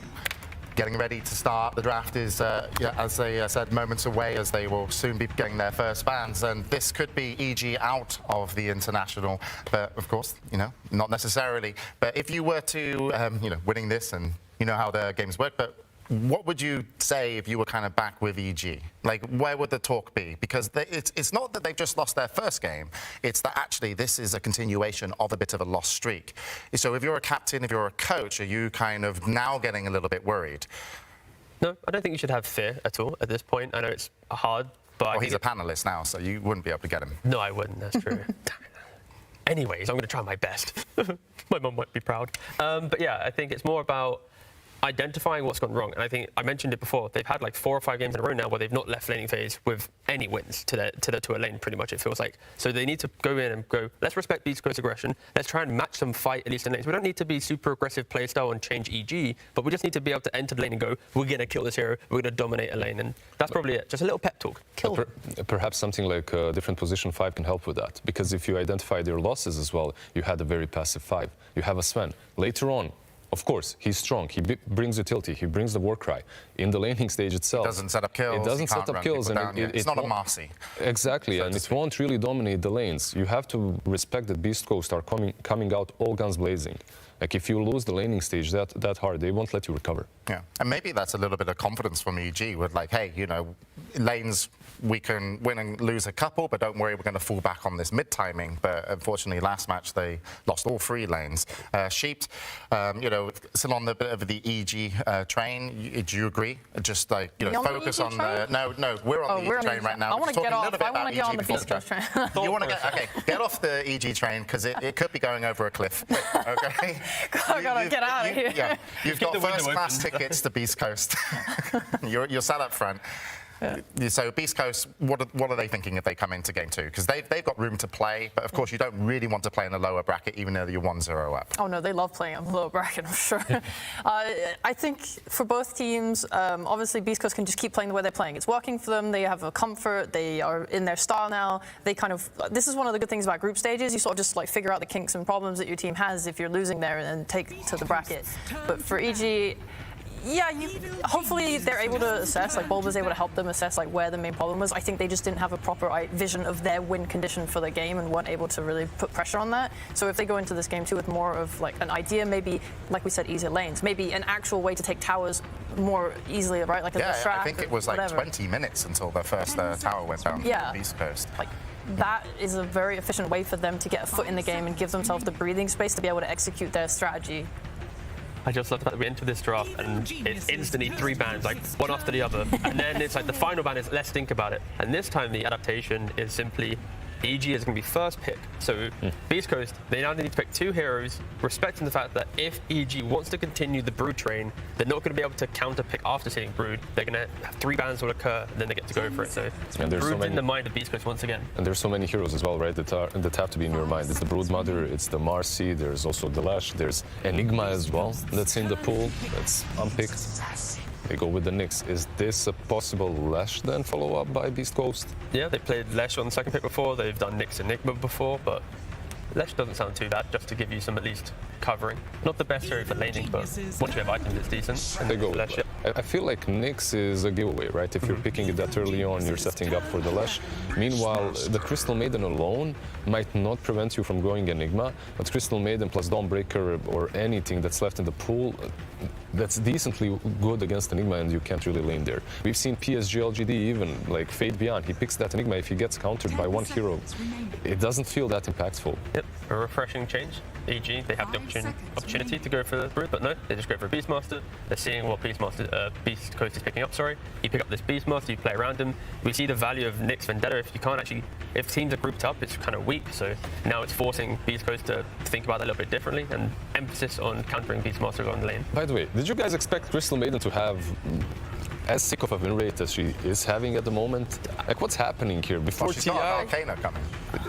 Oh, okay, I see. Another one? Do you know in the team meeting before TI starts? Arcana for the wolf. Well, I thought she turned into a wolf. Is that not? Oh, is that persona. It's a persona. Yeah. I'm sorry. Wait, she's actually I spent so much money on I spent so much money on my battle pass, but I haven't got it. Happy. Yeah. I think Haven really makes sense though, because she's just good against a lot of the heroes in this tournament and secures so much of the safe lane. Like this Enigma having one of the biggest like ban rates and pick rates, right?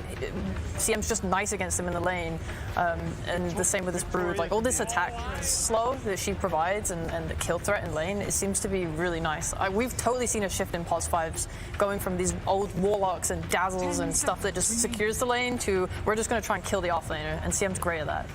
Yeah, did you expect that? Because the moment they nerfed region, everyone was all in, like all in on the healers, right? I thought that was weird because we didn't used to have this meta of sharing salves, which meant that Dota was used to be in a playable state where we didn't rely on just healing. So it made sense for me that we did move to this. All right, yeah, exactly. Carries got so pampered. All cores got pampered. Bottle refills, salves. This is the finally supports get to play the heroes they want to play. I'm just happy that bottle buying didn't ever become too popular. You mean the Pos 5? Yeah. I remember there was a month in which my mid lanes would ping me, buy me a bottle. I'm like, I'm pretty sure Celery did that to Boom a couple times. Look, James tried that as well. Some carries like to be bottle fed. Not going to name names. Sure, that's what you like. I say carries, but you know, I like the gratitude that carry gives me when I buy a bottle. The joke did not land. Continue, panel. Sorry, this has been derailed. I'm not going to say that. Let's go. Continue. No, I like this moment of awkwardness, actually. I'm just going to continue saying nothing. Okay. Panel just got a lot better here at the International. Welcome back. Lizard, Sheeps, take us away. Thank you. So this current opening from EG can really snowball into a Death Ball type lineup. It can be the complete opposite of what we saw last game, where they were more, okay, we're waiting for this late game timing of TB with our mid game Brood timing. This time they have a Beastmaster. There's a chance he gets counted in the lane, which could kind of slow their timing down. But if, you know, we've seen like Visages pair up well with the Beastmaster. Marcy's still in the pool if they want to go for an aggressive support that can rotate on mid. You can really start to apply a lot of pressure to these lanes, because Beastmaster, even if he has a rough lane, he can still skill the boars, get 2 boars, go jungle camp if you need to. Like Zai used to play a lot like that. And the utility that he brings, right? Like if you're thinking about all of these Bat Riders and Lashraks that are really strong right now coming from the mid lane or the off lane, you can use Beastmaster plus an additional right clicker to actually wear them down through the BKB in those early game fights. Like the Bloodstone will not help you versus someone ranged just wailing down on you. Yeah, there's a lot of range heroes that are quite nice to play against Lashrak. Like you have Terrorblade, Drow, Sniper. All these heroes are still in the pool and potentially to be picked up. SF is the only one that's gone right now. And it synergizes well because Nyx the Sniper as well, right? Yeah, Sniper.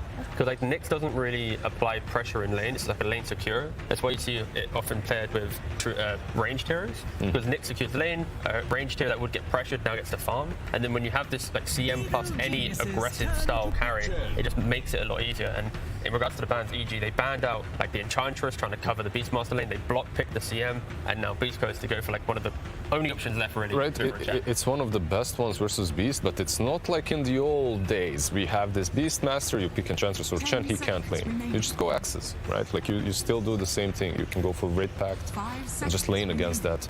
Perhaps not as easily, but it should be completely fine for EG. Yeah, there's a lot of versatility with Beastmaster for sure.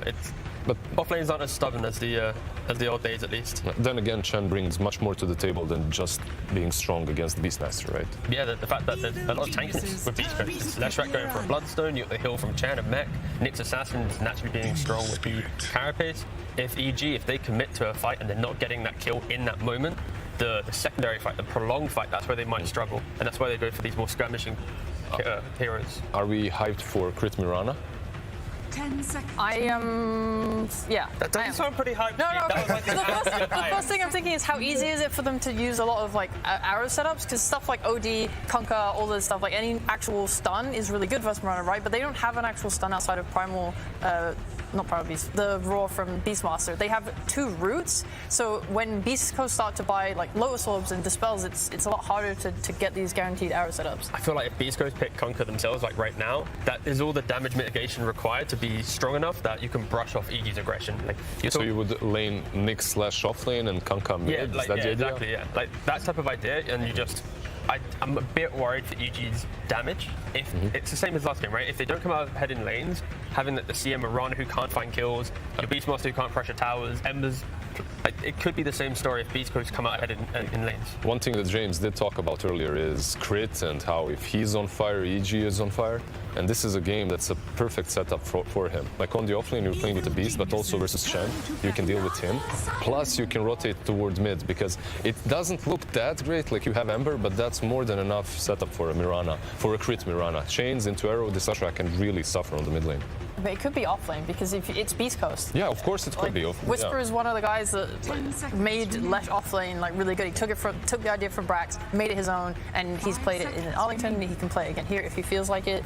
It applies for anything though, right? Like chains, arrow. It is really nice, but this Naga pick is. I talk about the dispels. There's one right there on this carry. And you also have this kind of double cover because Leshrac now protects the Naga, where EG obviously can't go for a PL pick, which is another potential option into Naga. Pacing-wise would have been a little bit weird for EG. So just the synergy of Leshrac covering the illusion killing heroes and then this Naga's in lane, it kind of doubles down on Beastmaster where he needs to go axes for the magic damage to apply pressure, but that build feels good for a little bit of lane, but then you don't really farm later because you don't have the boar. It just forces Beastmaster to be a clunky hero, less tower pressure. So yeah, Beastmaster really just put themselves in a decent position. Do you think he was going to do it anyway because of... For sure, but it's like... Because of the Chen? It now even feels like it's a must, right? Yeah. Okay. This Naga pick looks really good for lanes and the things you highlighted, but in the game it can be obviously really hard. You're playing into the magic damage from all of Crystal Maiden's AoE spells, the Starfall. This Maelstrom on Ember Spirit is going to cause problems as well. It's also harder for Naga to skirmish and fight with her team the same way Slark did last game, so her participation is going to be probably a little bit worse this game, which means this last pick, we don't know yet if it's Whisper or Chris Luck, but that's going to be very pivotal in making sure that they have a good tempo running. And it's hard as well because Nyx and Chen are not typical playmaking supports. Nyx is pretty strong, mostly because the game's sort of like slowed down and you can find more pickoffs, so they're probably playing more pickoffs in my opinion. But do you think that just because they're a little bit slower, you have this slash from the offlane or the mid lane to actually push the tempo, and then Nyx can actually set up, run behind the towers, Chen can actually force, be that meat shield for Edict? It's doable, right? But I do like their bans quite a lot, like Pudge and the Alchemist. Okay, the Lifestealer pick. Ooh. That's a little bit aggressive from EG, I would say, right? Like they're going a little bit all in earlier on. A little bit, yeah. They're relying on, we're going to play this, Ember has a good game, Lifestealer gets a couple items, and we want to try and fight and win the game before Naga even gets to her items, because like Naga v Lifestealer, even in pubs, like Naga in pro pubs is beating Lifestealer consistently. Like this isn't like some, gotcha, your carry's going to have a bad game. Is there some sort of an item build that you can go for, like back in the day, maybe a Mjolnir or something like that? Probably not. Suggest some Radiant situation here? I hope not. I mean, maybe a Radiance or Maelstrom. There was a time in which you could go for Radiance. Like, why is Pudge even banned out here? Because naturally he builds items that are good versus Naga, right? Can Lifestealer do the same? Probably. In theory, yes, because the items don't feel too bad on this hero. It's actually so hard to think. I mean, can you hear Slacks too? I can hear Slacks.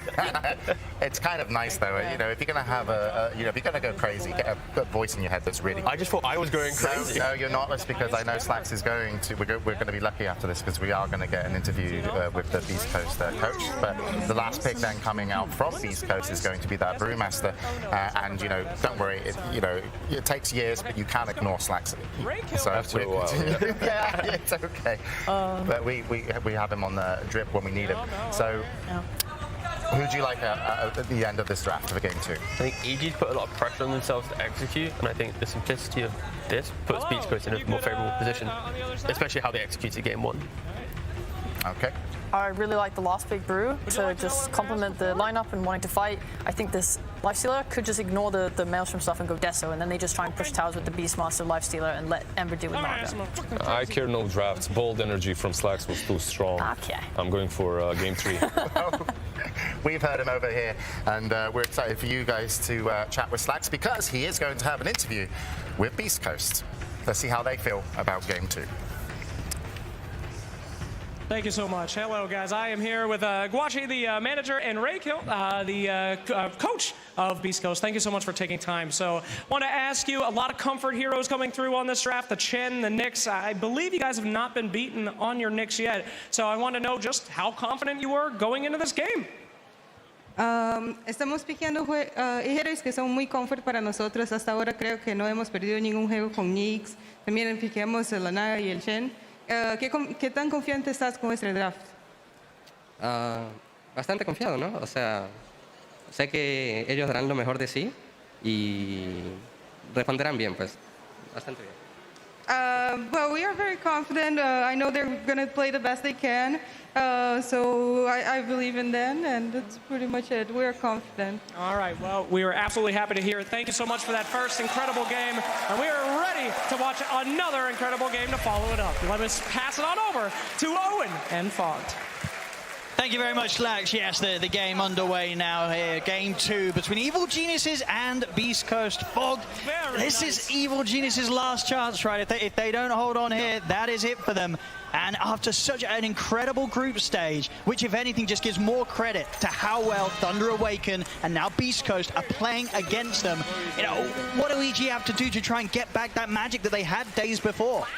They just have to just clean up this early game, right? It really, everything fell apart before the 15-minute mark, it felt like in the last game. So let's see if they can do it this time. They did go for this Ember again, which has been having some difficulties. Of course, we've seen a lot of these lane dominators been able to punish the Ember so much. See what Abed's going to be able to do this time. It can be a little difficult versus the Lesh, but you can still, you know, do a lot with your Flame Guard and with your slight dodges and stuff like that. So we'll see how he fares versus the Lesh. And in the mid game, right? Because Ember, Nyx Assassin can be really troublesome to play this Ember in a lot of situations. Excited to see sort of how the carry matchup works this time around. It's the second time today that we will have seen a Life Stealer played into an illusion carry. Earlier we had it against a PL. Worked out, I believe they're right, with the Armlet into Miona build. I imagine we're going to see sort of a similar direction being taken by Arteezy this game. Do you like sort of that approach in terms of what carry to pick into a Naga Siren lineup? I think people just also, you want to make sure you get like this good lane as well, and it's a hero that actually can, you know, like you said, you itemize, you will be able to withstand the pressure of these illusions at some point. So I think it can work, and he also does have, it's not like it's just him on his own, right? He does have the Ember as well too, so if it was just a Life Stealer versus these illusion cores, then I'm always very worrisome. But even earlier we saw when it was the Life Stealer versus the PL, he had like an Earth Shaker, he had all these different elements to help him as well too. So I think it's, you know, it's not always like the best pick to deal with the illusions, but if you have some other complements, it can work out fine. So we'll see how that all goes. And yeah, I'm going to be looking a lot at Abed. I think last game, it was one of the rougher games I think I've ever seen from him. So let's see how much he's going to be able to improve this time. Yeah, for sure. Those sort of early movements that he went for just did not pay off. So we'll have to see if he has a bit of a better chance getting that early momentum that he wants to be able to find to allow him to continue to make aggressive plays throughout the mid-game as an Ember Spirit and just be able to be a part of EG just closing down the map and limiting the areas that K1 feels safe to sort of place himself. Yeah. And let's see how much, how well of a game Nightfall is able to have this time too, because he tends to be the kind of the guy for EG that really sets the tempo and the pressure.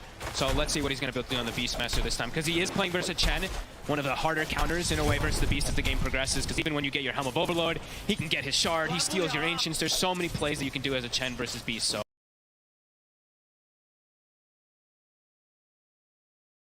his Shard, he steals your Ancients. There's so many plays that you can do as a Chen versus Beast, so see how Nightfall is going to adapt versus. Of course, top lane as well. You know, Whisper, last pick of the draft, getting the Brewmaster this game. We saw him pop off once again, as he has been in many of the performances for Beast Coast. Last game on the Mars, getting in the Brewmaster. Yeah, Beast Coast, they've got to feel just as good, if not even better, than what they're able to see Whisper on in terms of heroes, because this is one that you can completely control the team fights with. And they will have two different ways of completely controlling team fights, right? They have Naga Siren and Brew, so they have a lot of different ways where it's like, oh, this fight's not ours, we can full disengage. Or this is a fight where, oh man, it looks like we can stop them. We can actually fully surround them with the Brew and the Naga Siren. So right now, no one really being left too far behind Beastmaster. You see a little bit of pressure, of course, from that Chen, but he's going to go for the Axe route. Not having any of those summons early on. Should be able to catch up. But Naga Siren, it does mean K1's just going to have a full free farm lane, which always tends to be pretty problematic when K1's able to do stuff like that. That being said, Arteezy is also getting his full free farm. And we are seeing, of course, the switch of like 5 Mirana again, right? We've seen him multiple times now today. Crit playing it in the top lane, and we have the CM playing bottom. And as mentioned in that pre-game interview too, you know, Gajira, Nyx Assassin, very much one of the supports of the tournament, it really feels like, in terms of heroes. I mean, what makes this so good right now? He's still got a man going and stun back in 7 seconds. I mean, he might be a little dead. Maybe he can get the deny. No, won't be able to do so. So Crit will manage to chase him down and get that first blood. 5 Mirana, ladies and gentlemen. You're going to start seeing that on your phones probably. Looks, I mean, honestly, if you go for like the chase when people are pulling creeps, it's pretty good. You do pretty decent, right? The harassment and stuff. Nicely done from Crit. And now also, so looking at this mid matchup, we see the Ember doing pretty well. He actually has potential to get rotations from the Arrow from Crit too, if they do get a connection. And he actually hits. They do. Uh-oh. And with that, the Flame Guard's up. He'll run down Chris. Won't look to dive the tower, but you saw the potential there, Chris. Very fortunate that he was able to get the stun off himself at the same time, so the damage was limited that Abed could get out onto Chris during that stun from Crit. I was gonna say, I wonder if Abed does look to grab an early point and change to set up for these type of early rotations, but I mean, didn't need it that time, but Chris will get some help, of course. Gojira coming in, and they will be double checking these runes. An arrow connects again. Crit able to take that one away. Some good early positioning here from Crit. I like how he's playing it too, because he knows now Lifestealer's in a 1v1 matchup versus the Brew, so Arteezy's just fine. He's going to be able to free farm. Whisper's going to get farmed too, but Arteezy's under no pressure here. Actually getting some decent hits perhaps onto Whisper. There's a lot of creeps though. Like 2 waves, over 2 waves adding up. Anything that Beast Coast heroes can do with that sort of pressure that's going to build up underneath the tower with these waves? Not with these 2 heroes. The Brewmaster and the Nyx going versus the Lifestealer, it's pretty difficult. They can hurt Crit a little bit, but I don't think up here they can almost ever pressure Arteezy. And that's the reasoning why we did see that Lifestealer pick, we were talking about so much. Yeah. They have this Naga Siren and everything. It's not the greatest for Naga, but in the entirety of the game, versus Lesh, versus Nyx, and even versus that last pick Brew, pretty good game for the Lifestealer. Just the Rage in general is going to be really effective.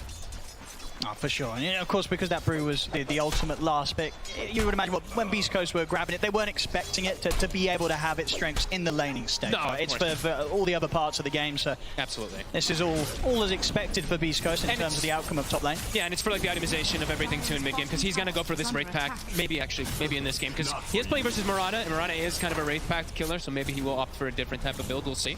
I know he's got to earn queued. You have learned nothing. And there's just a crazy amount of wave pulling going on here. Mid lane.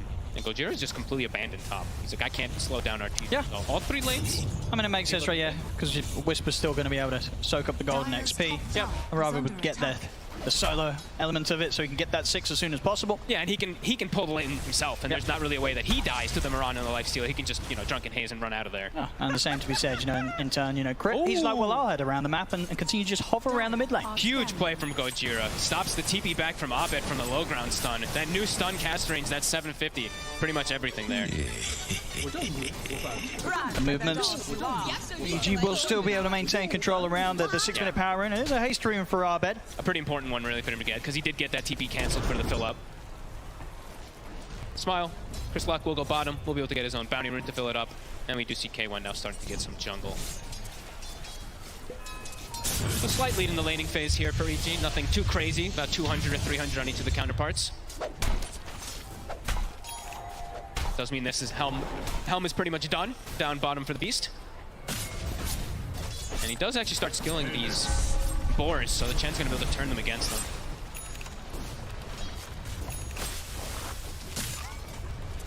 We'll see which sort of route Arteezy wants to go with his build.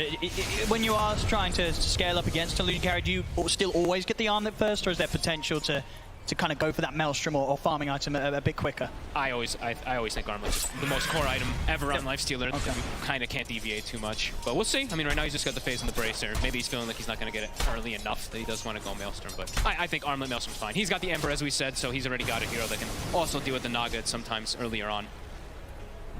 But we shall see. Maybe he goes for more right click. I don't know. Nope. He's going to. Yeah. I mean, this is, I think, the temptation. To skip the armlet. Sometimes when you're trying to play this matchup, and you're going to be farming for the most part. You're not looking to turn up to fights with that first item. You're just looking to clear through the jungle, clear through your half of the map. I guess that's the reason, right? He's under no contention. Even when they do bring heroes to his lane, he's like, they can't actually threaten me too much. So I'm just going to be full free farm game. Okay. See Crit and Fly trying to get a bit of information deep in Beast Coast half of the map. Yeah, try to slow down this Naga Siren. Since they see the Chen just soaking down bottom, they know that Hector is just full jungling. Didn't actually find anything though. Nightfall, still level 5. Might be able to get Gojira here. A Frostbite. And with both spells on cooldown, has the Fairy Fire, but another leap's there from Crit. He'll get and take the kill. Chris able to find Fly in return back in the river. Does get a trade for it. Abed with the DD. Very strong rune on the Ember Spirit early on here with the max slight. Yeah, Chris has got to stay right back. Yeah. I mean, he knows that if Abed hits another slight, very likely that Abed will dive the tower for him. Yeah, Chris gets right back into the triangle. Perhaps you just wait for that one to disappear before you walk back toward that mid lane for sure. Yeah, but that does mean tower pressure. Abed And Crit able to hit mid tower. TP to mid, we get the bottle refill in time. And yeah, talking about Abed, you know, we saw that he had a bit of a rough one in the last game. He actually has a much easier game this time versus all these, you know, doesn't have as many stuns that he has to worry about. Last game, it's like everyone had a disable. This time, it's the Nyx and the Lash that he has to worry about mostly, so a lot freer of time. But Carapace is really annoying. It is very. So. Very much. Bottom Nightfall having to drop the roll straight away to give him a chance to run. Uh-oh. And Whisper, Primal split to the ready, and already a bit of a body block coming in with K1 and the micro of his illusions. Leaves no escape for Nightfall. So Raw expended, wasn't able to get out alive. At the same time, at another entry point of the jungle, they find Crit hovering around the stairs. So a couple of kills for Beast Coast, and they make sure that EG does not feel too safe coming back over to their half of the map. And Whisper, he actually used the Thunderclap, totally missed the neutral creeper, otherwise he would have probably been able to kill it a little earlier. Might still be able to get it with the next one. But making sure he actually was maximizing when they used the split to kill the beast, and oh, the beard! Okay, again. When he used the split to kill the beast earlier, he actually used the Dispel to kill the boar and everything too, so he actually maximized quite beautifully on this brew. At the moment, sitting the lowest of the cores in terms of net worth, but if anything from his previous performances are to go by, you know the Whisper's going to be catching up very, very soon. Always ends up incredibly rich here, even from the offlane position.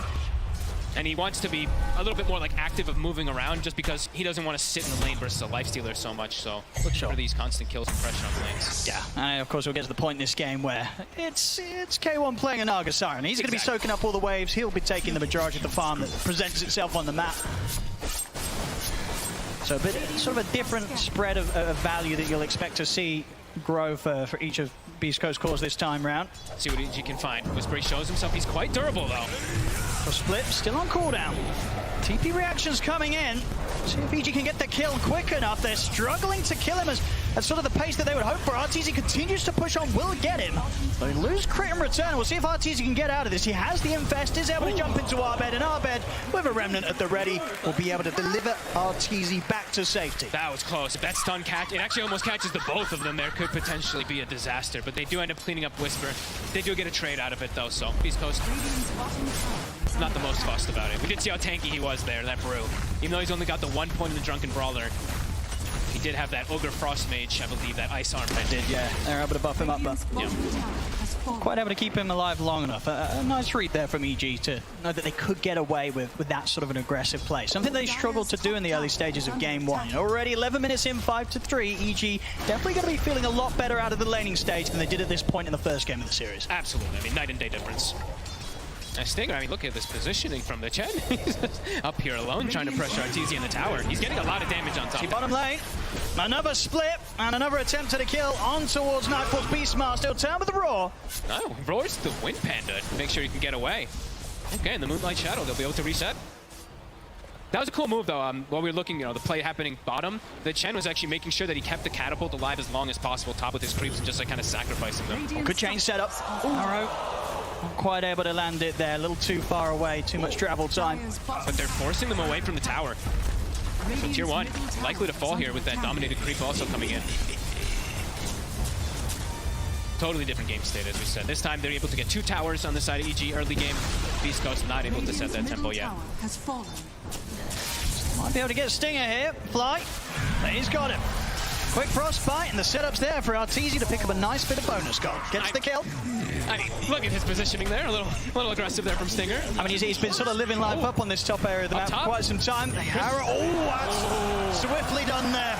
Arrow is already coming in, and Arbed able to make sure that Chris is held in position for it to hit bang on target. I mean, these two Beast Coast heroes completely in no man's land. Nobody even relatively close to them. The ward, of course, coming into play there from EG, kind of seeing that the Lesh was alone in that top lane. Good movements, 5-5. Still seeing the Nog at the top, but not by too much. RTZ is keeping up. And he's actually going to go back for the armlet. Yeah, that's kind of for sure. I mean, as you said, you know, armlet, you always want to have it on lifestealer, but of course going for it this way around the Maelstrom into the armlet when he knew that he was going to be able to play this whole top half of the map completely uncontested, you're going to end up with the 2 items quicker than if you did it the other way around. I mean, it's cool. Yeah. Then now they have double Maelstrom, so the Naga Siren for the early game showing up. Pretty difficult for Hector to really do so. Dire's middle tower is under attack. How close are we to this Helm of the Overlord? Helm of the Overlord is just about done, 600 gold. And Stinger, I mean, if he wants to save up the gold, he can do the option of going for that shard early. Right now he's got that drum queued up, but we'll see if he opts against it if he sees Nightfall. Pick up that Helm. So they get around mid. Yeah, almost Bloodstone also on Chris left. But still quite fragile. We see the amount of burst damage that EG has this game. It's very different than the last time. Oh, for sure, and of course Arteezy, in terms of the nature of the Lifestealer, he's able to put that rage and just get straight on top of a hero like the Lesh. Yeah. Dash top. Let's have a look here. We'll have a quick replay. Let's go run it. Yeah, one bot is good, guys. What is this? Go straight top. I'll just drop it. I'm gonna run. I'm coming. Nagas top. Real Nagas running out. You guys top too. There we go. Some very calm communication there between EG as they make that movement up towards that top lane, get the kill. Yeah, they're just kind of, it sounded like they're mostly just calling like positioning of where all these heroes are, where the Naga always keeping tags, of course, of where K1 is. Because if they look to make an aggressive move, have to be careful, because that song can come in, things can get turned around, so keeping tabs of where K1 is definitely going to be important. Quiet game though in comparison to the last one, 5-5. Yeah, which I think will come as a big relief to EG. You know, very much in the early points of last game, the struggle was just kind of keeping Beast Coast under control. Beast Coast were getting away with so many kills, so many aggressive plays. This time around, EG able to match it and get that little bit more value from the map so far. Slight lead here, 1K gold advantage. At some point, they definitely do want to apply a little bit more pressure. They will, of course, have these like Maelstroms and Mjolnirs, of course, for the Naga Siren, but you know, we see how much you can actually just like cut the waves. They don't want to constantly be like dealing with all these waves at some point that Hector will be addressing, so we'll see what they do. Because their lineup, it's a little bit more pick-off oriented, you could say, on EG in comparison to Beast Coast, which when they do have the Brew ult and they have the Chen ult, it's a lot more team fight centric.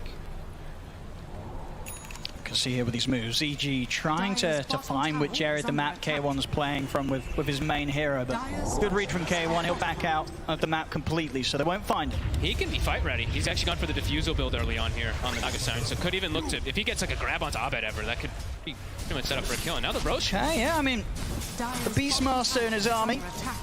Decent damage as well from Arteezy. They can tank this up with the summons and look to go for this. Yep. Oh, they're rotating over though. They're taking it down pretty quick though, EG. So Beast Coast, they'll have to make a move soon if they want to try and stop this. They do have this song in a second. The Naga's not. It's already gone. Abed able to get the kill, get the Aegis. We'll see Beast Coast now popping the ultimates. Whisper leading him with the primal split, but EG, they themselves are split up. Look at Crit. I think they're going to see him now. Moonlight comes to an end, so Crit will die. Oh, and also they catch Fly, it looks like. Abed's also got to be a bit cautious. He has the Remnant at the ready to dodge the split up. But indeed, the two supports look to be in trouble. Fly's going to do a fair bit of damage to Whisper with the ultimate, but he will still slowly die back up towards the mid. Actually, Kajiri's able to get the stun out of the two of them, but Nightfall has the roar ready, turns towards Kajira to take out the Nyx Assassin, and now Arteezy's ready to chase down more, gets a double, takes out Stinger. As EG might be able to keep this fight going. Change there from Abed, but he's starting to lose his mana. Chris turns, looks for the stun, but nice sidestep there from Abed. Abed still ticking down very low. That's the Aegis gone. As he's down the ones, they've got to be careful about this Lesh. Chris charging through the middle of the fight. So able to burn down Nightfall so they can kite him out of control, and further TPs are coming in. They're surrounding the Leshrac, but they're being careful how they commit for this. They know that Chris is very, very strong here on the Lesh. And EG, they won't be able to hold him back. So Chris manages to get back out of there. A nice bit of action for EG overall. Sure, you know, Beast Coast, they're able to take that Aegis quite quickly out the hands of Abed, but Arteezy able to turn up, get some kills. He's got a continued clean scoreline here, 4-0-0 on the Lifestealer, and enough money to pick up that Sange. So now between the Maelstrom, the Armlet, and the Sange, this Lifestealer is pretty darn strong. 17 minutes in, he can absolutely turn up to the Swedish fights as we've seen, and he's not easy for Beast Coast to deal with. No, absolutely not. Chris, we've got the arrow on him. Kajira's ready to back him up, turns with the stun. We'll hold back Crit with that stun, and now Chris turns, heals up with the Bloodstone. As the split up onto Fly, Crit tries to leap away, still ends up dying to the DPS. Constant battles. Brult is 30 seconds until it's back up after all that finishes. And honestly, I mean, out of all of it, it looks like Chris actually comes out most ahead. Right? That's that true, I guess. Bloodstone coming back up at the end of the fight, able to replenish him and kind of walk through and reset. Pretty huge for him. He's actually overtaken the Ember now. For sure, once sort of, the first heroes are accounted for, the ults have been used, Yeah. Raw goes down. You know, we saw how confident Chris can just walk through the middle of the fight. Yeah, make sure that he's in position to be kicking out as much damage as possible. See top lane, Hector will play it safe. Goes for the Song TP. And the one thing too is like they've itemized now at this point, right? The armlet, the maelstrom. This is to deal with the Naga Siren. This is this consistent damage that's going to be clearing out these illusions. It's not this big like desolator, this chunking damage that can eat the Leshrac. So Chris, you know, he could maybe get away with quite a lot in this game. They want to try and go for him, take him down in with the chains into the arrow. They'll sadly do so. Great chain stun. Solid catch here from EG. We're seeing if they can push on for more. Jump forward with the Remnant. Arbed attempts to close the gap on Whisper. We'll hold back though. Don't want to try. Maybe they do want to dive the tier 2s. If they catch him around this area, if Whisper steps out, they might go for a kill attempt. Oh, the ward's placed. Yeah, they'll see it. Probably seen though. Visco's probably going to get rid of that one quick. And you know, we did get to see a couple things also in these last situations. So much happening. But Chen, we did see he went for the shard, so he is going to be stealing those ancient creeps consistently from the Beastmaster.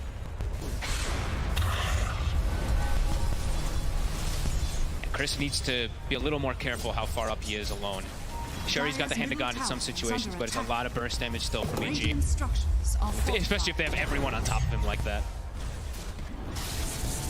Dire's top tower. Very close game, 10-8. Radiant are scanning. Still playing in this aggressive position, EG. Maybe seeing if they can do something early about the tier 2s. I mean, TPs are coming in. I mean, Beast Coast, they will take a fight if it's presented to them down here. Got their ults ready. EG's just waiting to see if like people trickle in one by one, because their heroes, they do have burst if they find them in the 1v1, or in the 1v like 2v3, etc. But if in a 5v5, it can be a lot harder for EG. This tier 2's falling pretty quick here to the push of EG, and in fact, it's gone. So an early tier 2 tower taken down. The same time, Stinger, he's really trying his best to get a trade up top. And on EG side, they will TP back. Push Stinger away in time. He's going to go for the TP in the trees, and they won't know that he's there. Nice little spot to hide in as Stinger gets away. Won't get the tower, but still able to do a lot of damage on that top lane. It's the Chen minigame. You know, it starts to happen at these points when everything's just split pushing. They have the Naga Siren, so it's just natural for him to start doing this. Getting a decent amount of farm to level 10 already with the drums, with the shard, medallion too. A lot of different ways to buff up and keep the Leshrac in particular alive. With a plate mail now too. Chris Luck sitting at 24 armor, 2200 HP.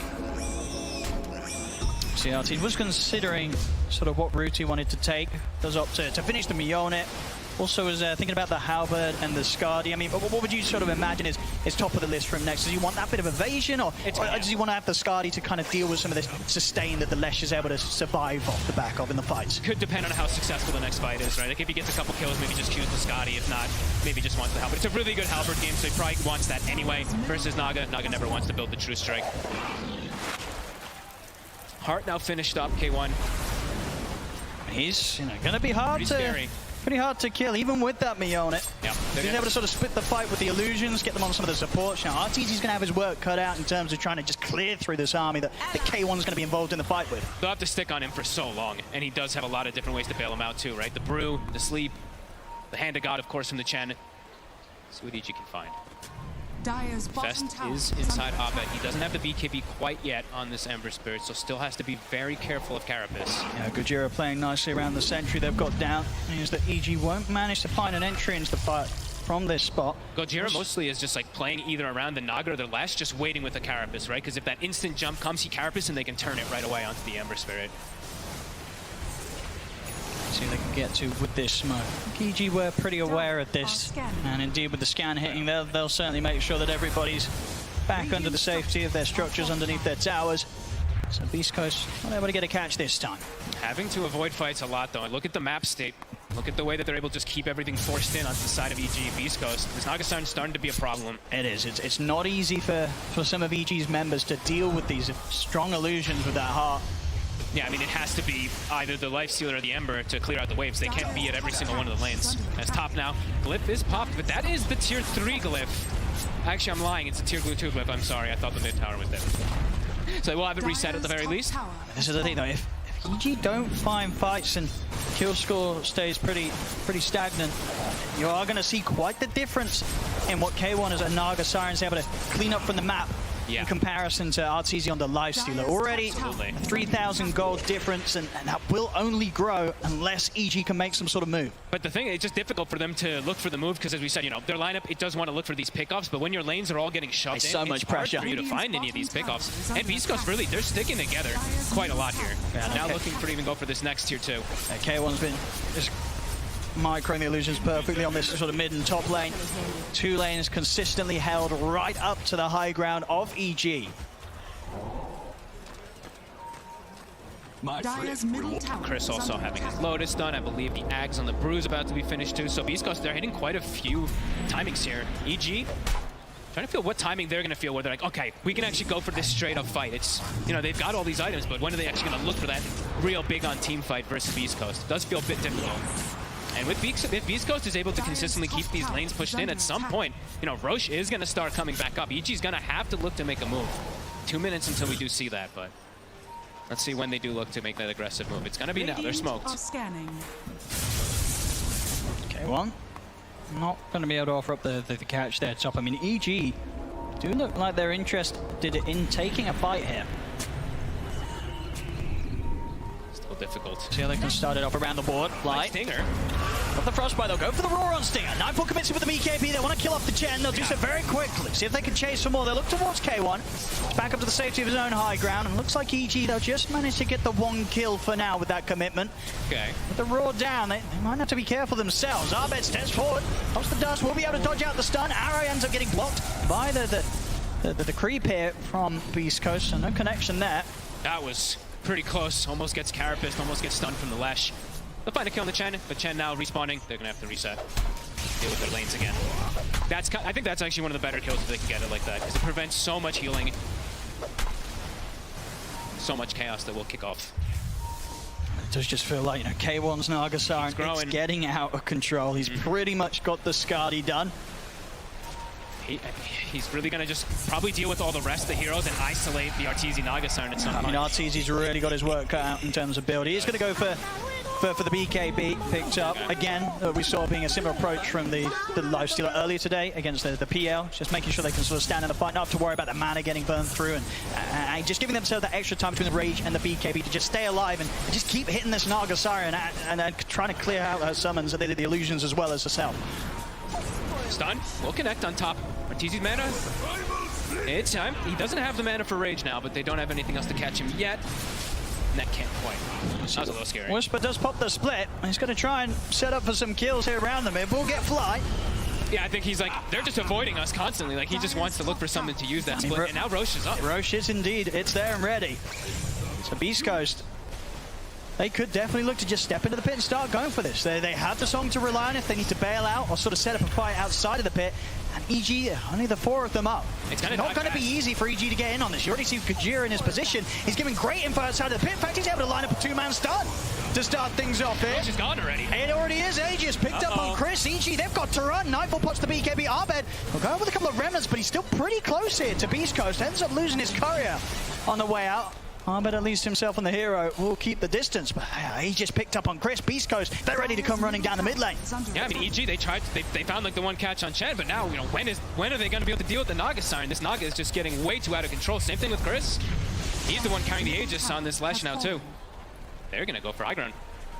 Whip is available, but they're going to have to pop it pretty early because that Edict. I mean, how do they deal with this? I mean, say K1 27 minutes in, Heart and Skadi. He held the Edict. He actually baited the glyph. He lifted his hands, canceled the animation. So they've got Edict now for the push. Big brain stuff here for Chris. This tower is going down. The Rax also. I think maybe more, yeah. Uh-oh, EG. I mean, EG's out on the map trying to pick up some farm. Arteezy will TP back. He is able to finish off the BKB, so he's got his next item done. See if this makes much of a difference in the fights, though. Range Rax will go down, and Beast Coast, they'll back off for now from pushing for the melee. They still have 20 seconds left on split, so they maybe wait for like 10 or 15 seconds before they look for that fight. Gojira trying to catch a cheeky stun, won't get it. Arteezy. The Rage here. Beast Coast. They're still lingering in the area. And they're keeping, again, both of these lanes consistently pushed into the high ground, top and mid. I mean, they're ready for fights. Like, the Bruce split is ready. Bottom lane, though, pushing in. They're going to send the Lash to take care of it. Still sticking in the area, though, with K1. Denying away this farm from EG. 6k gold lead. EG, they see the Lash bottom. They're trying to make a move out to catch something.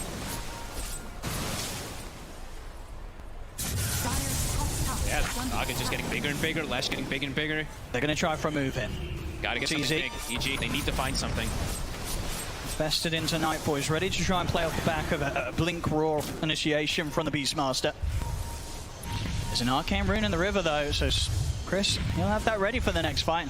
Still with nearly 3 minutes on the Aegis, it's not easy for EG to jump anyone outside of the supports. Fly will start to try to start things here, and they will follow up onto Stinger. They'll get the Roar off as well. Okay, they'll get the 2 supports. Pretty good grabs. See if they can do anything off the back of killing the 2 supports. They gotta fix the lanes. Lanes are all constantly pushed in, either from the Naga side or from the Chen creeps. Their whole jungle is actually also just being farmed from Chen. Like, I was just looking, I'm just watching the Chen microing all of his creeps, and he's just taking all of the farm away. So still tons of pressure on the map. They do get at least 2 kills out of it, but it is just those 2 supports, and now bottom tower looking to drop. Dire's bottom tower is under attack. East Coast, I mean, their macro game, very nice so far. Making sure they don't lose K1 at all so far. 0-0-2. Dire's bottom tower has fallen. Serves to balance. Indeed. During the time those 2 supports were down, nothing more that you really could get other than maybe some increased sort of space on their own half of the map in the jungle. That there was not going to be an aggressive play made by Beast Coast, but unfortunately for themselves, not enough of kills to do anything aggressive and really deal with the push that's coming in, because already Chris, he's back up to the high ground on the bottom lane. They're gonna pop the Rex glyph. Wanting really to hold on to those tier 3s. Don't have another glyph after this. Now the push continuing.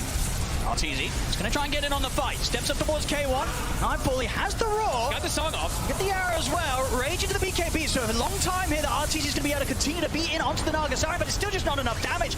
He's only down to pretty much half health here, K1, as he backs away. They'll kill Chris. That's the Aegis gone. So a quick infest here from RTZ as he looks to stay alive. They'll get the opening stun onto Chris. Out to the side, though. Arbet's been held up by the split up. K1 RTZ chase him outside of the base. K1's getting low, falls to the side. They're trying to separate K1 from the lifesteal, and they'll be able to do so. K1's fine for now. As RTZ also falls back up to the high ground of his own base. He connects. Nice little arrow there onto Stinger. So once again, EG getting the 2 supports, taking that Aegis away a little early from Chris.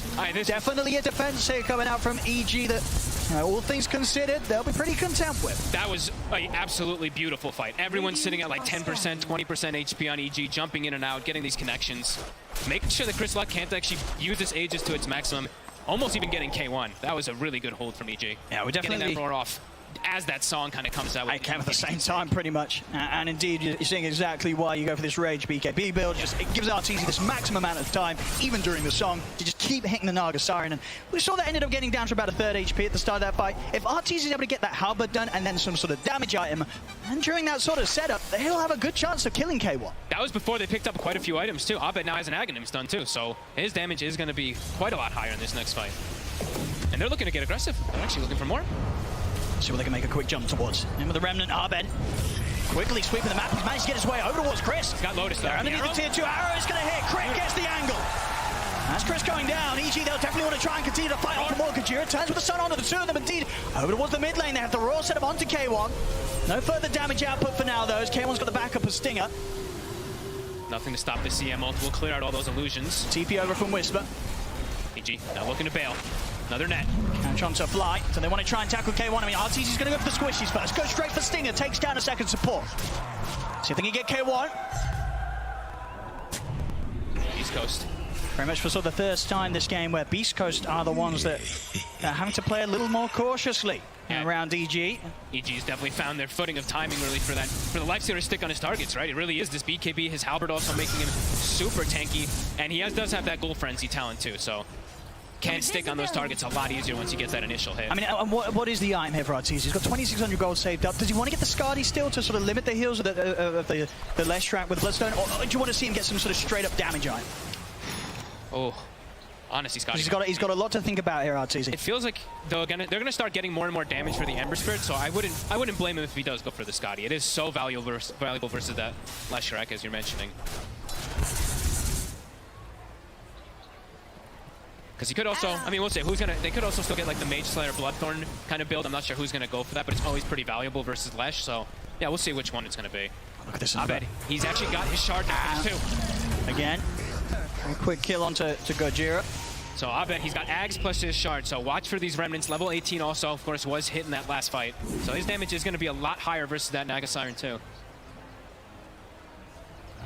EG themselves, they might have a bit of a chance to push up towards their base here. They're bringing the creeps in on the mid lane. Dire's top tower is under attack. Good sort of vision here towards the move that K1's making over towards the mid. Looks like they'll still hold back a little bit here, EG. Yeah, Abed, he keeps a remnant there, goes back, is starting to clean up the counter push. We'll get a bit of setup in the area. Onto Arteezy, who'll be thrown into the air by Whisper. Arteezy popping the rage, he's going to try and get on top of K1. Look at the illusions now, turns now over towards Chris. The rage finishing, Arteezy's got to be careful, gets caught by the split up. We'll be able to force him back to safety, Infest into fly, he's fine for now. He's gone. Arteezy trying to go for round 2, but as soon as he comes out the Infest, they catch him with the opening stun. Will manage to get the BKB off, and with that BKB duration, stays on top of Stinger. Arteezy now godlike, he's ready for more, turns towards Kajira, rage at the ready, so after the BKB comes to an end, Arteezy can continue to push on. In fact, now he's going to opt to use the rest of the rage to TP out. He gets bashed. I don't even think K1 actually got the hit on him there, but that was close. They actually got the stun there. Gojira, the two-man stun, it catches the Lifestealer and the Beastmaster in the back, so kind of splits the fight up. EG do get pushed away. I mean, yeah, Arteezy making the correct call at the last moment to get out. Yeah, realized that the fight was not going quite as good as maybe EG felt they could get it going.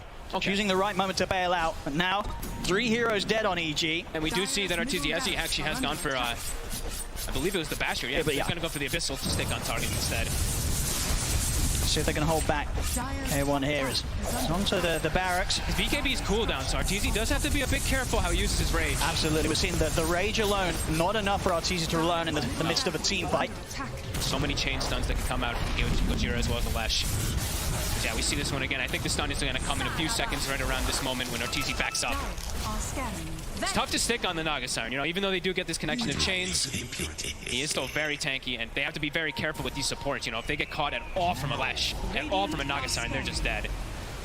And yeah, here it is, the stun from Gojira. Boom! Catches the 2, catches the Beast, and K1's able to focus fire. Absolutely, any sort of stun that allows K1 and the illusions to close in on a hero. They're not going to stand much of a chance against this massive Naga Siren here, 28,000 net worth. K1 just continuing to grow at an incredible rate. Has yet to die this game. Rosh in about a minute. Also having an Arcane Rune inside of Chris Luck's bottle. Getting more stacks, continuously level 20 on the Lesh. 20 on the Ember. You still keep killing this Ags, of course, from Whisper. Stun does connect, starting to burn away some mana.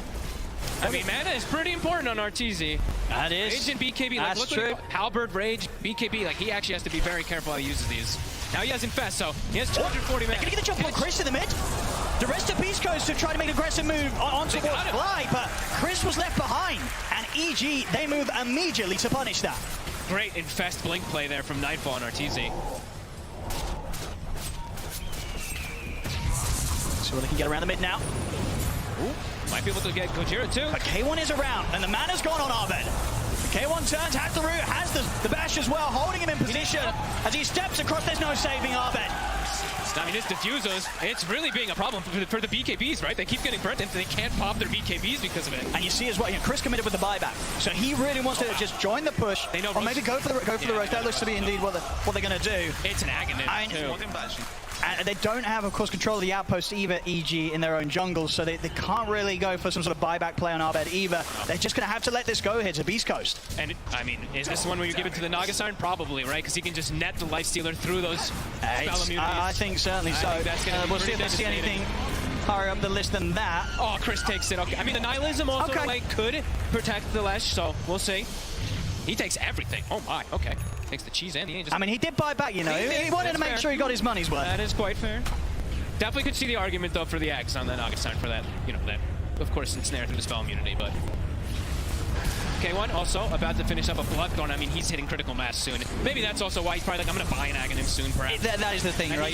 In terms of these two heroes, who's going to get the money quicker for their own Ags? It's going to be the Naga Siren if the game continues on for longer. As mid lane, K1. All 3 lanes are getting sieged. What do you do if you're EG? You've got to do something. They're going to try. Nightfall, he's looking for a raw target, turns towards Chris. Lotus is up. Has to be careful as he holds back on it for now. Arteezy's in with the bashes. They're bringing Chris down pretty quickly. That'll be him down the ones. Arbed jumps in. And caught out by the spike characters, but at the same time just does get yielded into the air. RTZ, he's focusing down the Naga Siren. K1's going to get forced aside. He's never get the Soul Bomb. He's got the BKB up, able to charge him with the Remnant, take down K1. He's ready for more. Looks over towards Kajir inside the base. RTZ, he'll die. Chris just charging into the disco party. Pony just destroying them all.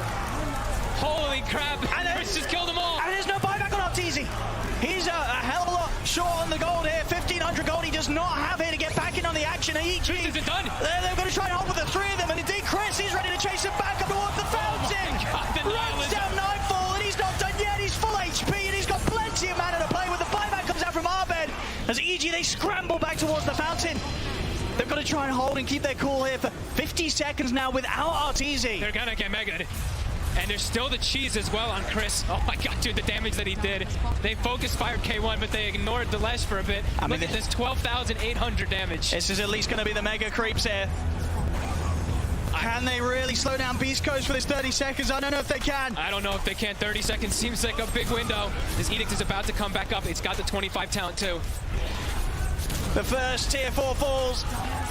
The second shortly to come. It's going The down. Ancient's exposed. As Beast Coast, they're looking to close it up. EG, they'll go for one final attempt at holding back Beast Coast, but they're just focusing the Ancient.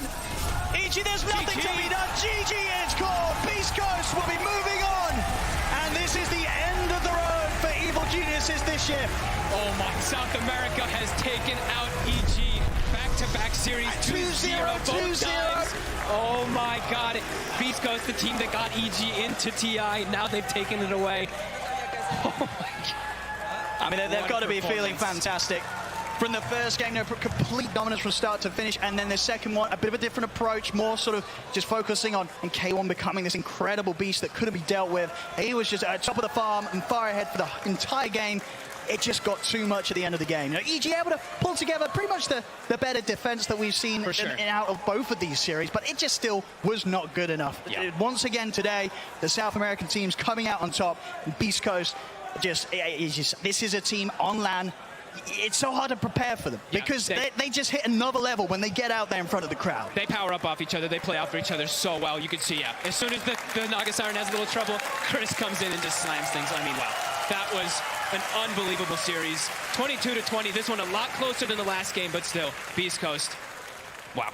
Yeah, it was across the board. Every single player there from Beast Coast just falling perfectly in sync with one another, and then just right up until that last point, knowing when to just really just put the foot on the pedal and push it to the max, right? So Chris just running into the base, running down the mall, a point where RTZ doesn't have the buyback gold. It's just over from that moment. They couldn't kill the Lesh, they couldn't kill the Naga Siren. It was too much for Evil Geniuses today as Beast Coast knocked them out of the competition. Beast Coast, they'll be the ones to get to continue their lower bracket run here at the International.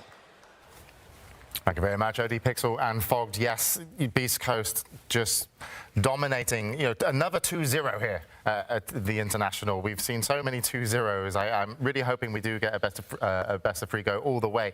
But unfortunately, Evil Geniuses, that's the last North American team, I believe. It's only, is it only Snaking that is left from America? It's something along those lines. Yes, they still have only the Snaking. weight of America on Snaking. Well, he can lift a lot. He's a buff boy. He is buff. South America. America, yes. Let's go, baby. Yeah.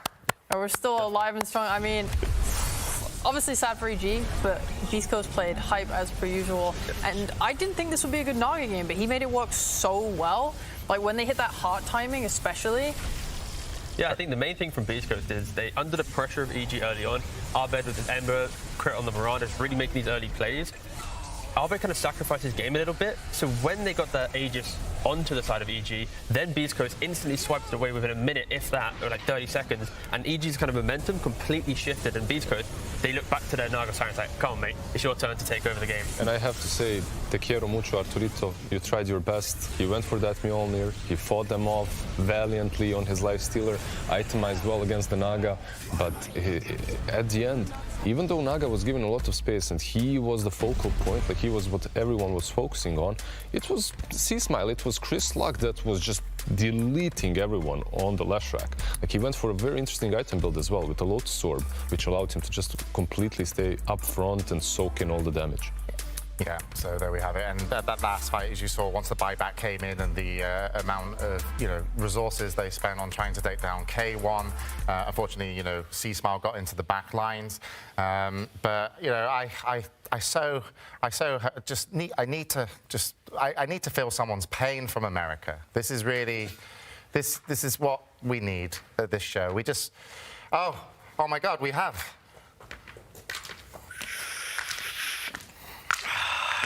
Well,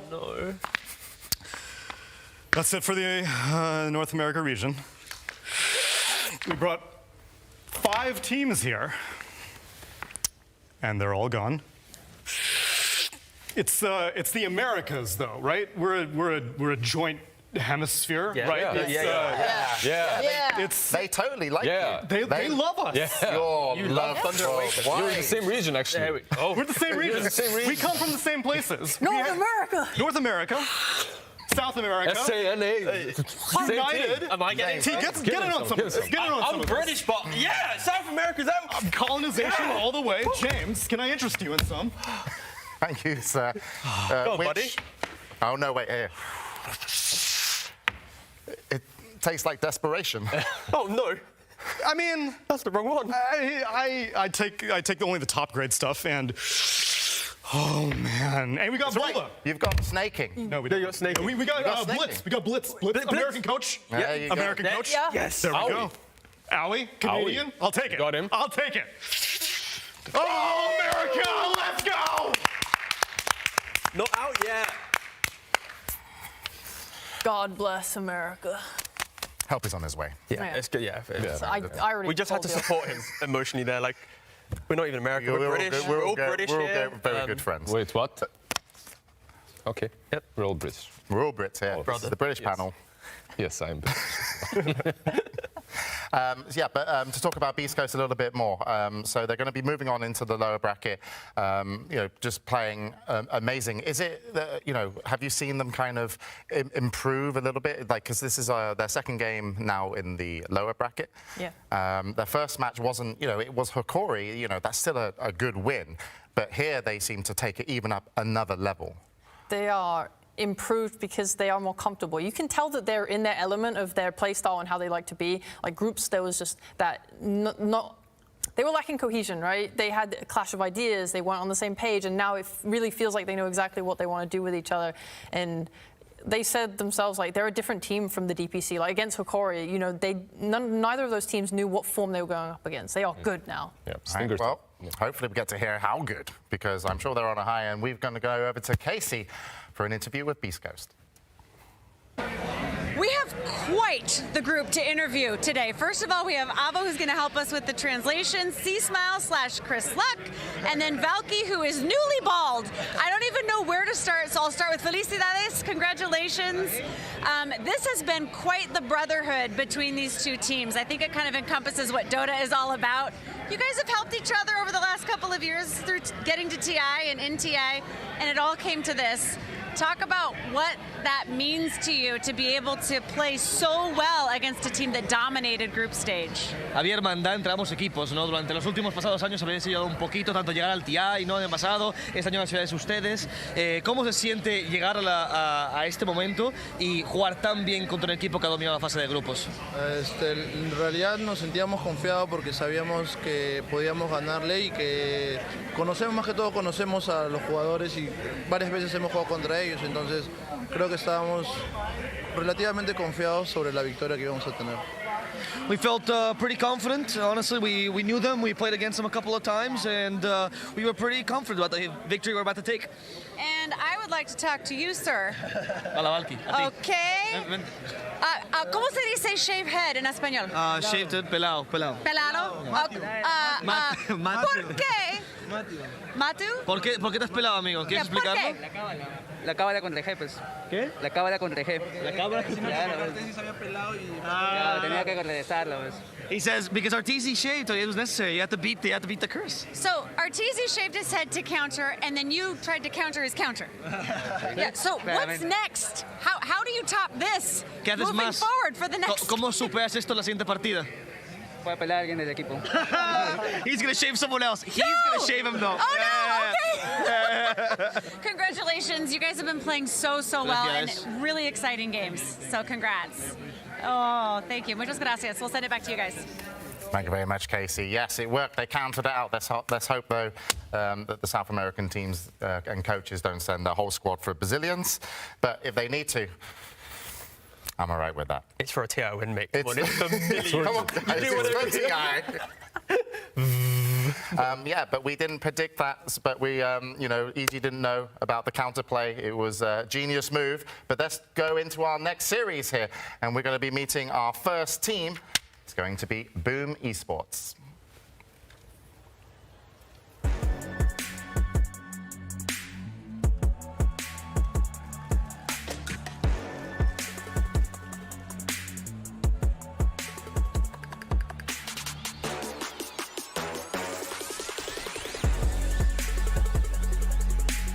Boom Esports.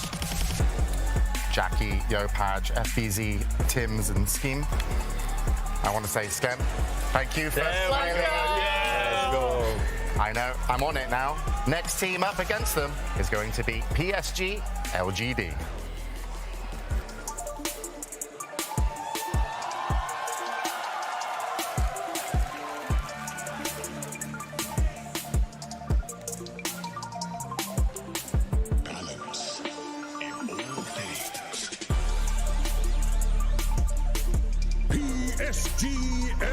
LGD. Last year's runner-ups, Arme, Nothing to Say, Faith Bian, Jinkyu, and Y. This team is a scary team, and it's scary to meet them and even to see them in the lower bracket if you're going up against them. So we'll see how Boom Esports will be able to adjust. Boom Esports, though, did actually beat the defending champions to get here. They took out Team Spirit, and they've developed a lot during the group stages and the tournaments sheet. Yeah, I mean, they beat the winners of all TI. What's the second placer team? These runner-ups. It only gets easier from here, right? 100%. I mean, this team have come a very long way throughout the year. Their drafting has expanded like amazingly. Arlington Major even, I think they had one of the newest and freshest drafts I'd seen from them as a team when they played against LGD in that upper bracket. So I've just really enjoyed how they've really been pushing their comfort zone to get to here. Yeah. Having followed the SCA region for a really long time, this is probably the ultimate stack they could have formed out of all the new stars that were coming in in the last couple of years. Obviously getting Yopaj, FBZ being with the team, being in Boom since like, what, 2018 or something? And then getting Scam as well to bring all those good ideas that he usually does bring to any single team. But it's also the fact that, don't forget how they got to this position, right? They were nearly going to be eliminated from the group stage. They had to beat EG, who was first in the group. They 2-0'd them. Then they went to a tiebreaker. They beat Sonics, they beat BetBoom quite swiftly. And then they beat Team Spirit. Like, they've gone probably the hardest journey possible to get to the lower bracket. And now they're like beating the previous TI champion, going to second place. Like, if they beat PSG, that's the type of momentum that you have as a team, like beating first place, the runner-ups. Now you have to maybe look at them with a different eye, because, yeah. Do you agree that Giants are falling in the lower bracket? Like most of them, right? Like we've seen EG, we've seen Team Spirit. I'm sure a lot of the teams watching these games are very happy from the upper bracket, because there's always a chance that you could have met Team Spirit. You could still meet PSG, LGD, and people were, I'm sure, afraid of EG. They run through the group stages, just like, okay, what's going on? What's this team doing? Yes, SEA today could come out just looking spectacular, already in the upper bracket, and then the previous match of Beast Coast, SA, and now also SEA as Boom Esports have their chance. So yeah, the Giants seem to be falling. You're right, Lizard. And the Giants did look kind of wounded when it comes to PSG LGD throughout the year. They're an amazing team, but they aren't the team from the last year in which whatever they pick, like VP back in the day, pick any hero in the game and win a tournament with all heroes drafted, right? PSG LGD isn't necessarily the same. We've seen them falter at the Arlington Major. We've also seen them in the DPC seasons. Like in the DPC seasons, arguably they didn't take it as seriously as other teams, but it's not like they were beating every single match. They struggled. What do you think of PSG LGD here, Sheets? I am concerned by them. I think they said that they don't know how to win on this patch, because obviously the last time we really saw them properly was at Arlington, and there's been a patch since then, and a lot has changed. And even there, they were kind of forcing weird drafts with their like double Naga pick in grand finals. They've had like a little bit of cracks and stuff, and it must feel bad as well. They said that they're going to try their best, but you're coming into this with Faith Beyond, who intends on retiring. I think Ame also said that he is looking to retire soon and bow out at his peak. So how do you really maintain that strength of mind when you have two players that want to retire? I feel like you need to harness that in a way it's like, this is the final run. We will eventually kind of go, this can be it. But it is a little bit difficult to say. I think the success that they've found so far in the tournament, it's only been on 2 or 3 heroes opening styles, unlike other teams where they've opened a much more variety. So yeah, a little bit of a weaker PSG this time around. All right, well, it seems like the players are ready to start picking and banning some heroes, so we're going to be going into match 1 here. It's going to be a good one. Boom Esports versus PSG LGD. Game 1.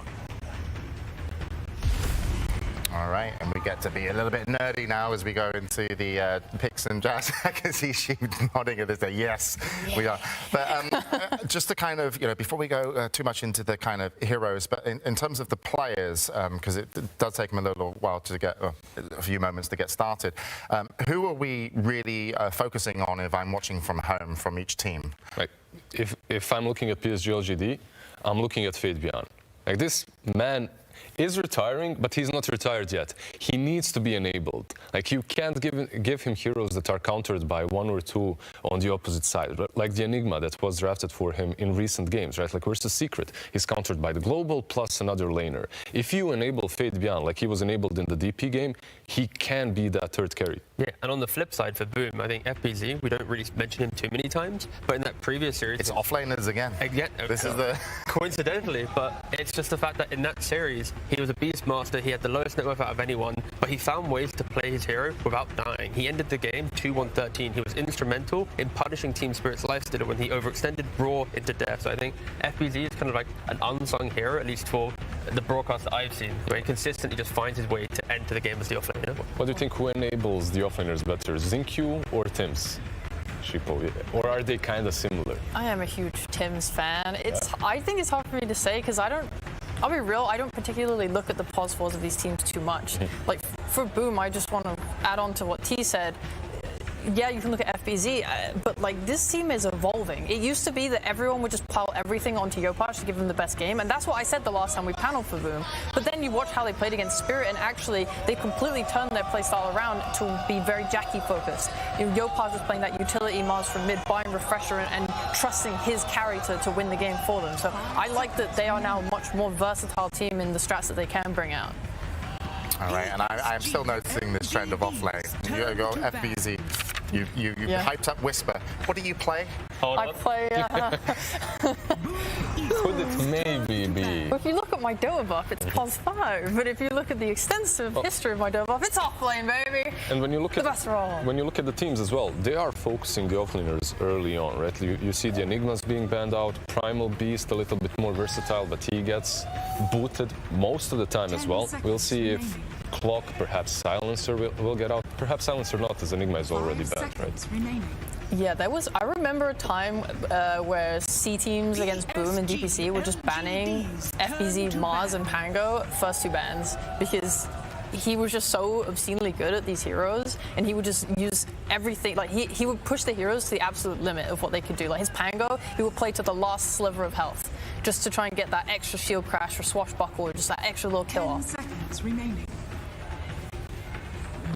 Esports. Is it pretty predictable bans here? I can see you with all you're cheating. You get paid to be here, T-Governor. Why have you got all the answers in front of you? Because the answers are cool. If I got them, you want to see them too? No, you're cheating. I wouldn't be able to understand.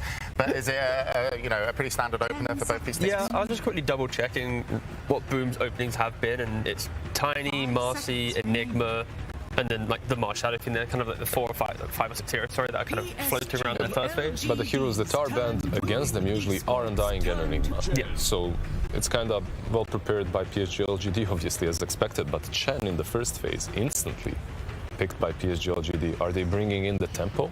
Something they liked from the last game, perhaps, as well? They've only first picked Chen once so far in TI. They have picked it before a couple of other times, but the first time they picked it, it was against Sonics, which they actually lost. But very much was a in-your-face style of draft. It was Chen, Leshrak, Mars, TA, the quick Roshan with the TA, the aggression, the heal of the Chen.